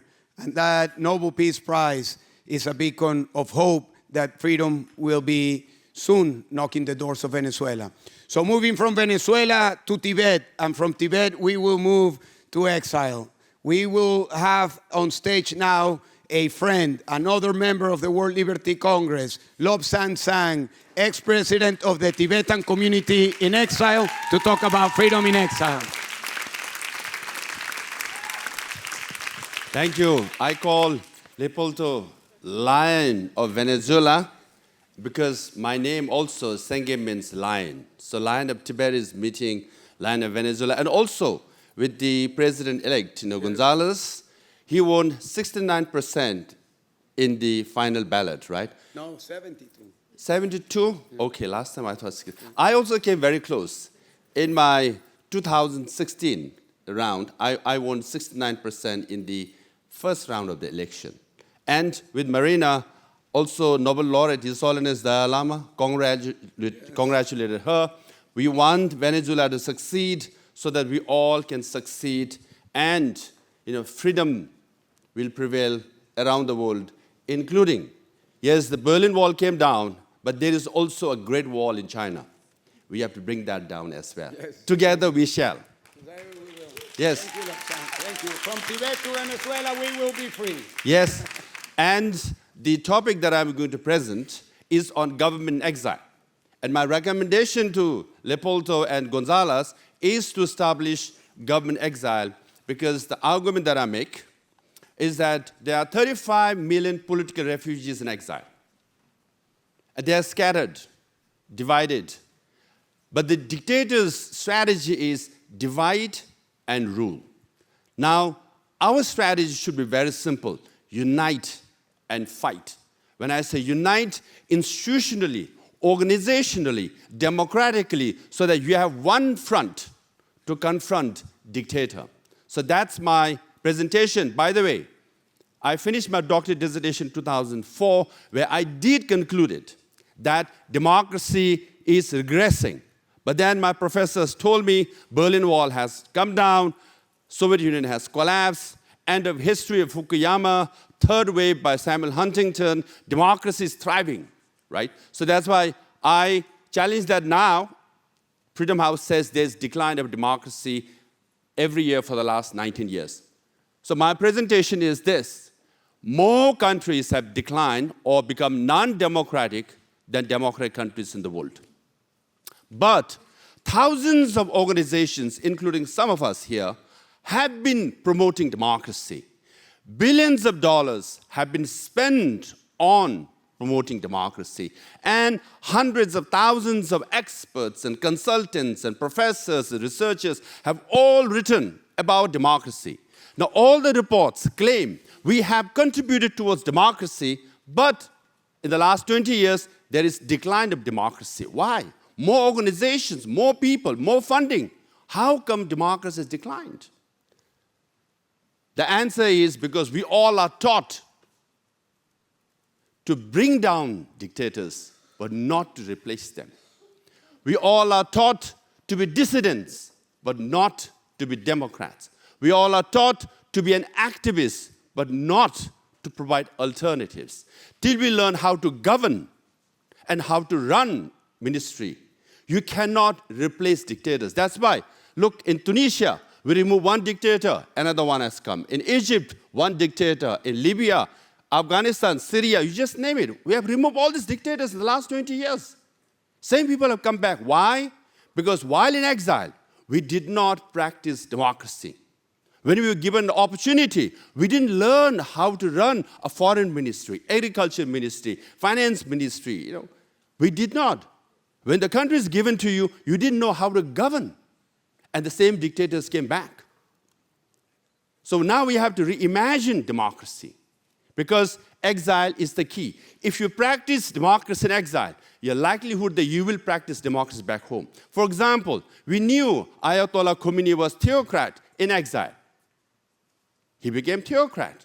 We knew Shah was a monarch in exile. He became a monarch in Iran. And then we knew the Sihanouk, Prince Sihanouk of Cambodia was a monarch. Khmer Rouge was a killing machine. What did they become when they came back? They became exactly the same they were while in exile. Lenin was Bolshevik in exile. We knew he was Bolshevik. He went back. What did he turn Soviet Union into? A Bolshevik country. So who you are in exile, you become back home. If you don't practice democracy, if you don't know how to run a government, if you don't know how to run ministries, you can't run your own government, you can't run own ministries, and you give back your country to dictators. Having said that, it's not that discouraging. We have had government exiles who have had some limited successes. For example, Spanish government exile, Polish government exile, Baltic diplomatic counselors. They did play their parts in restoring democracy back home. And we have also political parties in exile. In Namibia, SWAPO, AD in Venezuela, ANC in South Africa, and ARF in Armenia, and UNITA in Angola, they all played their parts in bringing democracy back home. So if you organize yourself as political parties, if you organize and practice democracy, you could contribute in bringing democracy back home. And these are some of the people. They have also played some part in bringing democracy back home. So my point is, who you are in exile, you become back home. You practice democracy in exile, you bring democracy back in your country. However, it's not that easy to run government exile. Tibetan government exile is the most successful, most efficient, and is the only dynamic, democratically functioning government there is. We are the role model. But it's not that easy. You have a lot of challenges. Number one, there is contradiction between democracy and freedom in exile. Because if you are a freedom movement, you emphasize unity, single leadership, single voice. But if if you want to practice democracy, instead of single leader, you need opposition. Instead of single voice, you need freedom of speech. Instead of unity, you need diversity. There's fundamental and philosophical contradiction between democracy and freedom movement. How you navigate this, how you reconcile this, is a challenge. If you don't know, you might lapse towards non-democratic system. And then picking a host country is very important. Host country can help you or doom you. I'm writing a whole book. I can spend 2 hours on this, but I'll just be very brief.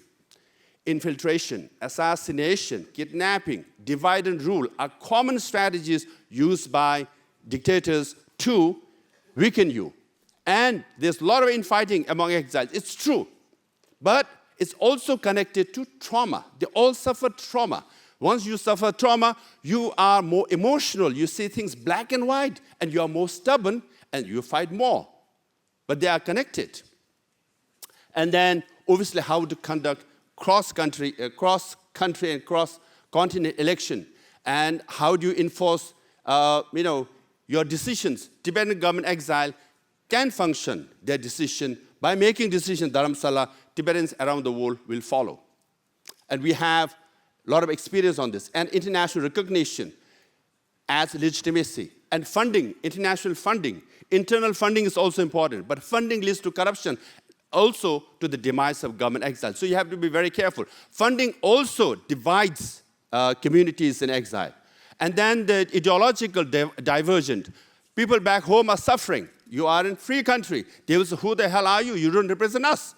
You don't speak for us. And then when you go back, they will say, you are strangers. You enjoyed freedom. You can't come and now take credit. We are the ones who suffered. How do you reconcile this? Tibetans have found a solution. We are willing to share with you. And then, obviously, potential resentment when you go back home. So what I'm trying to say is that Tibetan government exile is a functioning democratic government. We have our own cabinet, we have our own parliament, and the most watched show in the Tibetan community is not Netflix or football in Europe, but it's parliamentary session. It's a vibrant democratic system. And then, now, when you say you have to establish government exile, I've been telling Venezuelan friends, they say, no, Maduro's going next year. And then it's been 15 years, Maduro is still there.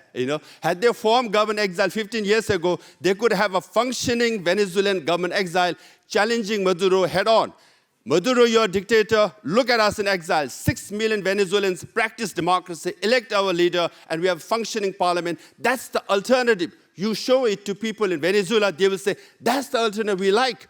This is what we have, is what we don't like. You give clear-cut choice.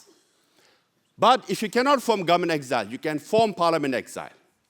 Or you can have party in exile. Or you can have diplomacy or media coordinating or advocacy group. Or there's millions of people, as I said, 35 million political refugees. They need services, they need education, they need health, they need culture. All the services you need to provide to earn legitimacy.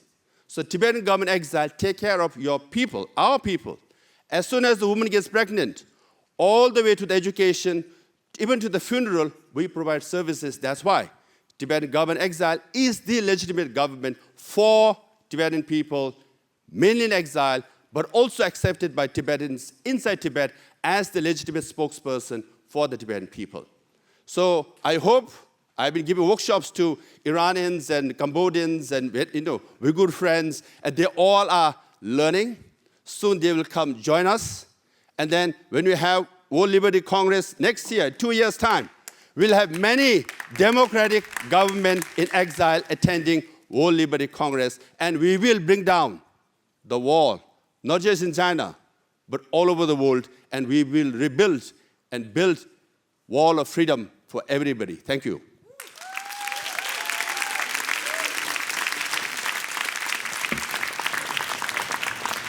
Thank you so much, Sangay, for this passionate appeal and stressing the importance of practicing and learning democracy in exile. And I think it's just wonderful that the World Liberty Congress was able to practice democracy this weekend at the State Parliament in Berlin. So thank you again for your remarks, and best of luck in your efforts. It's my great pleasure now to announce... Dankeschön. It's my great pleasure now to announce the next panel. We will look at the role of business and tourism, and I'd like to kindly join me on the stage Franziska Giffey, Katrin Anselm und Mariana Oleskiv.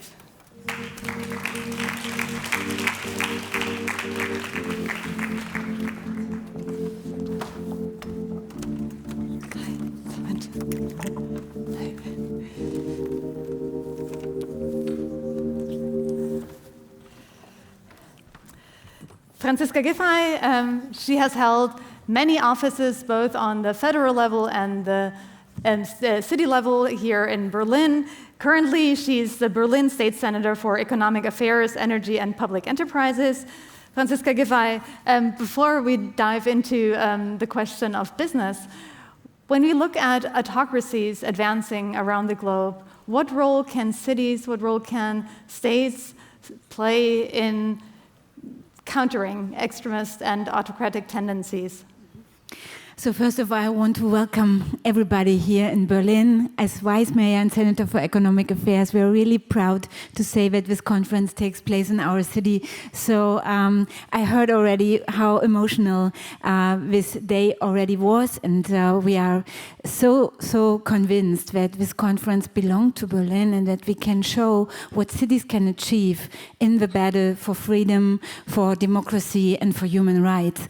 And I think when the cities work together, because they are on the local spot, they see what they can do in a very practical way. And if you want to have peace, you have to start on the local level. And if you want to have democracy, it has to be from the ground and from the people who are in their local communities. And for that reason, it is so important that cities work together all over the world and that cities support other cities and countries who don't have democracy yet. And for us, it is, as a city from where people live from more than 170 different nations in Berlin, it's of course so important to see where these people come from, whatever reasons, why they moved to Berlin, why they are refugees. And this is important to see and also to think how we can support all the ones who are not able to live in a free society and in a democratic society. So Berlin has a responsibility, and our main field, our label and what we are all about is freedom and of course diversity. And for that reason, we are really proud that all of you are here. Thank you so much for being here. So a couple of years ago, Berlin and Kiev joined the Pact of the Free Cities. Can you be a little bit more concrete? What can cities do to support each other when you look at the Pact of the Free Cities or the partnership between Berlin and Kiev? I mean, for Berlin and Ukraine, it's a very special relationship, I would say. When the aggression started in a very deep way in February in 2022, I was governing mayor of that city, and I can say what was the first thing for us was help all the refugees. We had days when we had 10,000 people per day coming from Ukraine, arriving at the Berlin main station. And we had a lot of people from civil society, from our enterprises, but also from the city government and the district governments who helped in a very, very easy way and very flexible way to give all these people who came here, many children, many women, a very fast support. And we have now a Ukrainian community of about 100,000 people. And apart from that first help in the refugee situation, we had the question what we can do to support Kiev as our sister city. And we came into the Pact of the Free Cities, and we came into the sister cityship with Kiev. And we want to help also preparing for rebuilding and cooperation in the ecosystems. Both of us have a very strong startup ecosystem, and we can work together even now, but even also for preparing for hopefully the soon to be time when the peace is coming back, and Ukraine will need a lot of help to rebuild. And for that reason, this week on Wednesday, we will have the Kiev Investment Forum for the first time in Berlin. So we have a lot of partners who are willing to prepare the rebuilding and the concrete help in this critical situation now, but also when the time of peace is hopefully soon coming. Let me bring in Katrin Anselm at this point. Katrin Anselm is the managing director at Airbnb, and she's responsible for 25 countries in Central and Eastern Europe. And Franziska Giffey mentioned the outbreak of the war in Ukraine, and that was a time when Airbnb decided to step up and support refugees coming out of Ukraine. Can you tell us a little bit about it? Yeah, that's right. So, maybe taking a step back, for those of you who don't know Airbnb, Airbnb is a platform where home sharers can rent out their space and host the world. This tourism is innately human and connects cultures. Airbnb has an NGO that sits next to the company, and this NGO, Airbnb.org, provides temporary housing to people in need around the world. To this day, we've been doing this for 15 years. We've supported 50 crises and helped more than 250,000 people to find temporary accommodation with hosts on Airbnb. The biggest project in these past 15 years was definitely Ukraine. 3 days after Russia invaded Ukraine, Brian Chesky, who's the founder of Airbnb, texted me and said, I want to activate Airbnb.org, helping Ukrainians fleeing Ukraine, finding temporary housing. And I want to commit publicly that we can help 100,000 people. That was the biggest endeavor we've ever done so far, and I'm extremely proud to say that after 6 months, we've provided housing to 137,000 people in more than 90 countries. Many of them found temporary housing in Germany and Poland, but even in the US and Canada. And I remember the time, I live in Europa City in Berlin. I rent an apartment there, and I remember vividly flocks of Ukrainians showing up at the central station. And I'm really happy to work for a company that not only is sort of democratic in its business model because it allows an individual to participate in tourism, but it uses its assets to shape civil society and support good democratic values, freedom, and helping people in need. And we often say that was one of the best projects, many of us had in their career so far. Mm-hmm. So today we're talking all about defending freedom, defending democracy. In many countries, we're seeing democracy and freedom in decline.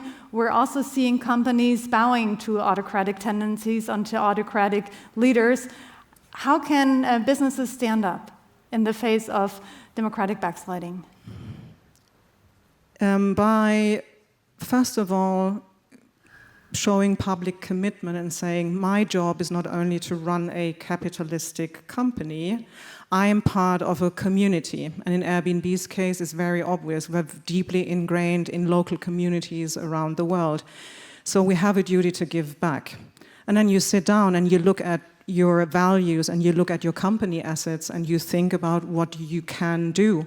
And in our case, I can only give the example of Airbnb, but maybe this is inspiring for others to just look at their company in the same way.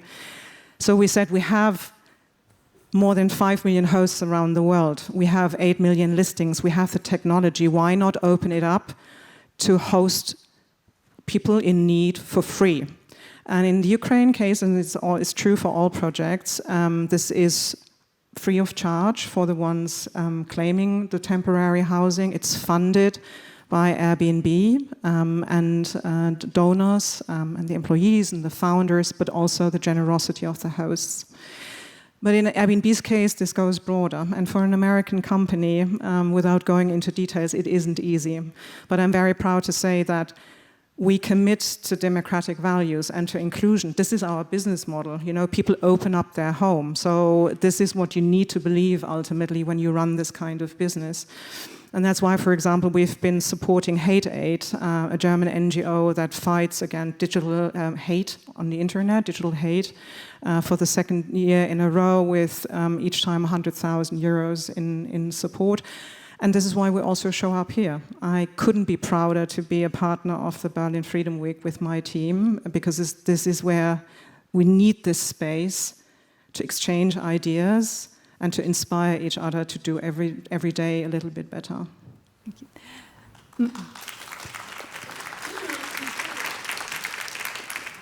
Mariana Oleskev, you're originally from Ukraine. You live in Brussels now. You're the Director of Tourism at Capital European Affairs. You've worked in tourism for more than 20 years. How did that change when the war broke out? And what is it like to work in tourism when your country is at war?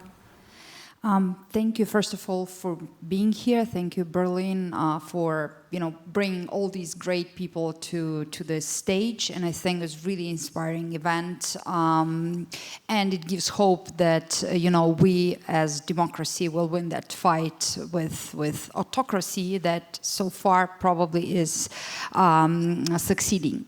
But going back to, in general, in Ukraine, and I wanted to start with, I think that the movie 20 Days in Mariupol, one of the strongest, I hope you have seen it. If not, then it's really something you need to put on your list. One of the strongest messages there is that the war reveals who we truly are. It exposes in some people evil and in some people good. And I think that in general, we passed that test as society because the war, Russia didn't achieve their goals. They didn't take Kyiv in 3 days. They didn't take Ukraine in 3 years, in 4 years, and I'm sure they will not do it. But for that, it's really important to have that unity, and that people in that very moment when you don't have time for strategies, for long-term decisions, you just make those really fast moves. And like Airbnb did when supporting Ukrainians who were fleeing war, how hosts and people, the community of Airbnb did supporting people who were renting their places in Kyiv. They could not really have guests, but people were renting out apartments. So that was not the company's idea. That was just people who decided, okay, we'll support each other this way. Berlin hosted people and helped all the time their sister city. So that unity in hospitality industry was very strong in Ukraine. So basically, everybody from the first hours were doing what they can do the best. So hosting people, feeding people, helping them to move by transport companies organizing all those routes because there was a huge flows of people trying to escape the war. And now the industry is also playing an important role. And I would really mention sanctions. And I think it's very important to not start doing business as usual because, as Catherine said, yes, you can find the ways to avoid sanctions. You can start working with Russia somehow with affiliated companies, I don't know, others, but it's important to be committed to that we cannot support regimes that will later become threat to all of us. And sanctions is an important part of it. And I want to mention here that you were instrumental in getting Russia expelled from the UN World Tourism Organization in 2022. How political is tourism, in your opinion? Oh, it was a very strong message. It was the only actually UN agency UN institution that kicked out Russia. And I think that those countries have no right to sit on one table with the others, because tourism is an industry of peace. It's a freedom of movement. And unfortunately, the wars and undemocratic regimes do not help it to be that way. So now we cannot have international tourists in Ukraine as we used to have. And that was my job, because I was a chair of Ukrainian tourism board. And my job was to promote Ukraine as tourism destination. And then when the war started, we had to do completely different things to keep Ukraine still present in main international exhibitions. And again, Berlin here is a very important platform for us, ITB Berlin, that with support of City of Berlin, with support also of Airbnb, Ukraine is always present there saying, we're still here, we're fighting, our industry works for domestic tourism, but it works. And the wars like that, they do not help tourism to develop. So how can you sit on that table? It's not easy, and it's not easy for all people here, being and fighting for their countries, for their freedom, for their democracies. In exile, it's even more difficult than for us because we still have our country. But it's important, this fight is crucial. I think this fight is very crucial for everyone, not to show Russia that they can win that war. And Franziska Giffey, can tourism play a positive role of reinforcing a spirit of democracy and freedom when people come to Berlin, for example, and experience not only the history but lived freedom? Can that reinforce the global efforts? Definitely, yes. I mean, we had, as you said, I think Ukraine is very, very present in Berlin, but also in very many important international venues. If you take the ITB or you take the World Exposition in Osaka, I was where I have visited the stand of Ukraine. It was so incredible what you showed, how you brought together this exposition with the difficult questions of how to deal with a situation of war, and apart from that, going on and teaching the kids in school, going on and thinking about tourism, going on and thinking about how to help the people who lost their legs or arms. And we help with that also. We have a project together with Kiev in terms of helping people with the prothesen.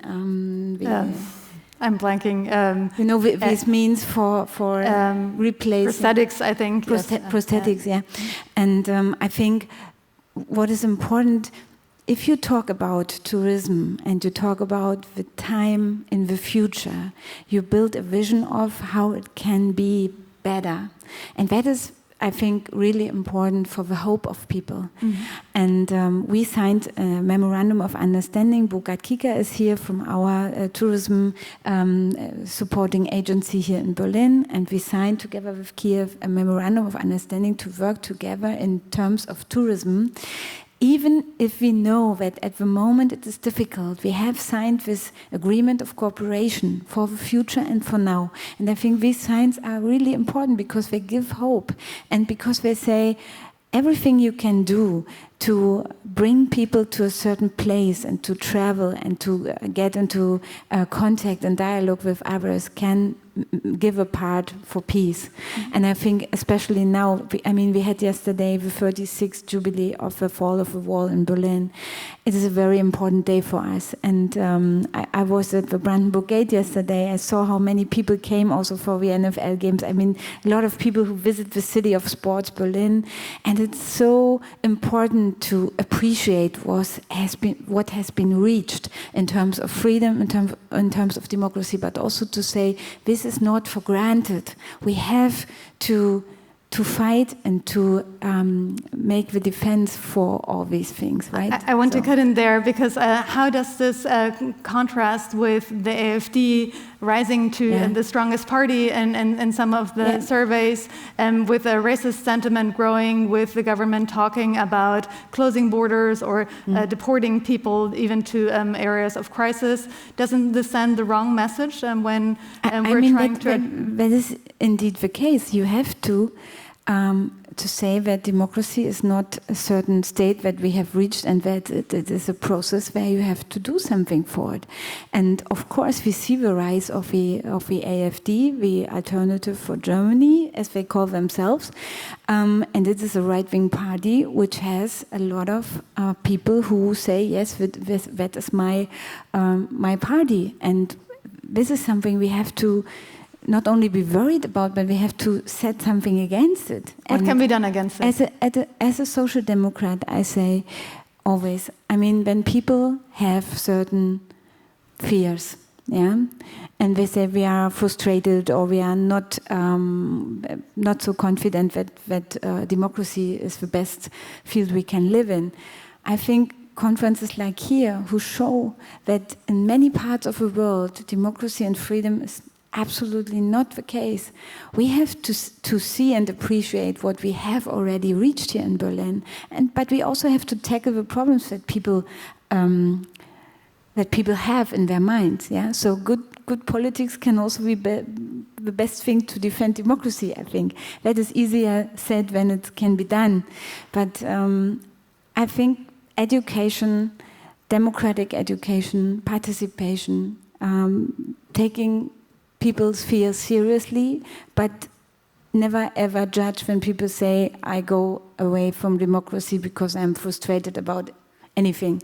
Yeah, and so, I mean, we have to support all the NGOs, all the people who fight for democracy, and we have to, to see that democracy is a process, and it's something that has always to be defended. Katrin Anselm, we're unfortunately already at the end of the panel, but I wanted to ask you for a last word. What can business do to fight radicalization and extremism? That's a great question. And my answer to this is be very, very clear about your values. You know, define them from the top leadership and cascade them down every single day to your employees. Make sure they get bias training. They can participate in social work. They can work on projects like my team and I could. It was a side hustle, supporting the Ukrainian efforts and housing these people and finding temporary housing for them. Allowing them to take time off to go to manifestations. There's so much you can do. There is no silver bullet. But it starts, in my mind, with having your values very clear and prioritize them every single day, and then the actions will follow. Thank you. Thank you, Mariana Oleske. Thank you, Katrin Anselm. Thank you, Franziska Giffey. Mariana, we promise to all come and visit Ukraine. The city of Odessa is one of the most beautiful I've ever seen, and we're all hoping for peace soon and lots of tourism to Ukraine. Thank you. It's a very important message for our hospitality industry because people keep working and they don't want to change it. They want to welcome their international guests again. And I really hope that with all of your support, it will happen soon. And it is thank you very much. And it's my pleasure to invite you now to the next coffee break. We will come back to the stage at 4:40 to the main stage, but the program continues on stage 2 and 3. And I want to draw a special attention to the Middle East panel, which is not included in the program, but will take place at 4:50 on stage 2, and you will be able to hear from Gadi Moses, 82 years old, who was captured by Hamas and kept for 482 days, and is now freed, thank God. And you will also be able to hear from Hamza Houidi, who is a dissident from Gaza and fighting against Hamas. So it sounds like a very interesting panel that will continue here on the main stage at 4:40. See you then. Enjoy your coffee.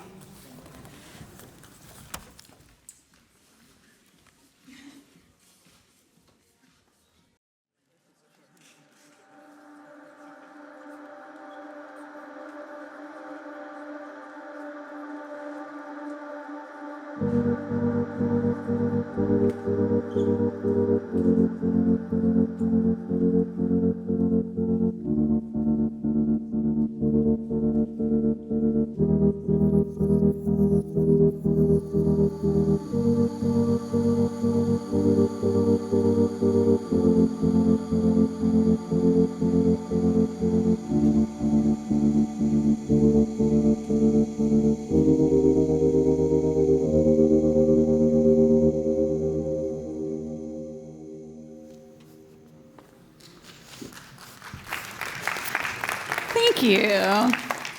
Welcome back. So our next speaker will be joining us over Zoom, over live link. Yulia Mititenko is a military servicewoman of the Armed Forces of Ukraine, an activist of the civic movement Vidzich, and of the female veterans movement. So without further ado, let's hear from her. Ladies and gentlemen, as we celebrate the anniversary of the fall of the Berlin Wall, I ask you to remember the new Iron Curtain, which has fallen across Europe between Russian-occupied and free Ukraine. I'm First Lieutenant Yulia Mikitenko. I joined the Ukrainian Armed Forces when I graduated the university in 2016. And for now, I command a 25-strong drone reconnaissance unit, which goes by the name Hellish Hornets. We are based just a few kilometers from the line of contact in Donetsk.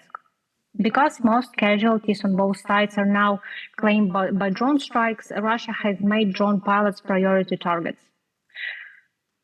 Last year, I watched as Russian airborne troops threw a grenade into one of our dugouts.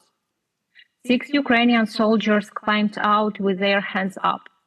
The Russians made them kneel in a line and shot them point blank. It was one of the most terrible things I have seen in 9 years in the army. I witnessed this war crime live on my drone feed and could not do anything to stop it. And more recently, Russia has developed the technology to follow the electromagnetic signals emitted by Ukrainian drones back to the pilot, who they then kill with an explosives-armed loitering drone. The map of Ukraine, which I keep on my smartphone, is studded with black hearts. Each heart represents the place where a close friend and brother in arms is buried. For now, I don't have time for grief, but I will visit their graves soon when the war ends. They were young men who could have made Ukraine and world better. My husband was killed in a Russian artillery bombardment in 2018. He joined military because he wanted to protect innocent civilians. His dream was to build a big house and adopt and raise many children with me. I scattered his ashes in Mariupol, but I cannot for now go there because this territory is annexed now by Russia. In September 2022, I saw my company commander, Captain Dmitro, and a dozen of my brothers in arms blown up by the explosion of a Russian artillery shell in a village that we were trying to secure. Captain Dmitro was a fine officer with a promising military career ahead of him. He would have done a lot to improve Ukrainian army.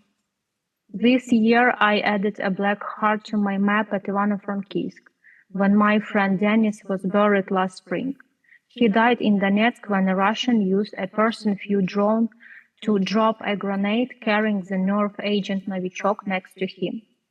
He was only 30 years old, and he believed in God, and he wanted to be a pastor and create a family. And I remembered him as a person who shared his love with each person he met. And also I wrote a poem devoted to him. The warrior is the first to fall. He does not carry yesterday. He does not chase tomorrow. The present is his only ground. He does death. He does it for love. The Czech writer Milan Kundera called the Central and East European countries who fell into the grip of the Soviet Union kidnapped West. This kidnapped West included Soviet republics like the Baltic states who were welcomed into NATO and the European Union. Ukraine too has European roots going back to the Middle Ages. Yet we were consigned to a kind of limbo. Vladimir Putin thought he could control us through corrupt puppets. We revolted in the Revolution of Dignity. Russia invaded Ukraine to prevent it joining the West. Putin now floods the internet with chatbots and lies on social media. Putin assassinates political opponents on European soil, cut undersea communication cables, and invades European airspace with drones and warplanes. This hybrid war, which Russia is waging against Europe, is the new and dangerous version of the Cold War, which Germany endured for half a century. You may not hear gun or shell fire, but these things are happening now, and their consequences will change your lives for the worse.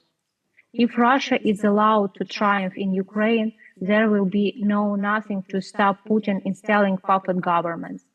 It is only 105 kilometers from Donetsk to Warsaw, It's just a few days in a car.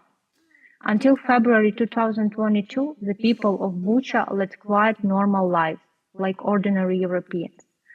We are fighting so that you see this war only on your television screens. If Russia is allowed to win in Ukraine, this is the last war that European soldiers will not fight in. Living under occupation is not living, especially Russian occupation. Alexandra Matviichuk, our Ukrainian Nobel laureate, has documented the mass rape, torture, kidnapping, and murder committed by Russia in Ukraine. And I'm just wondering how long will millions of Ukrainians be subjected to this nightmare. And I think we must decide what kind of world we want and our children want to grow up in. This war is about freedom and values and justice. Russia invaded Ukraine because the Soviet Union was never punished for its crimes of Stalin, because Putin, Russia enjoyed impunity for its crimes in Chechnya, Georgia, Africa, and Syria. If there is no justice for Ukraine, Russia will continue to defy international law. I and my fellow soldiers know that we are unlikely to win back this 20% of our country, which has been seized by Russia, at least not for foreseeable future. Yet we take heart from the fact that Germany was reunited nearly half a century after it too amputated by Moscow. Someday Russia will be defeated and punished for its crimes. Ukraine, like Germany, will one day regain its territorial integrity through peaceful means, through the passage of time and political evolution. Europe can do much for that.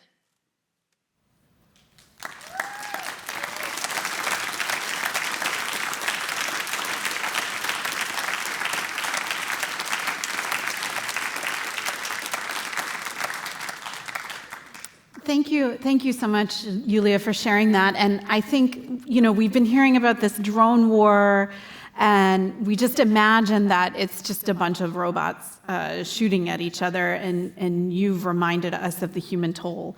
I'm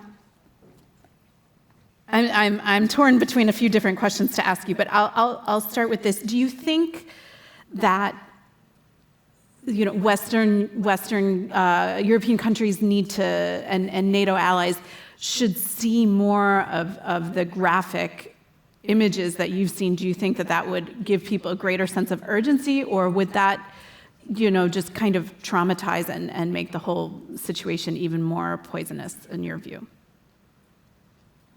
What do you mean graphics? You mean what you were talking about of seeing your brothers in arms, shot by the Russians? Well, it's the reality where we live in, and we faced with this reality every day. And I think that you can see it through your screens, and I think that. You should see that because a few years ago, Ukrainians, veterans especially, they warned about Russian full-scale invasion, and a lot of people watching on us like we were like insane, or that we weren't telling the truth. But in the fact, just a few years after that, Russia started a full-scale invasion, and still I feel myself like a few years ago trying to convince Europe that Russia won't stop in Ukraine. So if this is for you a testimony which can be in the future, in quite foreseeable future, then please see that, because I don't like to live in a warm bathroom. In a warm bath, I don't know how to say this. Sorry for that. Last question. Given the atrocities that have been committed, and you mentioned Berlin being a model. Berlin is also a model in terms of the European Union of warring factions being able to live together. Is that even within the realm of imagination for Russians and Ukrainians at some point in the future? I think that's possible if Russia will recognize all that they have done in Ukraine, that they will take responsibility for all their actions, for our destroyed infrastructure. As you can see, for now I'm in the dark because due to the last massive shelling, there are no electricity in most of the regions of Ukraine, no pouring water. And I want Russians just to take responsibility for their actions. I don't hate them. I don't feel hate to them. I just want them to take responsibility and pay everything that they took from us. Okay, we'll leave it there. Thank you so much, Yulia, for being here and for your service.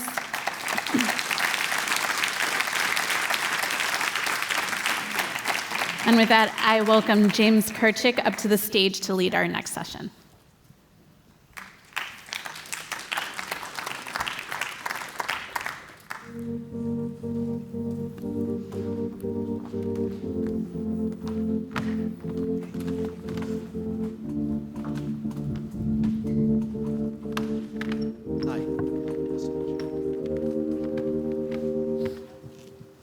Welcome. My name is James Kirchick. I'm a global reporter with Axel Springer. It's an honor to be here today. And the format for this panel is I'm going to introduce the speakers one by one. They will go up and deliver a 5-minute spiel, I guess, and then we'll engage in conversation. So first is Lieutenant General Ben Hodges, who is the former Commanding General of Army Europe. Ben, take the floor. You can go up there, or is there a microphone? Yeah, whatever you prefer. Oh, sorry, I should say, the theme today, as it says on the screen, is the role of defense in the sort of perennial question, but now much more important question, can Europe defend itself? So, thank you. Okay, so let me compliment the organizers. The video that you showed this morning at the beginning of the conference was excellent. I mean, some incredible images. But I wanted to highlight what was missing from the video, but yet it's relevant to our topic. There were 15 million American soldiers that served in West Germany from the end of the war until the end of the Cold War. There were millions of soldiers of the German Bundeswehr, the British Army, French Army, the Dutch, and on and on and on. So the wall didn't just collapse because of poor masonry. It collapsed because the West made it clear that we were prepared to do whatever it took for as long as it took to help eventually Germany to be able to reunify. So that's kind of the point of what I'm going to say today. Of course, there were a lot of factors, including the civilians, but it didn't come without enormous military expenses and determination to show that we were prepared if there ever was going to be a war, that we were prepared. And that's going to be the key point I'd want to make here in the next 4.5 minutes. What's going on in this war, first of all? Because if we talk about can Europe defend itself against what? This war has been going on for 11 and a half years, not 4 years, 11 and a half years. That's very important, I think. The narrative of the inevitability of a Russian victory has been shattered because of people like this incredible young woman that we just listened to, what Ukraine has accomplished. So the idea that somehow, come on, Russia's going to win, that has been destroyed. In fact, after 11 and a half years, the Russians still only control about 20% of Ukraine.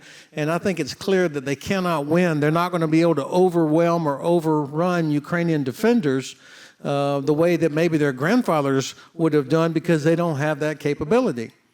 Now, the Ukrainians cannot yet push the Russians back to live in their own borders, but they have stopped them. And I think the Ukrainian theory of victory is based on their continued attacks on Russia's oil and gas infrastructure. And as they continue to hammer away at that with things that they make plus what we might give them, then I think we get to a point where Russia might not be able to pay for this war anymore. But I do think a year from now, it's going to look a lot like it does now. Gray zone operations.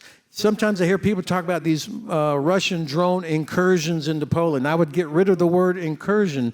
These are operations, which means they're planned, they're coordinated, they're resourced, and they are intended, number one, to distract us from helping Ukraine. That's the main reason for these drone operations, the continued sabotage of infrastructure, the disinformation. All of this is designed to make us lose confidence in each other and to distract us from supporting Ukraine. We have to figure out how do you stop that? And first of all, you have to do it by recognizing that the Russians are at war with us, even if we wish it were not so. And if we don't stop it, then we will, in fact, end up in a kinetic conflict. My country, the United States, of course, we're going through a very, very challenging time right now. There's no other, I should be blunt about that. But relevant to our panel today, the administration has not yet released its new national defense strategy. But I think we can see, based on what they're doing and what they're saying, that the four main priorities are, number one, Western Hemisphere. Homeland security is always at the top of the list, but now very specifically Western Hemisphere, North America, Central America, South America. This is where the administration is going to place its priority, including of resources. The second is in the Indo-Pacific region. The third, I think, is probably the Middle East, not because of Israel as much as because I think this administration really desperately wants to do business with the Saudis and others in the region. And then Europe is probably fourth of those four regions. And we've already heard announcements of troop reductions in Romania. I anticipate we're going to see more of that. I don't know how much more or how fast, but I think that's what it feels like.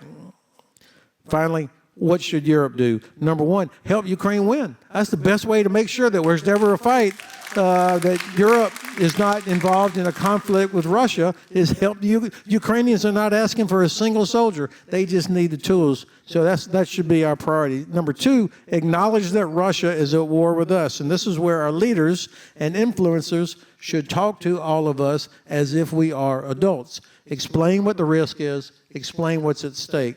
And then finally, you prevent war by preparing for war.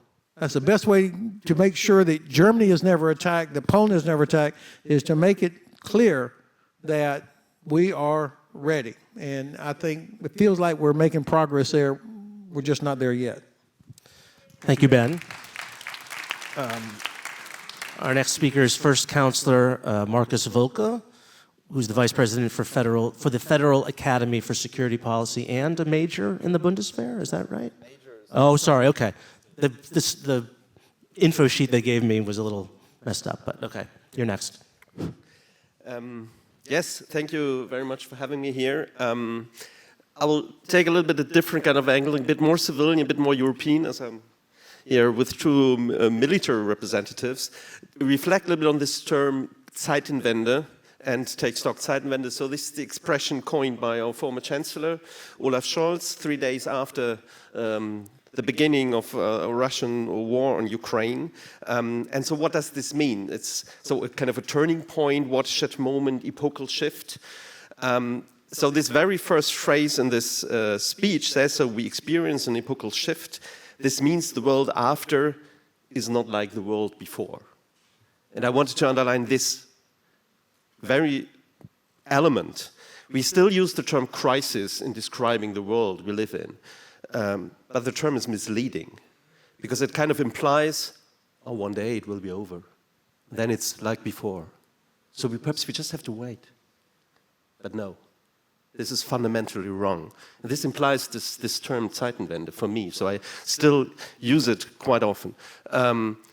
And so what does this mean? Disruptive technologies. We will come to it just in the next panel. Tipping points, climate. You know, the COP30 starts just today. So I just hint you at the UN report on tipping points. And 2/3 are already met. UNHCR speaks of 250 million refugees due to climate. So this means 70 over the last 10 years. So it's 70,000 per day.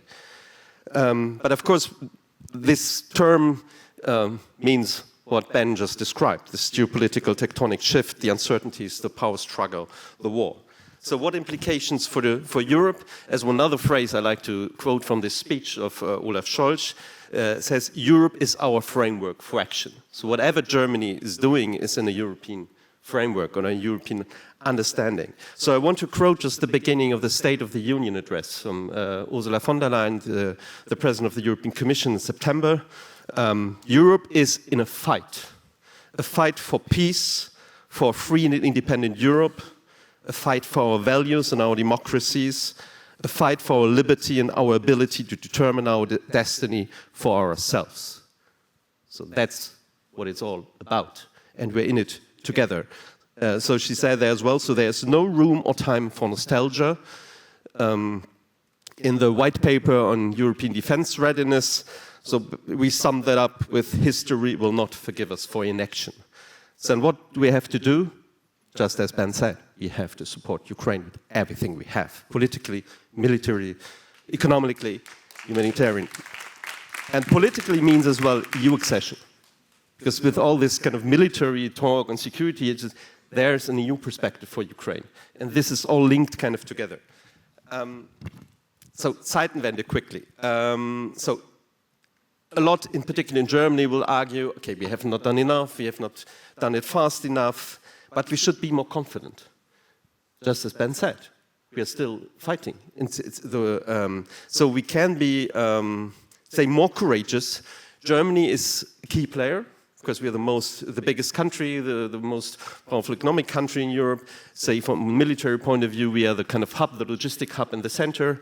So, and we've done some of our homework. Now we have a National Security Council. It just met for the first time last week. First steps. We reshaped our army. We have in our joint operational command. We have an operational plan for Germany for this task of, say, logistic hub. We have a fighting brigade now permanently set up in Lithuania. Things impossible to think of a couple of years ago. Ask any German soldier, which is not possible. We do it. Heavy investment in capabilities, in infrastructure. Just one hint, 35 billion are announced on space capabilities from Germany. So things move. NATO, EU role, how can this interact? I think it's getting more and more clear. Of course, NATO role for deterrence and collective defense, but the EU is there to support, give the incentives, the funding, regulation, policy, industry. But what is more, or even as important than military, it's the civilian side. So it's about resilience. So it's about the cohesion, the resilience, and the preparedness of our societies. And the same week, the EU issued the white paper on defense readiness. It issued as well the Preparedness Union strategy, based on the Niinistö report, the former Finnish president. So we really look a lot to our Scandinavian friends, Finns, Swedes, the Balts, who are kind of a role model on comprehensive security, on total defense, how all civilian actors kind of interact, well, to get us kind of ready. In Germany, so we call it integrated security or policy for integrated security. That's enshrined in our national security strategy. We adopted in 2023, so our first national strategy. And so it's a whole of government, whole of society approach. And we need so this civil engagement to supplement what we do on the military side. And we've seen that today in the conference as well. No? Civil society, state, politics, education, innovation, tech, business, art, media, they all have to engage, not just to protect freedom and human rights, but also to protect our security and defense. So I come to the end. A last little token, as this is as well today, on Zeitenwende, kind of in Germany. The Protestant Church today issued a paper, kind of a white paper strategy. So in the Catholic world, it would be an encyclical, a papal letter. So the Memorandum on Peace in a World of Disorder. So the last one was from 2007. It was very pacifistic, not very much on international cooperation. But now the new text that came out today, it reflects the security environment we're living in, the hybrid attacks, in a very differentiated manner. And it clearly shows the ethical dilemmas we live, say, with defense, with deterrence, with the use of weapons. but it states clearly, first and foremost, the state has to protect its citizens from violence. And this takes precedent over everything else. And then just peace means protect from violence, foster freedom, reduce inequalities, and strengthen plurality. So we know what to do. As I said, history will not forgive us for inaction. So we have to be courageous. Then I get to Philip to say a bit what he's doing, as each and everyone can do something each and every day. And as President Lackner, she's the president of our technical disaster relief organization, THW, she calls it EMMA principle, in German, so einfach mal machen. So just do it. Thank you. Thank you, Marcus. I was not aware of that statement by the Protestant Church. I think that's actually a very big deal for the church to come out and say that in Germany. So last, we have Major Philip Wolf, who is a major in the Bundeswehr and the commander of a Franco-German brigade. That's what it says there, no? Am I wrong? Is in the Franco-German brigade. I'm sorry. Yeah, I don't want to violate military protocol here. Yeah, thank you. Yeah, thank you very much. Now, I'll bring us down to the lowest tactical level. So I'm a company commander, and I'll focus a little bit on what soldiers in the German army do since the famous Zeitenwende speech that was just announced. I'm not the spokesperson of the army, but I'll give you my own opinion about what is happening. But first of all, why are we here? We saw just in the Ukrainian officer before. There's war in Europe. Civilians are bombarded, soldiers die in the trenches, and an imperial regime is trying to overthrow another liberal society. And those are not headlines from 1914 or 1939. Just 2 flight hours today from here, Ukraine is fighting for its life. And me and my soldiers, we trade day in, day out, that this does not happen here in Berlin. So I'm currently a company commander inside the French-German brigade, stationed just outside of Strasbourg. Up until the German brigade in Lithuania, the only permanently stationed unit outside of Germany, is a sign of German and French friendship. In the next 5 minutes, I want to let you walk in my boots and let you understand what do we do as a company, what do I do as a company commander, and what I, Philip Wolf, believe we all need to do who are here. Again, my goal is to take you into my world since the famous Zeitenwende speech. So what do? We are a reconnaissance company, so we are ultimately tasked with providing my next superior with the information that he needs in order to get to a decision. And with that, I have 109 men and women that fight with me. Who are we? As I walk through Berlin on Saturday and Sunday, I get a little feeling that my company is a little bit like mini Berlin, because in my company, we come from all ways of life. It doesn't matter in my company if you're black or white, if you're gay or straight, or if you're poor or rich. We all fight for the freedom to protect each and one of you who is here. And for that fight, we have different capabilities available. I have radar detectors in my company that can detect the launch of an FPV drone that we see day in, day out in Ukraine, 20 kilometers away. I have classical reconnaissance assets, such as the Fennec tank, which can screen deep behind enemy lines, and I have dismounted guys who are very good at what they do in cities and villages. And shortly after this conference, I will deploy to Belgium, where we will participate in the biggest Belgian reconnaissance exercise in years, Yellow Guardian, where French, German, Dutch, Luxembourg, and Belgian soldiers will train together what we see every day in Ukraine. Attack of drones, treating wounded, treating our fallen comrades, and providing the information that the next higher headquarters needs in order to make a decision. We prepare rigorously for this exercise in order to make sure that we will prevail on the battlefield, because on the battlefield there is only victory or there's death. What do? I am responsible for the welfare of my soldiers, for the 109 men and women that I lead. And I do that by preparing them what is about to come, the challenges of war, which are devastating, as we've seen from the statement of the Ukrainian soldiers. So we do a lot of physical training to make my soldiers resilient. I do a lot of weapons training, shooting with our hand rifles, with our tanks, and so on and so forth, and a lot of medical training to treat our wounded if necessary. So to give you an idea about my day, that usually starts around 5:30. So I'm up by 4:30 and leave my home, be at work by 5:30 to prepare myself for the day before we all go into training of all those different things, medical training, shooting, etc., from 7:30 on with the 109 soldiers that I have. As you can also imagine, I'm German, so I also have to deal with a lot of paperwork day in, day out, which should be no surprise to everyone here. And that day goes roughly until 5:30, until I come home to my wife and my 2 children, who are not only my safe haven, but also my motivation to do what I do. I want them to grow up in the same free and liberal society that I had the chance to grow up in. And so after I bring my kids to bed around 8:30, they're 3.5 and 1.5, I go back to work, because then we go into night training in order to prepare what is to come. An exhausting and yet rewarding job, the best job I ever had, besides being the father to my 2 girls at home. And so last but not least, what do we all need to do as we sit here and discuss? I think security and freedom is not only dependent on me as a soldier and the soldiers that I lead, who ultimately defend and who will, in case, give the ultimate sacrifice, their life, to protect your freedom. It is also our duty as citizens to defend our values, to go vote, to exercise the rights that we have here, and to fund armies. And if you only take a few things from my short input, it should be this. We soldiers, we do everything in our power to be ready to defend you and your values. Trust me, we are ready. But security doesn't end with us as soldiers.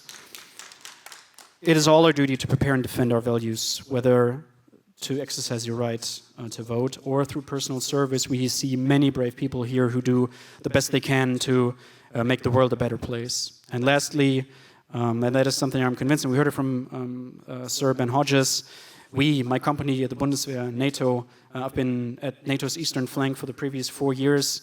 I am convinced that we will be ready for any threat that is posed and geared towards our societies. Every inch of our territory, whether it be Berlin, Warsaw, or Vilnius, it will be defended.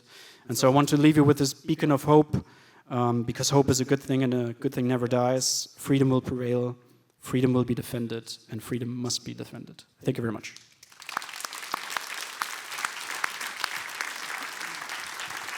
Thank you, Philip, for those remarks and for your service as well.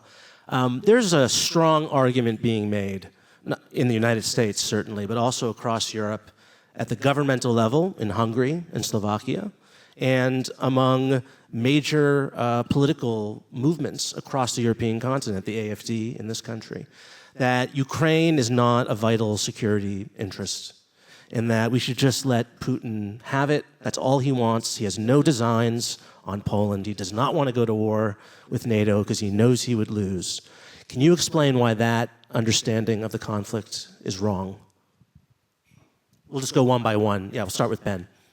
Well, first of all, anybody that believes that really does not understand who Russia is or who Vladimir Putin is. That all they want is Ukraine, then they're good. There's nowhere in their history would that be true. But you're right that there are millions of Americans and other Europeans who are like, okay, bad luck for Ukraine. Why does that affect us? It affects us because for the United States, Europe is our biggest and most important economic partner.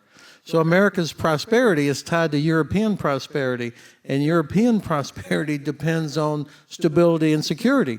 So Russia's war against Ukraine has completely disrupted energy and food supplies. It's put millions of Ukrainian refugees on the road into Central and Western Europe. So all of these things are bad for our prosperity. That's a purely pragmatic reason why it matters to all of us. So what we're doing is not charity for Ukraine, it's in our interest. Secondly, of course, if Russia is successful in Ukraine, it will only be because we have failed Ukraine, and Russia will absorb tens of thousands of trained Ukrainian soldiers with all their equipment that will be forced into the Red Army, and then obviously they'll be emboldened to expand the war into Moldova and even into a NATO country. Now you've got U.S. troops and other NATO troops are going to be involved directly in the conflict if we fail. And then the third reason, of course, is China. The Chinese are watching to see, are we serious about sovereignty, international law? Are we reliable as an ally? If we cannot help Ukraine stop a very weak Russia, then I don't think the Chinese will be very impressed with anything that we might say.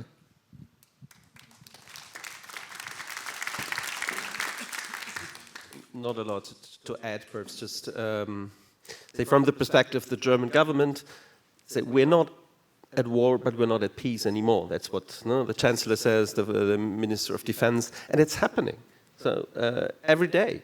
And so this is, we already see how this kind of zapping of our, as well, of democracy, of our, so what our kind of way of life, this is what is at stake. Yeah? And so we see the narratives that are kind of defended. So we see as well, so what do we have to do to kind of activate the positive side? So we have to look not just what we kind of fear, but what do we want to protect? And I think that's the kind of main shift, and that's why this conference is very valuable to put the focus more on this element.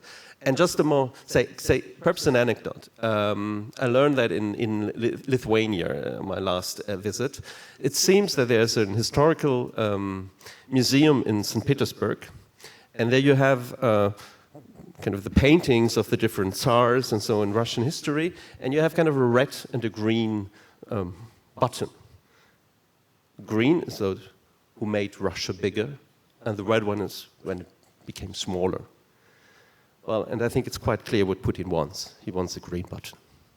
We may need that in America for Canada soon. So, I think this question goes directly into what you just mentioned. We are not legally at war, but we are not at peace for a long time.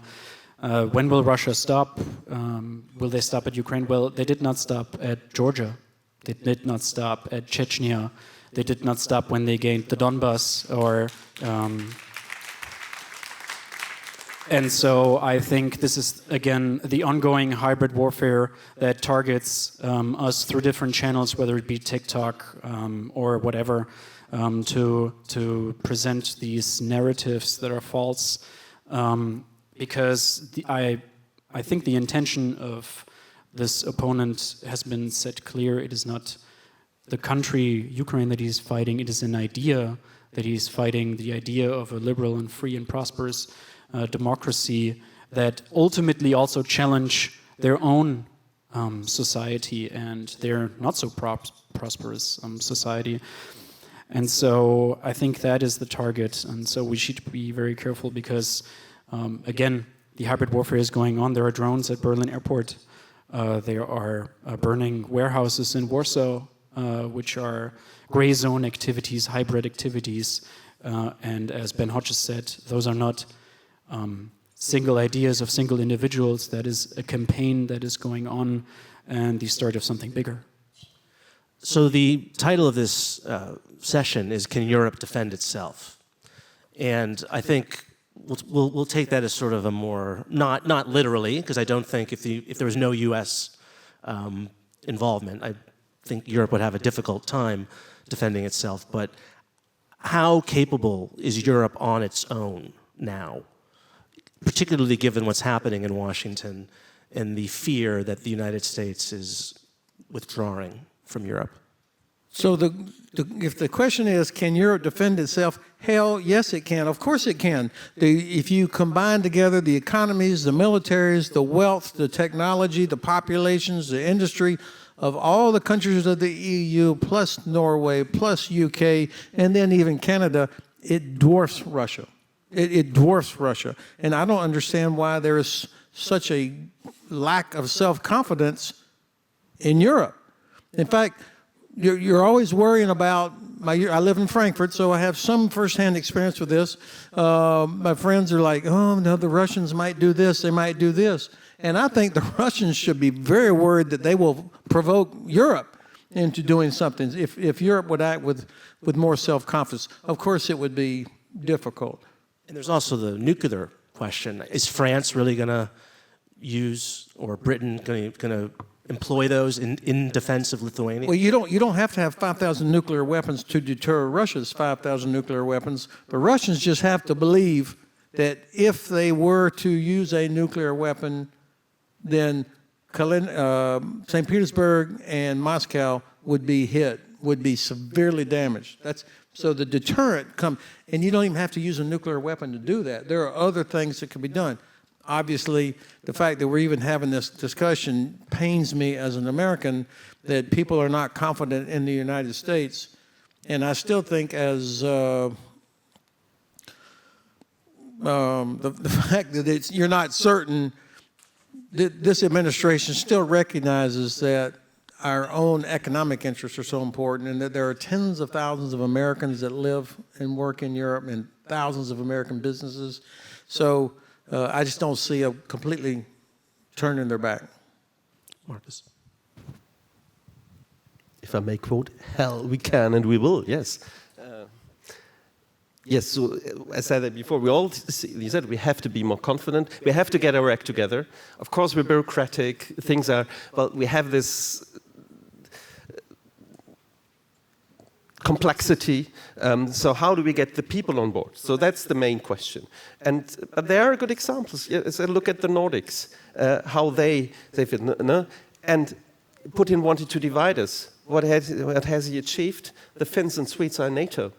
And they make a real contribution. So this is what can inspire us, I think. That's for our academy. We bring our groups in the different countries to see firsthand experience this, get a kind of a positive motivation perhaps from it. Of course, Germany is a big country. It's more complex. We have federalism. But there perhaps a lot of things. Okay, we have this tanker. We do not manage reforms. But we do, and federalism as well means redundancy. No? As well, this is kind of resilience. So not all eggs in the same basket. So we have to focus more on the positive things and put them together, this kind of Team Europe idea. Yeah? And like what I said, de facto EU, NATO, and we will not have the perfect plan, but we'll manage. Yeah, second, I also would quote Ben Hodges, hell yeah. In my previous assignment, I was the aide-de-camp to the corps commander of Multinational Corps Northeast, who's based in Chechen. So aide-de-camp is like an executive assistant to a 3-star general. And I was there on the day of the Russian invasion into Ukraine, and very quickly we developed very credible plans without going into detail because they're all secret or top secret. But it strengthened my own belief in NATO. NATO will be there with everything it has. And the European forces itself, like Ben Hodges said, are quite good at what they do. And we will be there. And on the other hand, for example, the Ukrainians also look to us to some respect, right? They not only look to us to ask for equipment, for tanks, and so on and so forth, but my company, for example, we train Ukrainian soldiers over and over again. In 2023, we trained over 1,000 soldiers from the front line back to the front line. In 2024, we trained over 1,000 soldiers. And next year, we will train again Ukrainian soldiers to go back and to fight and win this terrible war. So I think we are playing our own part. And what we also should not forget that the public eye tends to be a little bit more negative about how things are, especially concerning the German Bundeswehr, which was painted very differently 3 years ago than it is painted today. And that's actually a question I want to ask. Sweden recently brought back conscription. And that's a dramatic change for a country that was, until a couple of years ago, neutral in its foreign policy, to now have conscription. You've worked with all of our allied militaries across the continent. Do you think that reintroducing conscription is something that needs to be considered? And obviously, when we talk about the German context, that's a very loaded issue, obviously, and I'm curious what you think of that. So conscription has to be a decision for each country. It won't work for everybody because there's cultural reasons and demographic reasons. I think that each nation, though, needs to figure out how do you unleash the talent of all your young women and men who want to serve.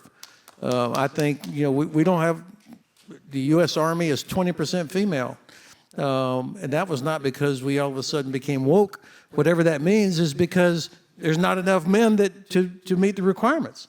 And so the Army had to get serious about How do you attract talented, fit young women to want to be in the infantry or fly a helicopter or do whatever? And I think, to be honest, most European countries, surprisingly, are a few years behind on that. That this is an area, whether you do it with conscription or all volunteer, going after the talented women that are out there, because you need that brain power, not just to carry equipment. But I think this is where our civilian leaders have to explain this is what's required, and but it's not just the Bundeskanzler or the defense minister, it's parents and teachers that also. And the last thing I'd say, most German universities do not allow research and development that can be used for the military, which is something left over from the 60s. And that's, each of the Bundesländer can make a decision what they want to do there. But what a terrible signal you send to young people that somehow defense is bad if R&D and all these incredible German universities cannot be used to help improve defense. Yeah, I'll take up the question.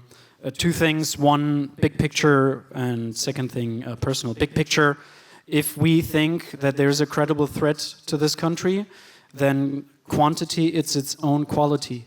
If you think about a full-scale war that needs to be fought against an opponent, then you need forces that are big, 500,000 plus or whatever the number might be. But every big-scale war has shown us that it will also be about numbers. Ukraine is the best example. And they're also not drafting everyone, right? This is also important to keep in mind. Not every 18-year-old is at war in Ukraine. And secondly, I am also a child of conscription. I was the second to last year to be drafted, which is a reason why I sit here today. I became a soldier because I needed to, and I felt that it was my duty and obligation as a citizen. And I stayed in the army because I fell in love with the profession of being an officer and a soldier. So my personal wish would be for 1 year of engagement. Not just military, civil as well. That's constitution-wise in Germany. It's complicated, but there we have clear majorities for that, and that in as well we know from. So we very much work with volunteers in Germany. So I mentioned THW, 90,000 volunteers working on disaster relief. So all our support, our blue light system works with volunteers. So we know how to do this. But say the offer is not really matching sometimes, well, what young people expect. But young people are engaged and they are political. And all studies show that. And just today we have a public hearing on this conscription law in Parliament. And for the first time, at least, but what was the opposition parties who invited youth representatives, because we cannot just discuss about what they should do, but with them. And then I'm quite sure we will find a workable solution. But we need engagement in all fields, and it has to make sense. And then people will be on board, and young people as well. I'm very confident about it. Great. Thank you all for your contributions this evening. And unfortunately, we have to end. So let's hear a round of applause for our panel.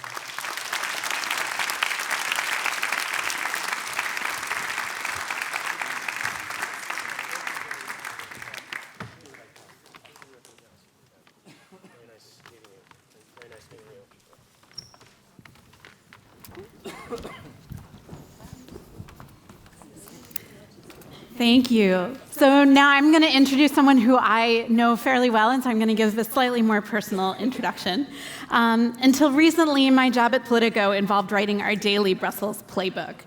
Everyone in town reads it, and so that means everybody is constantly trying to get their pet issue in. Part of why everybody reads it is because there's a lot of gossip. Stuff like why a press conference was canceled, who's going to get what job, what Friedrich Merz, Manfred Weber, and Ursula von der Leyen all really think about each other. So, in order to introduce MEP Hannah Neumann, who is the chair of the European Parliament's delegation for relations with Iran and a member of the Foreign Affairs Committee, I thought I would look at the text that I received from her recently pitching what she thinks is important. Any chance we could get my event about the spyware scandal in Thursday's playbook. 3 years after the death of Mahsa Amini, the campaign for Our Free Iran is launching, maybe worth a little shout in playbook. And once, in response to a pretty gossipy playbook about, I think, a non-binding resolution on Venezuela, she texted, "None of this is going to help or support any victim of communist violence." So, Hannah, now the floor is yours. We'll hear from you and then from Taiwanese Ambassador at Large, Audrey Tang. Hannah, please. Thank you.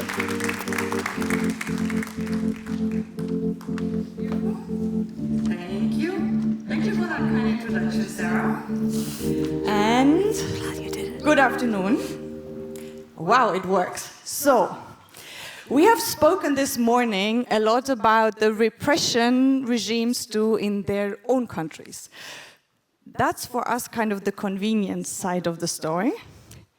The less convenient is about the repression that these regimes execute here in our own countries that we still allow them to do. And that is why today I want to talk about transnational repression and what we can do to stop it. The term transnational repression is quite a technocratic term. I'm not sure everybody knows what is behind that term. Victims do, people affected do, but maybe not everyone, and that's why I brought a little presentation, and it seems to work. Wonderful. I guess if you have been in Berlin for the last 2 or 3 days, you know this energetic person. My sister in spirit, Masih Alinejad. Together we are fighting the mullahs. The mullahs made her life very difficult inside Iran, which is why she had to seek refuge in the US. They didn't stop there. The mullahs sent agents, Russian agents, her way, trying to kidnap and kill her. It is a very traumatic story for her, as you can imagine. The good side, and that rarely happens, is they didn't get away with it. They just got a 25 years sentence. And if you think this only happens in the US, well, brace yourself. We have the same thing happening in UK, where an Iranian journalist was stabbed, and it wasn't actually only one. It's a systematic pattern of intimidation against journalists in UK, executed by Iran. It also happens in Germany. I don't know who's ever heard of the Blue Mosque, which was one of the hotbeds for Iranian propaganda, but also intimidation, especially in handling of opposition figures, which is quite a euphemistic term for what they have been doing. And although we managed to close the Blue Mosque, all of that intimidation still goes on. And if you think, well, it's only Iran, no. Chinese are running secret police stations all over Europe. Eritrean embassies are used to intimidate even random refugees here in the European Union, from stalking to any forms of harassment, and of course, the Russians. And since we have a lot of Russian, Belarusian dissidents here in the European Union, also transnational repression of the Russians here in Europe have grown. We speak of cases of assassination. I guess the Germans all know the term Tiergarten murder. Also just the peak of the iceberg, but there's happening a lot of blacklisting, coerced returns, surveillance, and others. And while none of that is new, the possibilities of digitalization, of AI, of cyber has given these regimes a lot of new tools. It's kind of transnational repression on steroids, what we see right now. Pegasus, spyware being used against Jamal Khashoggi's wife, is maybe only the most prominent case. But what we see is basically there's no escape. Cyber is used to intimidate exilees, diaspora, dissidents all over the world. So it is clearly a global phenomenon we are looking at. Thanks to Freedom House report, we have kind of an overview of the peak of the iceberg of what is happening, although one needs to say that the self-proclaimed proponent of freedom of speech with his Doge department has just ended this very important project by cutting their funding. But what does the project tell us as of now? There are 3.5 million people at risk of transnational repression around the world. We have at least 44 perpetrator states, the number is growing. We have at least 100 countries where transnational repression is happening.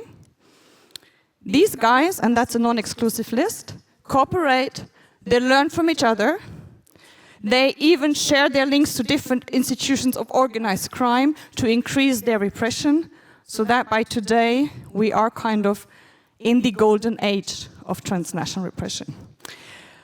And if you now think, well, but it only happens to foreigners, let me tell you, that woman is maybe the most biologically German person that you can imagine.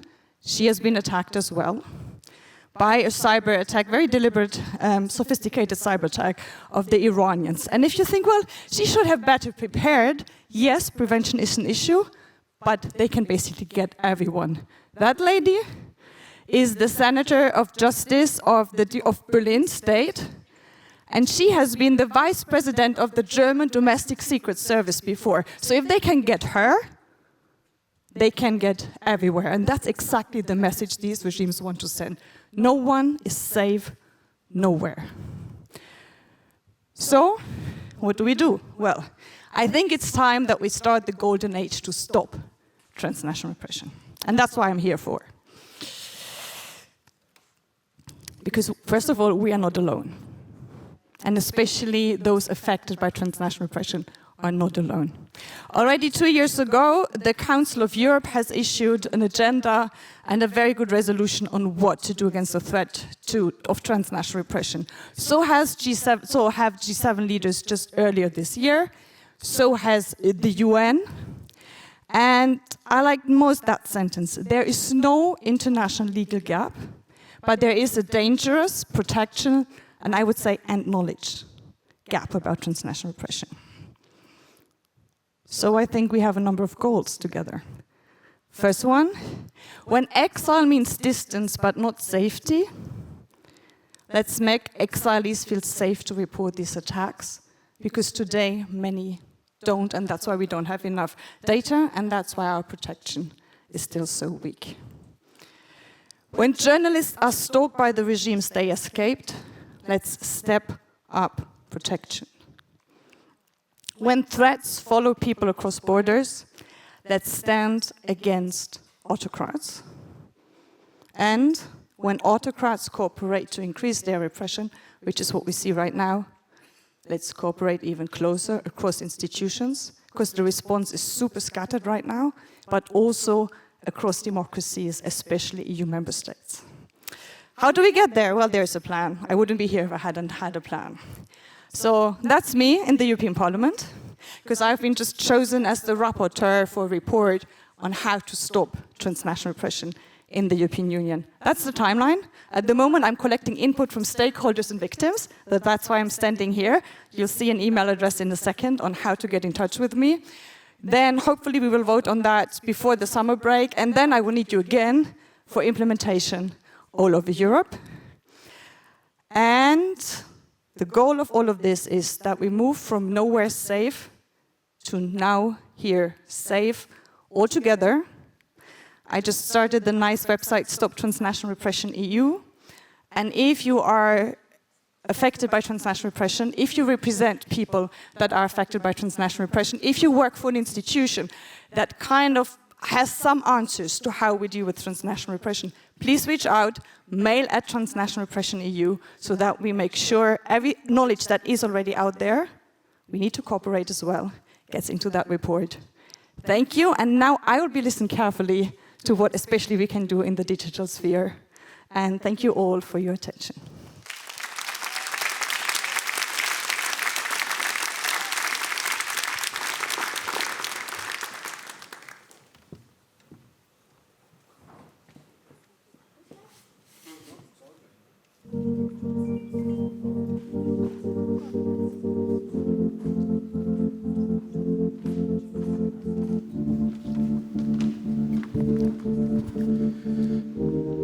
So as our next speaker, we have Audrey Tang. Audrey Tang has become a well-known global figure after her incredible work in Taiwan by protecting the digital space in Taiwan.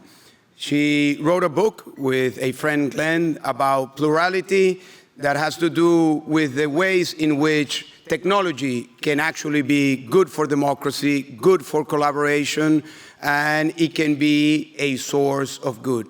We will hear from Audrey, and then we will have a panel of discussion with 3 other people that will go into this area of technology for freedom and democracy. It is truly an honor to have someone that is breaking ground in this idea of technology for democracy and freedom. Audrey, the floor is yours.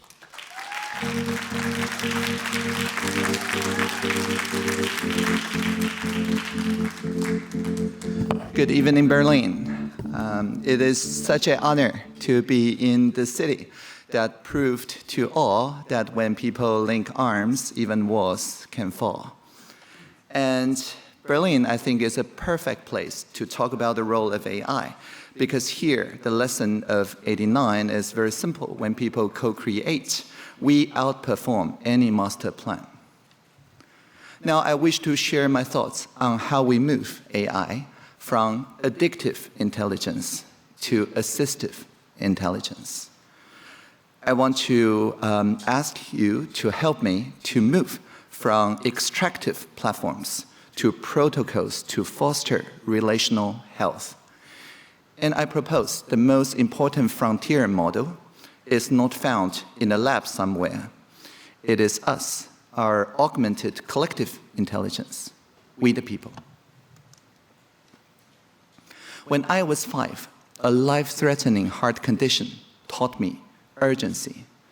Doctors told me that I only have a 50% chance to survive until heart surgery. After that, every night felt like a coin flip. So I adopted a mantra that I call publish before I perish. So I record everything that I learned every day, and I discovered something profound. Publishing on the internet, if it's perfection, it only invites applause. But imperfection invites participation. Our cracks are opening for collaboration, as Leonard Cohen sang.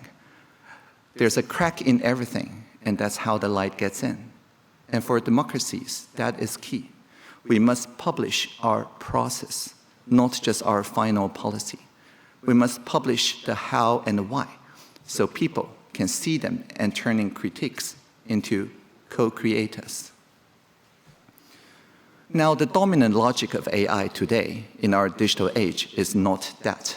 It is what I call the Max OS, not the Apple Mac OS, Max OS.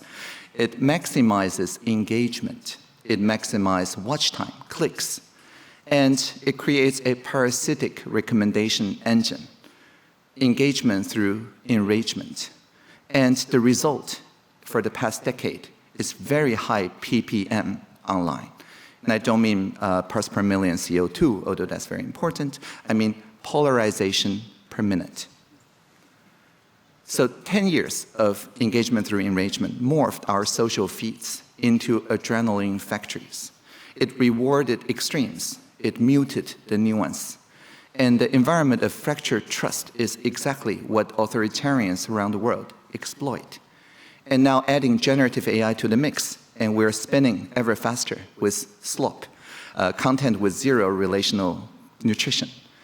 So the question here in this spinning wheel is not whether we should accelerate AI or stop AI.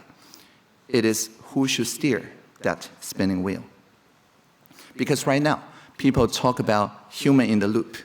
But human in the loop of AI is like hamster in a hamster wheel. Maybe feeling great, exercising, but there's no steering at all.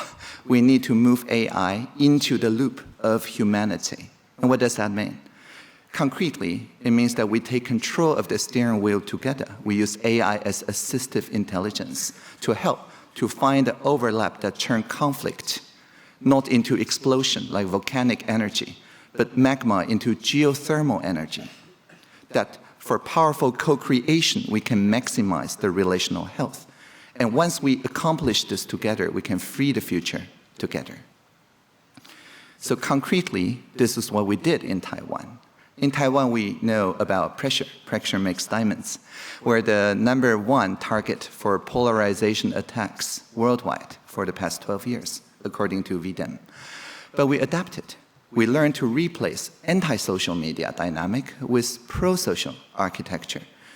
We understand that quote tweet or dunk is the source of polarization. And so we build systems where it's not possible to dunk on anyone, but rather we only make viral the statements that are not the extremes, but bridges between the left and the right, what we call the uncommon ground at the heart of the Taiwan model. So 10 years ago, when ride-sharing, Uber, came to Taiwan, it triggered intense conflict in various segments in our society. But we use Polis as a bridging system to map where the people actually agreed, like a group selfie. And in just 3 weeks, we turned the conflict into policy options that everybody could live with, not the left wing, not the right wing, the upwing consensus. And today, that algorithm is already widely used around the world as community nodes. And last year, when we faced a new threat from deepfake scam online, many people saw Jensen Huang, the Taiwanese NVIDIA CEO's face. If you click it, Jensen wants to give you free cryptocurrency or some investment advice. Of course, it's not Jensen. It's a deepfake of him running on NVIDIA GPU. However, the people in Taiwan, if you poll them individually, they're all like, oh, the government should stay away from censoring the internet because after all, as Dr. Tsai Ing-wen, my president, said, we're the most free in all of Asia when it comes to internet freedom. So what to do?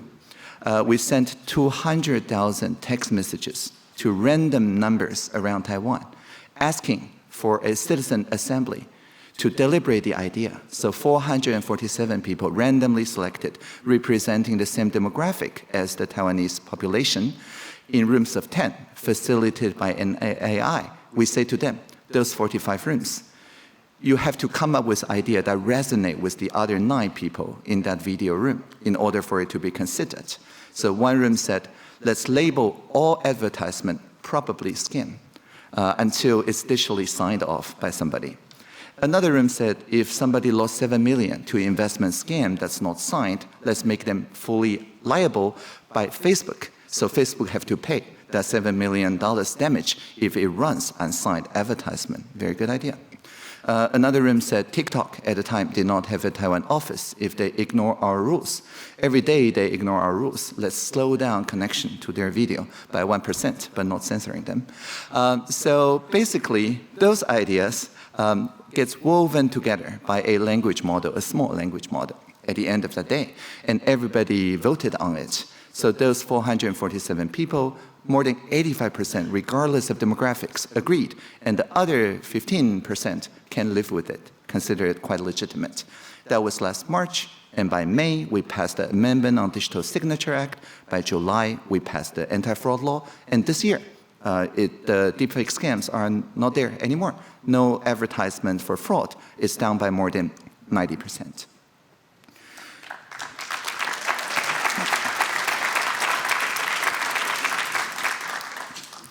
So here, Berlin built bridges, and Europe promotes interoperability and portability, also bridges.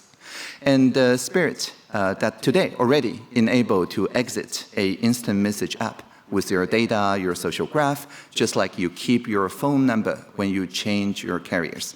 This is freedom architecture. So we must safeguard freedom of movement online by resisting digital colonialism, the way that Taiwan resisted the deepfake ads or Uber 10 years ago and last year. And policy is catching up fast. Now we understand the platforms online are places too. The EU Data Act gave us data portability. The Digital Markets Act, interoperability. So now let us extend that spirit. We need protocols of freedom for movement, association, deliberation, safety. Think of them as public road and bridge and parks, not private walled garden. Because when an exit is real, then the platform must compete on care, not on capture.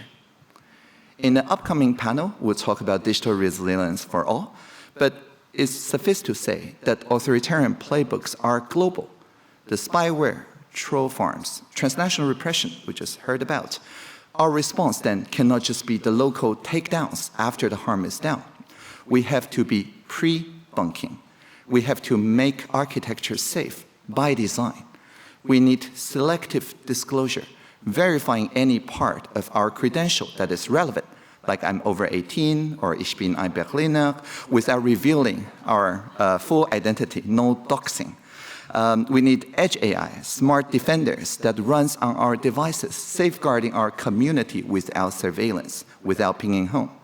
We need to bring our own policy. Our local safety rules and deliberation norms need to travel with us across the web. And such an approach is critical in rolling back on transnational repression.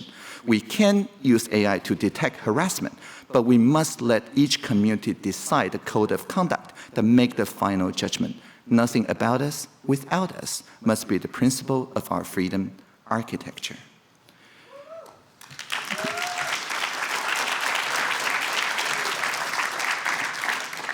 Now, forging stronger democracies is never easy. We need to see the process as working out in a civic gym with a care loop. And in Oxford, I'm developing the six-pack of care with 6 basic moves. Listen to people, keep promises, invest the people in the process, verify the results together. Win-win as possible and as local as possible. And we can train AI agents this way, beyond maximizing a score or just following some thin rules. This is called relational alignment. We align with the process of care. Because if we delegate democracy and policy to chatbots for debate, that would be like sending our robots to the gym to lift the weights for us. I'm sure it's very impressive. They can lift a lot. But our civic muscle will atrophy. So the superintelligence we need is not a machine. It is our capacity to coordinate with care. We, the people, are the superintelligence. And when we see Internet of Things, let's make it an Internet of beings. When we see machine learning, let's make it collaborative learning. When we see virtual reality, let's make it a shared reality. When we see user experience, let's make it about human experience. And whenever we hear that a singularity is near, let us always remember the plurality is here. Thank you.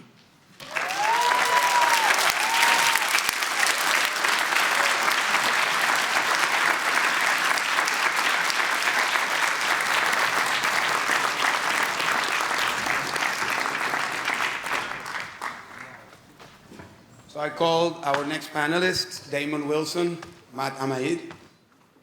Welcome.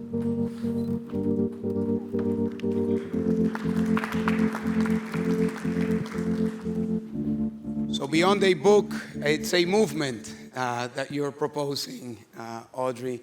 We have a great panel now, and we just heard about things that can be done within democracy. I mean, you were leading all of these efforts in the strongest democracy in Asia. But we come from the other side of the wall. We come from the autocratic countries. We spent the weekend with 180 delegates from 60 countries. Both of us were there. Damon shared with us. And we faced the challenge of how to use technology to confront autocratic regimes from the inside. So I would like to start with your thoughts on this issue. Audrey? Okay. Yeah, when people link arms, firewalls can fall too. And I think in Taiwan, we have been on the front line in both sides, actually. I was born not into freedom and democracy. When I was born in the 80s, Taiwan was still under the martial law.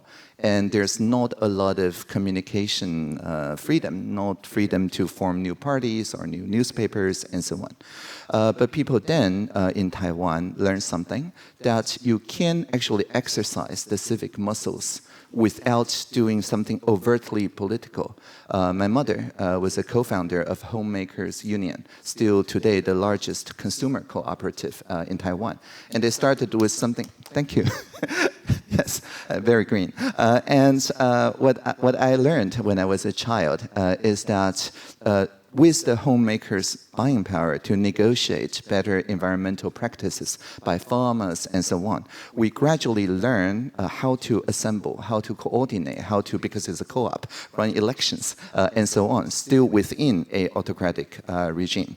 But when Taiwan democratized in '96, when we had our first vote, already many of those charities, many with spiritual associations, had more legitimacy than even the newly legitimate democratic governments. And therefore, we've had a very strong ethos of working in the social sector to prototype small d democracy, democratic change in the social sector through co-ops, through social entrepreneurship, before it gets translated into the practice of politics. So when we share, for example, the collaborative fact-checking with Thailand, with many other people, with the help of many of you here, we started checking food and drug and agriculture safety and environment and things like that, but it gradually practiced the civic muscle.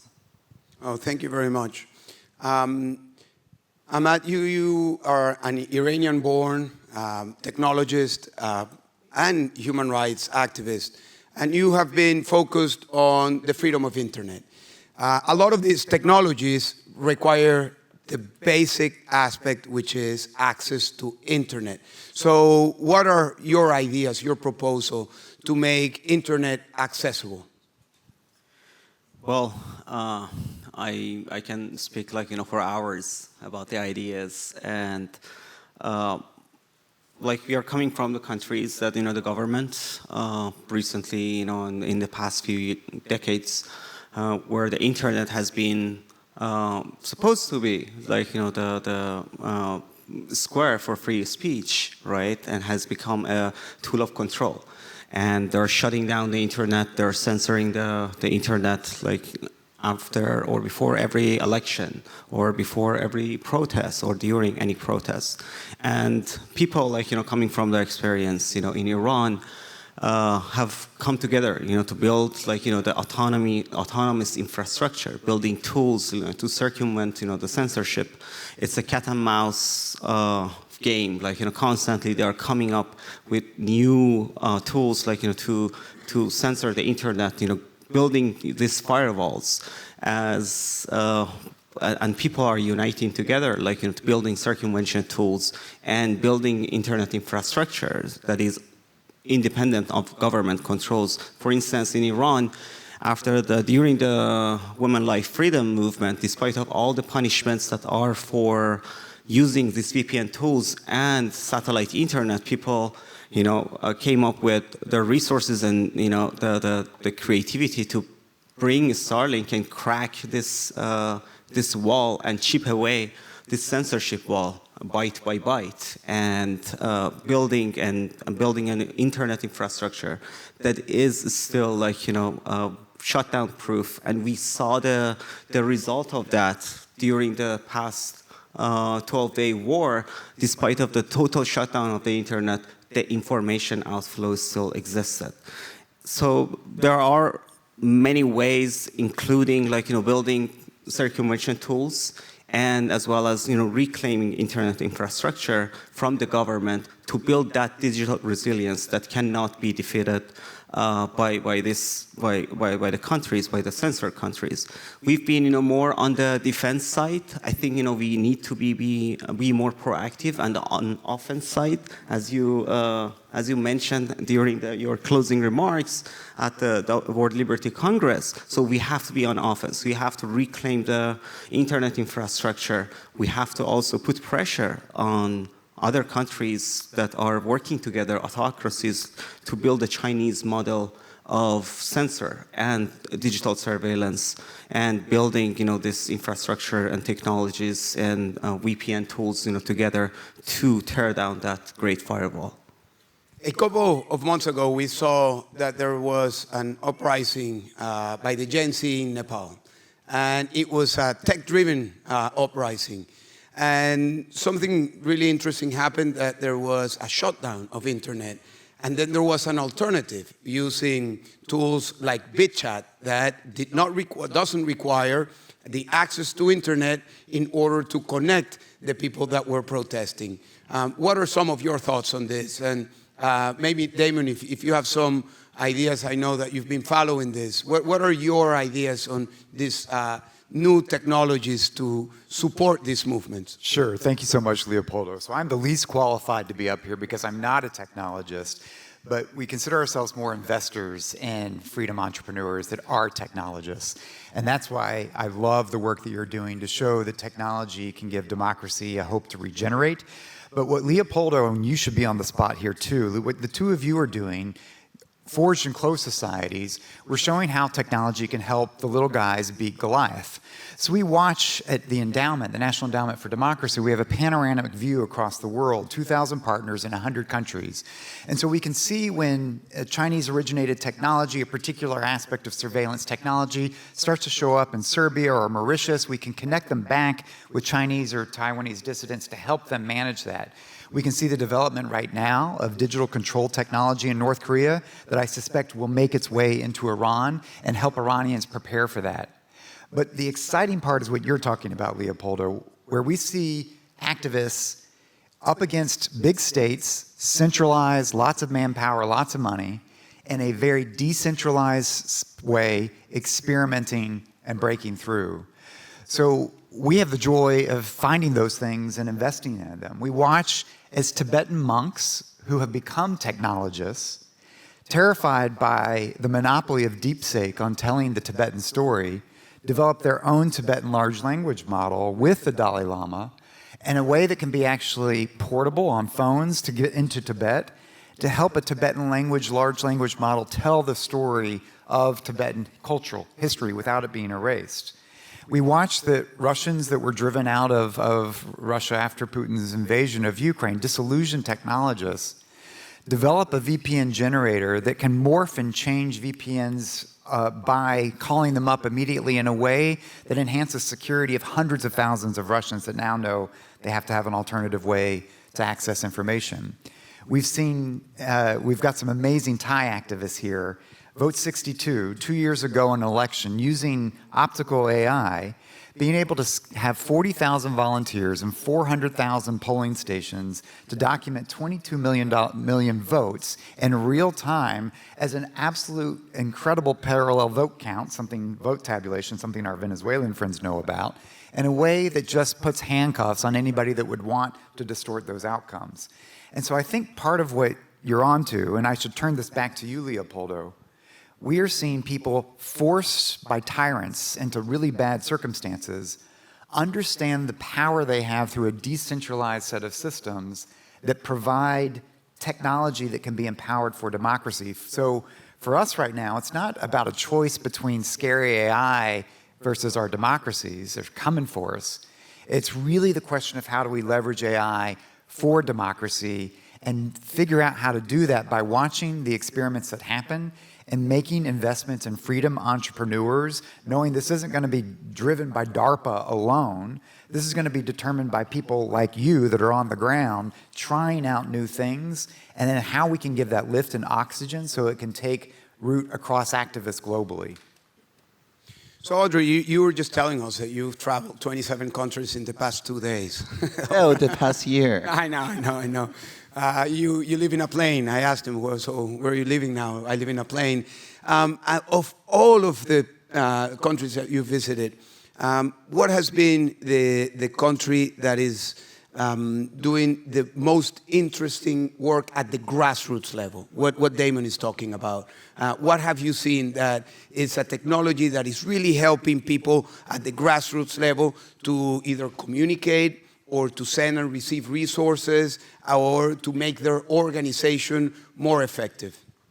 Yeah, I can point to quite a few, but I would say that Japan has been most active in both the digital democracy work as well as this decentralized, what's called the Web3 system work. Because for them, there was no backlash after FTX. They're like uniquely not harmed by that particular techlash. And so these two worlds, which is usually different in different parts of tech sector in other countries, in Japan is uniquely the same sector. That is to say, the same people working on mandatory interoperability, so you can move between social networks, between platform provider, between AI provider using Web3 protocols are also the same people that form a new political party, so-called Future Party, that use those tools to crowdsource their platform. And they got 2.5% of a write-in vote and now become a senator, Takahiro Ano-san. And I think that isomorphism, that bridge is something we need to keep in mind. What in this side of the wall works as an anti-surveillance, anti-tampering technology, on this side of the wall works then as a freedom of choice, of a pro-competition, antitrust technology. And they are exactly the same technology. And we need to make that more well-known so that our research here can be a applied development here and the other way around too.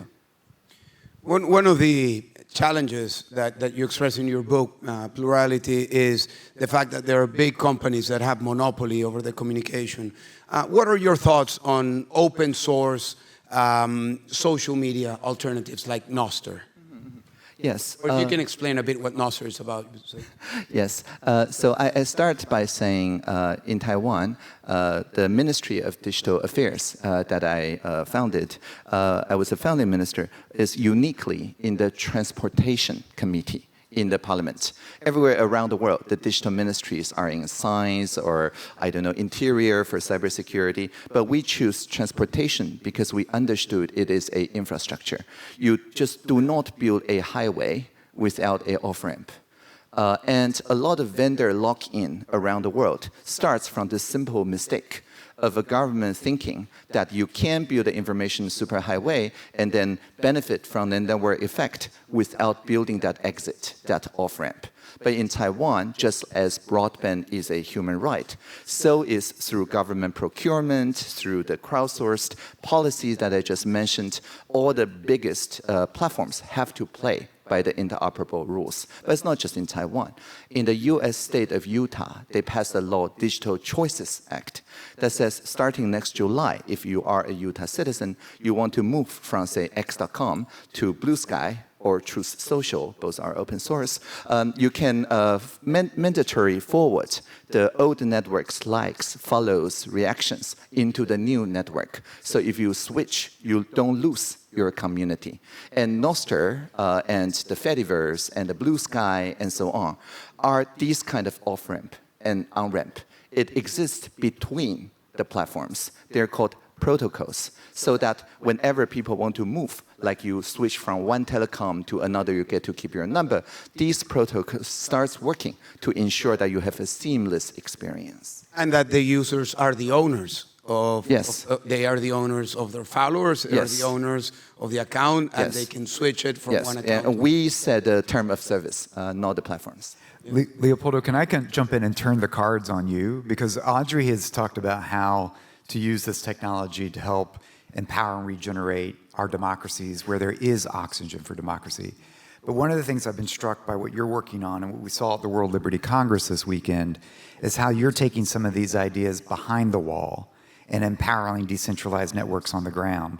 Can I turn the cards on to you, Leopoldo, to share some of what, how are you using what WLC is working on? No, yes, we are. So as you say, Damon, we had, over the weekend, we had 180 delegates talking at the Berlin City Parliament. And one of the issues that got more engagement was the use of technology. There was so much participation from the delegates of all over. And there's a lot of engagement and a lot of interest. And the answer is yes, we are looking for different ways to use technology. And I'll use the example of my home country, Venezuela. I had a conversation with Jack Dorsey 2 years ago, and he introduced us to Nostr. Nostr, as Audrey says, it's a protocol. It's a protocol that basically everybody feeds on in order to develop it. And I thought it was interesting. It looks like Twitter or X. Thought it was interesting, but there was really no use case. But after the election in 2024 that Maduro stole, and there was a new wave of repression, X was banned in Venezuela. WhatsApp was weaponized, meaning that people could go to prison just for having WhatsApp. And X being banned, you needed a VPN. And to have a VPN, it's quite sophisticated. Not everybody is going to download a VPN. So we then turn into Nostr. Nostr is basically X on a protocol, but it has something very unique that you can send and receive Bitcoin with a touch. It has the like button, it has the resend button, and it has a light bulb that you can just push and send or receive Bitcoin. And this became a super useful tool to organize people at the ground. So what we are doing now, not just in Venezuela, we are doing in 5 pilot countries, Africa, Asia, Eastern Europe, and Latin America. We are onboarding activists on Nostr in order to have completely anonymous an anonymous account, no KYC, meaning you don't need a phone number, you don't need any identification to register, and once you have that account, you have a Bitcoin wallet. And that becomes not just a way to communicate, but it becomes also a way to send and receive funds. So this is something that is solving the problems that we are facing, to communicate and to send and receive resources. So we are creating something called the Freedom SAP Fund. And the idea is that we know the people that are being onboarded, and those people that are doing the right type of work in terms of their activism, we are capable of sending them not just a like, but some sats in Bitcoin. And in that way, we are creating the incentives for activists to be very engaged. This is something that we're calling decentralized democratic resistance. And actually, this Wednesday, we are having a full-day workshop with technologists and activists in order to see how we can improve this, because, as we said before, it's open source. Being open source means that nobody owns it and everybody can contribute to its development. That's great. So, thank you. That's why we put you on the spot. Yeah, no, thank you. So going back to the access of internet, because I know that this is something that you have been working on. When I go to Silicon Valley and talk to the people that are really into technology, they are developing incredible apps, and they are really trying to figure out how to solve problems. However, there is a basic infrastructure issue that needs to be solved: internet. If you don't have internet, or 4G or 5G, all of those apps that are being developed are useless for many billions of people in the world. So I just want to go back to you to see what ideas, what proposals could we present to democratic governments, to companies, in order to make internet accessible. Because without the access of internet, all of these technological proposals are not capable of being used by the people. Of course, besides making your data autonomous so you can carry your data everywhere, of course you need an infrastructure that is also autonomous. And we saw, in the previous panels, it was discussed, the topic in the war in Ukraine. Like the internet infrastructure was highly needed in the front lines, where actually infrastructure didn't exist. So Starlink, played a huge role over there. And the Ukrainians could just, stay connected and, fight the war. There is another war in those censored countries, where the Iran curtain is brought up. And this satellite technologies, which is not the Starlink, right now, because of the prevalence of the Starlink, and everybody talks about the Starlink. Amazon is developing Kuiper technology. Europeans, they have OneWeb technology. We have to do advocacy, make a human rights case, not to exclude the access to those satellite internet coverages where it's needed, so the cases in Ukraine never happens again, and making it accessible where it's needed. And of course, the price is still an issue. For those censored countries, global south, the price of subscription of these technologies, of course, this could be subsidized by democratic nations, as they did with the internet in the early days, by developing and expanding the technology as a subsidized way. Satellite internet could be subsidized. And believe me, if you make it affordable, in those countries, then it's not only that the countries, the people find, all the ways, go around all the barriers to adopt those technologies and sharing it with others, and it automatically neutralizes all the investment that those countries are making in building those firewalls, because they know that they cannot control the information by just banning and switching off the internet. So building and investing in this new technologies, emerging technologies that governments cannot control is one way, and of course, expanding that using those P2P, peer-to-peer technologies to build this autonomous infrastructure so people can own their data, express themselves freely, stay anonymous, and also get their voice out and tear down those great firewalls. Thank you. So, Damon, two years ago, we were together in front of the US Senate testifying about democracy. And I don't know if you remember, the last question they asked us was, if you have to propose one policy to promote freedom movements, what would that be? And my answer was, without a doubt, promoting free and uncensored access to internet. Because if you have that, you can unlock many other things. 2 years have passed, and not much has happened in our countries in terms of access to internet.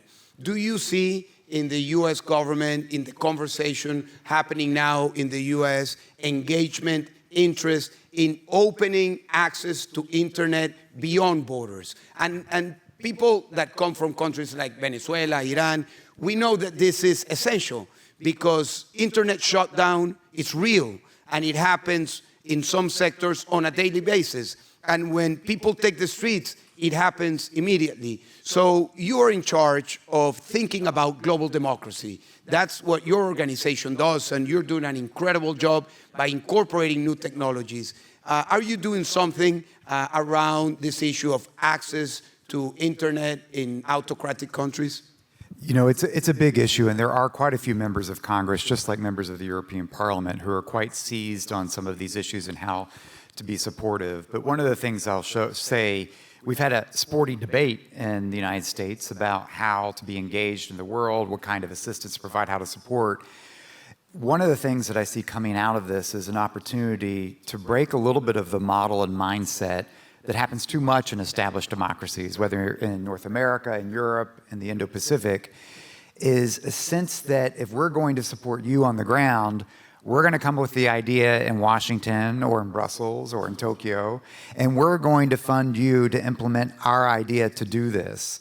And I think in the disruption that we're seeing right now in this space, there is an opportunity to understand that's not actually how we solve all these problems. We're going up against a centralized control of autocratic states that are using manpower and technology with capital at scale. How can our response not be in a mirror image of that, but play to freedom where we might not have the exact right answer because the applications designed in Silicon Valley or Washington for the Iranian case may miss the mark. But the Iranian technologists that are working on this, some in exile, some in the country, they'll figure it out. They'll find the crack that Audrey's talked about. And so the silver lining that I see in our big debate right now, where the energy, and I hope in European parliaments and the US Capitol, not to reestablish what was there so that we have implementers around the world doing our ideas, but if we're really going to empower freedom, which is good for our countries, we need to invest in the freedom entrepreneurs and understand that means finding those people who take the initiative to solve problems, who understand how this technology applies in their local environments and in their local languages, and take a little bit of risk and understand that our prosperity was built by taking risk. It's built by venture capital, and bring that mindset to what you're doing so that we can take a risk on the ideas that you come up with a solution for what this looks like in Nepal versus Madagascar versus Syria. It's going to be different, and we're not going to actually figure it out in Brussels or Washington or Berlin. I think that's what we're learning in this moment, and you're showing us through the applications of technologies in ways we never imagined that the open source and the way that it can have accountable principles just give a little oxygen and see what imaginative, creative people can do when they have a taste of freedom. Thank you, Damon. Thank you. Before we end, I would like to also invite you to another event that is going to happen next Wednesday. We just heard from Ahana a great presentation on transnational repression. It's a big issue. Many of us have been victims. So this Wednesday at the old Stasi headquarters, there is going to be the coming together of victims of Stasi of the 20th century with the victims of Pegasus of the 21st century. And they will talk about how things have changed and some things remain the same.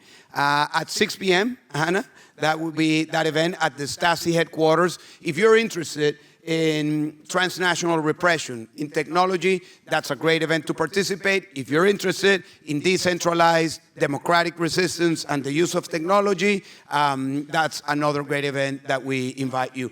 Thank you, Damon. Thank you, Audrey. Thank you, Ahmad. And welcome to the Berlin Freedom Week. Enjoy, and let's do everything we can to make the world free. Thank you very much.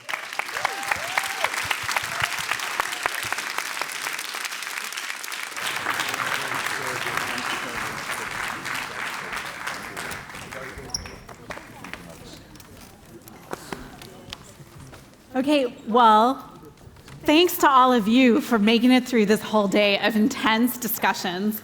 I think this last one really captured the useful tension that we are seeing. On the one hand, different movements are sharing ideas, learning from each other, but they're translating them, in some cases, literally to their target audience. Whether it's making graphic novels to talk to Gen Z, a Tibetan LLM, or hey, even using the language of competition and a little bit of MAGA to get Trump to hold Nicaragua accountable. So with that, I will say thank you so much for being here and pass back to Anya. And I will continue with the thanks. I would very much like to thank all the speakers that were up here on the panels today. I would like to say thank the initiators of this conference, which is Visit Berlin, Axel Springer Freedom Foundation, and of course the World Liberty Congress. A thanks goes out to the sponsors, Lotte Stiftung Berlin, Airbnb, and Berliner Sparkasse, and of course the media partners, Politico, Zeit, Welt, Radio 3, Wahl, and last but not least, of course, Tagesspiegel. And a couple of you came up to me during the day and asked me what was written on my shirt. So I wanted to tell you, it's in Arabic, it says Ana Hora, and it means I am free. And I feel very blessed to be able to say I am free. And I wanted to thank all of you who are being so brave and fighting for freedom in countries where freedom isn't happening right now, for your bravery and for your efforts. And I very much hope that when we convene here next year again, that many more people around the world can say, I am free. Thank you so much. Thank you. Before you all leave, we want to say thank you to our wonderful moderators today. I think on behalf of everybody here, you led us through a very intense program, and we want just to say thank you very much to Zara and to Antje. Anja. Thank you. Thank you so much. And we'll have a final musical act. We will hear from BAM Drumline, the Berlin Academy for Marching Drums. So.